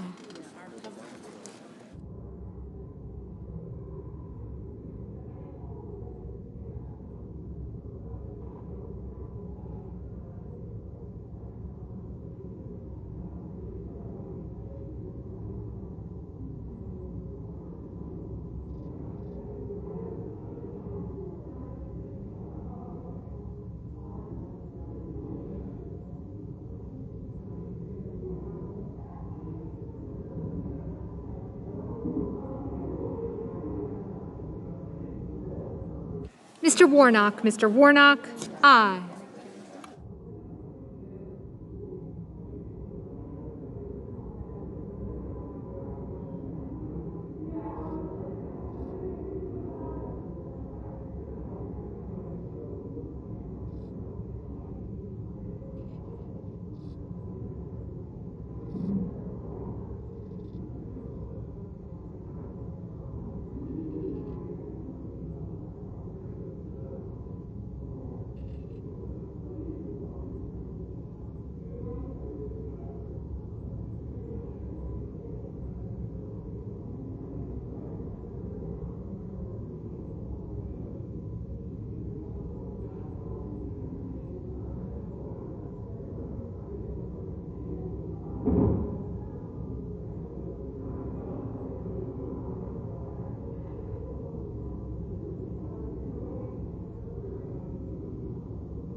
Mr. McConnell, no.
The nays are 48, and the amendment is agreed to.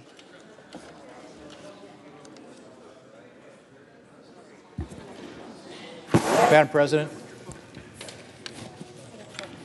The senator from South Dakota. Madam President, I rise in support of Thune Amendment 3106, which would preserve the long-standing step-up in basis for family-owned businesses, farms, and ranches. For decades, the tax code has allowed family-run businesses to be handed down without imposing capital gains taxes on the appreciation and value from the prior generation.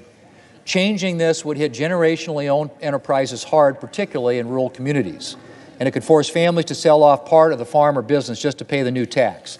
Congress tried something similar before and had to repeal the tax before it took effect because it was unworkable. Unlike Amendment 3317, which is the side-by-side the Democrats will be offering here temporarily, which would simply delay the tax, My amendment would provide permanent relief by preserving step-up and basis for all family-owned businesses, farms, and ranches, and I encourage my colleagues to support it, and would add that I have letters of support from the National Association of Manufacturers, NFIB, Family Business Estate Tax Coalition, Taxpayers Protection Alliance, Council for Citizens Against Government Waste, Americans for Tax Reform, National Taxpayers Union, Center for a Free Economy, Family Business Coalition, Small Business Entrepreneurship Council, and CASE. Mr. President, I urge the adoption of this amendment. Does the senator wish to call up its amendment? I call up Amendment 3106 and ask that it be reported by number. Great. Madam President. The clerk will report the amendment by number. Senator from South Dakota, Mr. Thune, proposes an amendment numbered 3106. The senator from Oregon. Thank you, Madam President. Madam President, Senate Democrats take a back seat to no one in standing up for family farmers, ranchers, and small businesses. In fact, President Biden has made it clear that any changes to stepped-up basis will provide durable protection for family farmers, ranchers, and small businesses. Speaking for myself, Senator Cortez Masto, and Senator Tester, we are following through on that Biden pledge because it is both fair and common sense. Now, capital gains reform is about ensuring that the wealthiest pay their fair share. On our watch, multi-billionaires cannot plant a few tomatoes and call themselves a family farmer. I will vote for the Thune amendment as well as the important Cortez Masto Tester Wyden amendment that will be taken up next. The question is on the amendment. Is there a sufficient second? There appears to be. The clerk will call the roll. Ms. Baldwin, Mr. Barrasso, Mr. Bennett, Mrs. Blackburn, Mr. Blumenthal, Mr. Blunt, Mr. Booker, Mr. Boozman, Mr.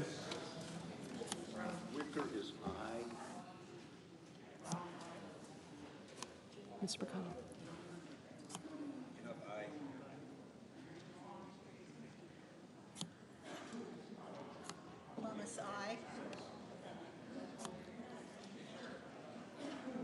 Sullivan, aye. Thank you.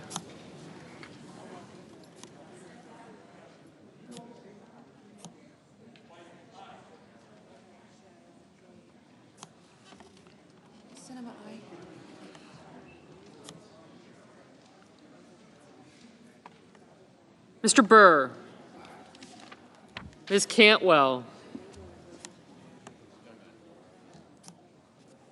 Mrs. Capito, Mr. Cardin, Mr. Carper, Mr. Casey, Mr. Cassidy, Ms. Collins, Mr. Coons, Mr. Cornyn,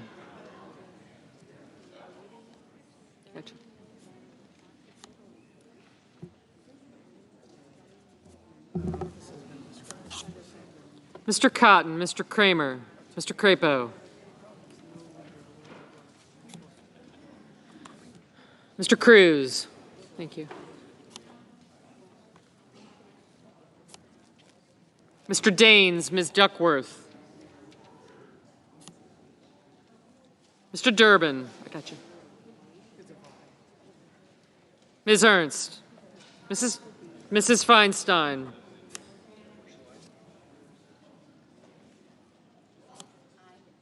thank you. What? Thank you. Thank you. Mrs. Fisher. Aye. Mrs. Gillibrand. Mr. Graham.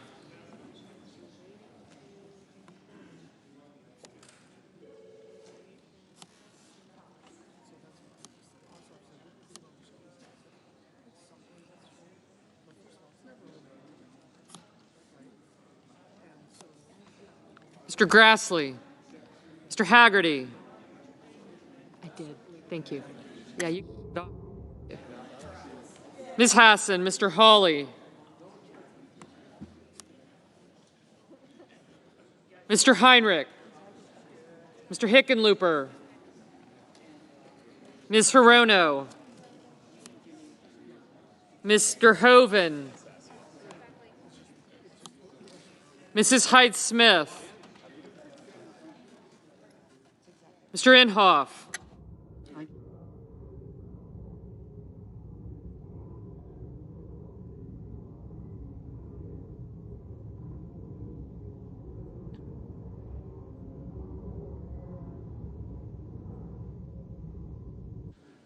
Mr. Johnson, Mr. Kane, Mr. Kelly, Mr. Kennedy, Mr. King,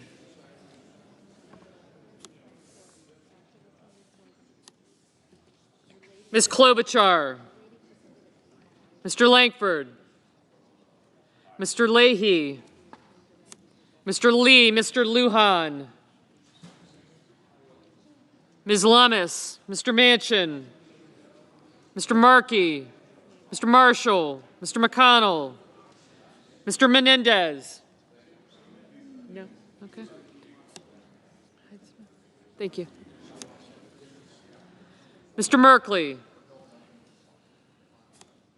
Mr. Moran,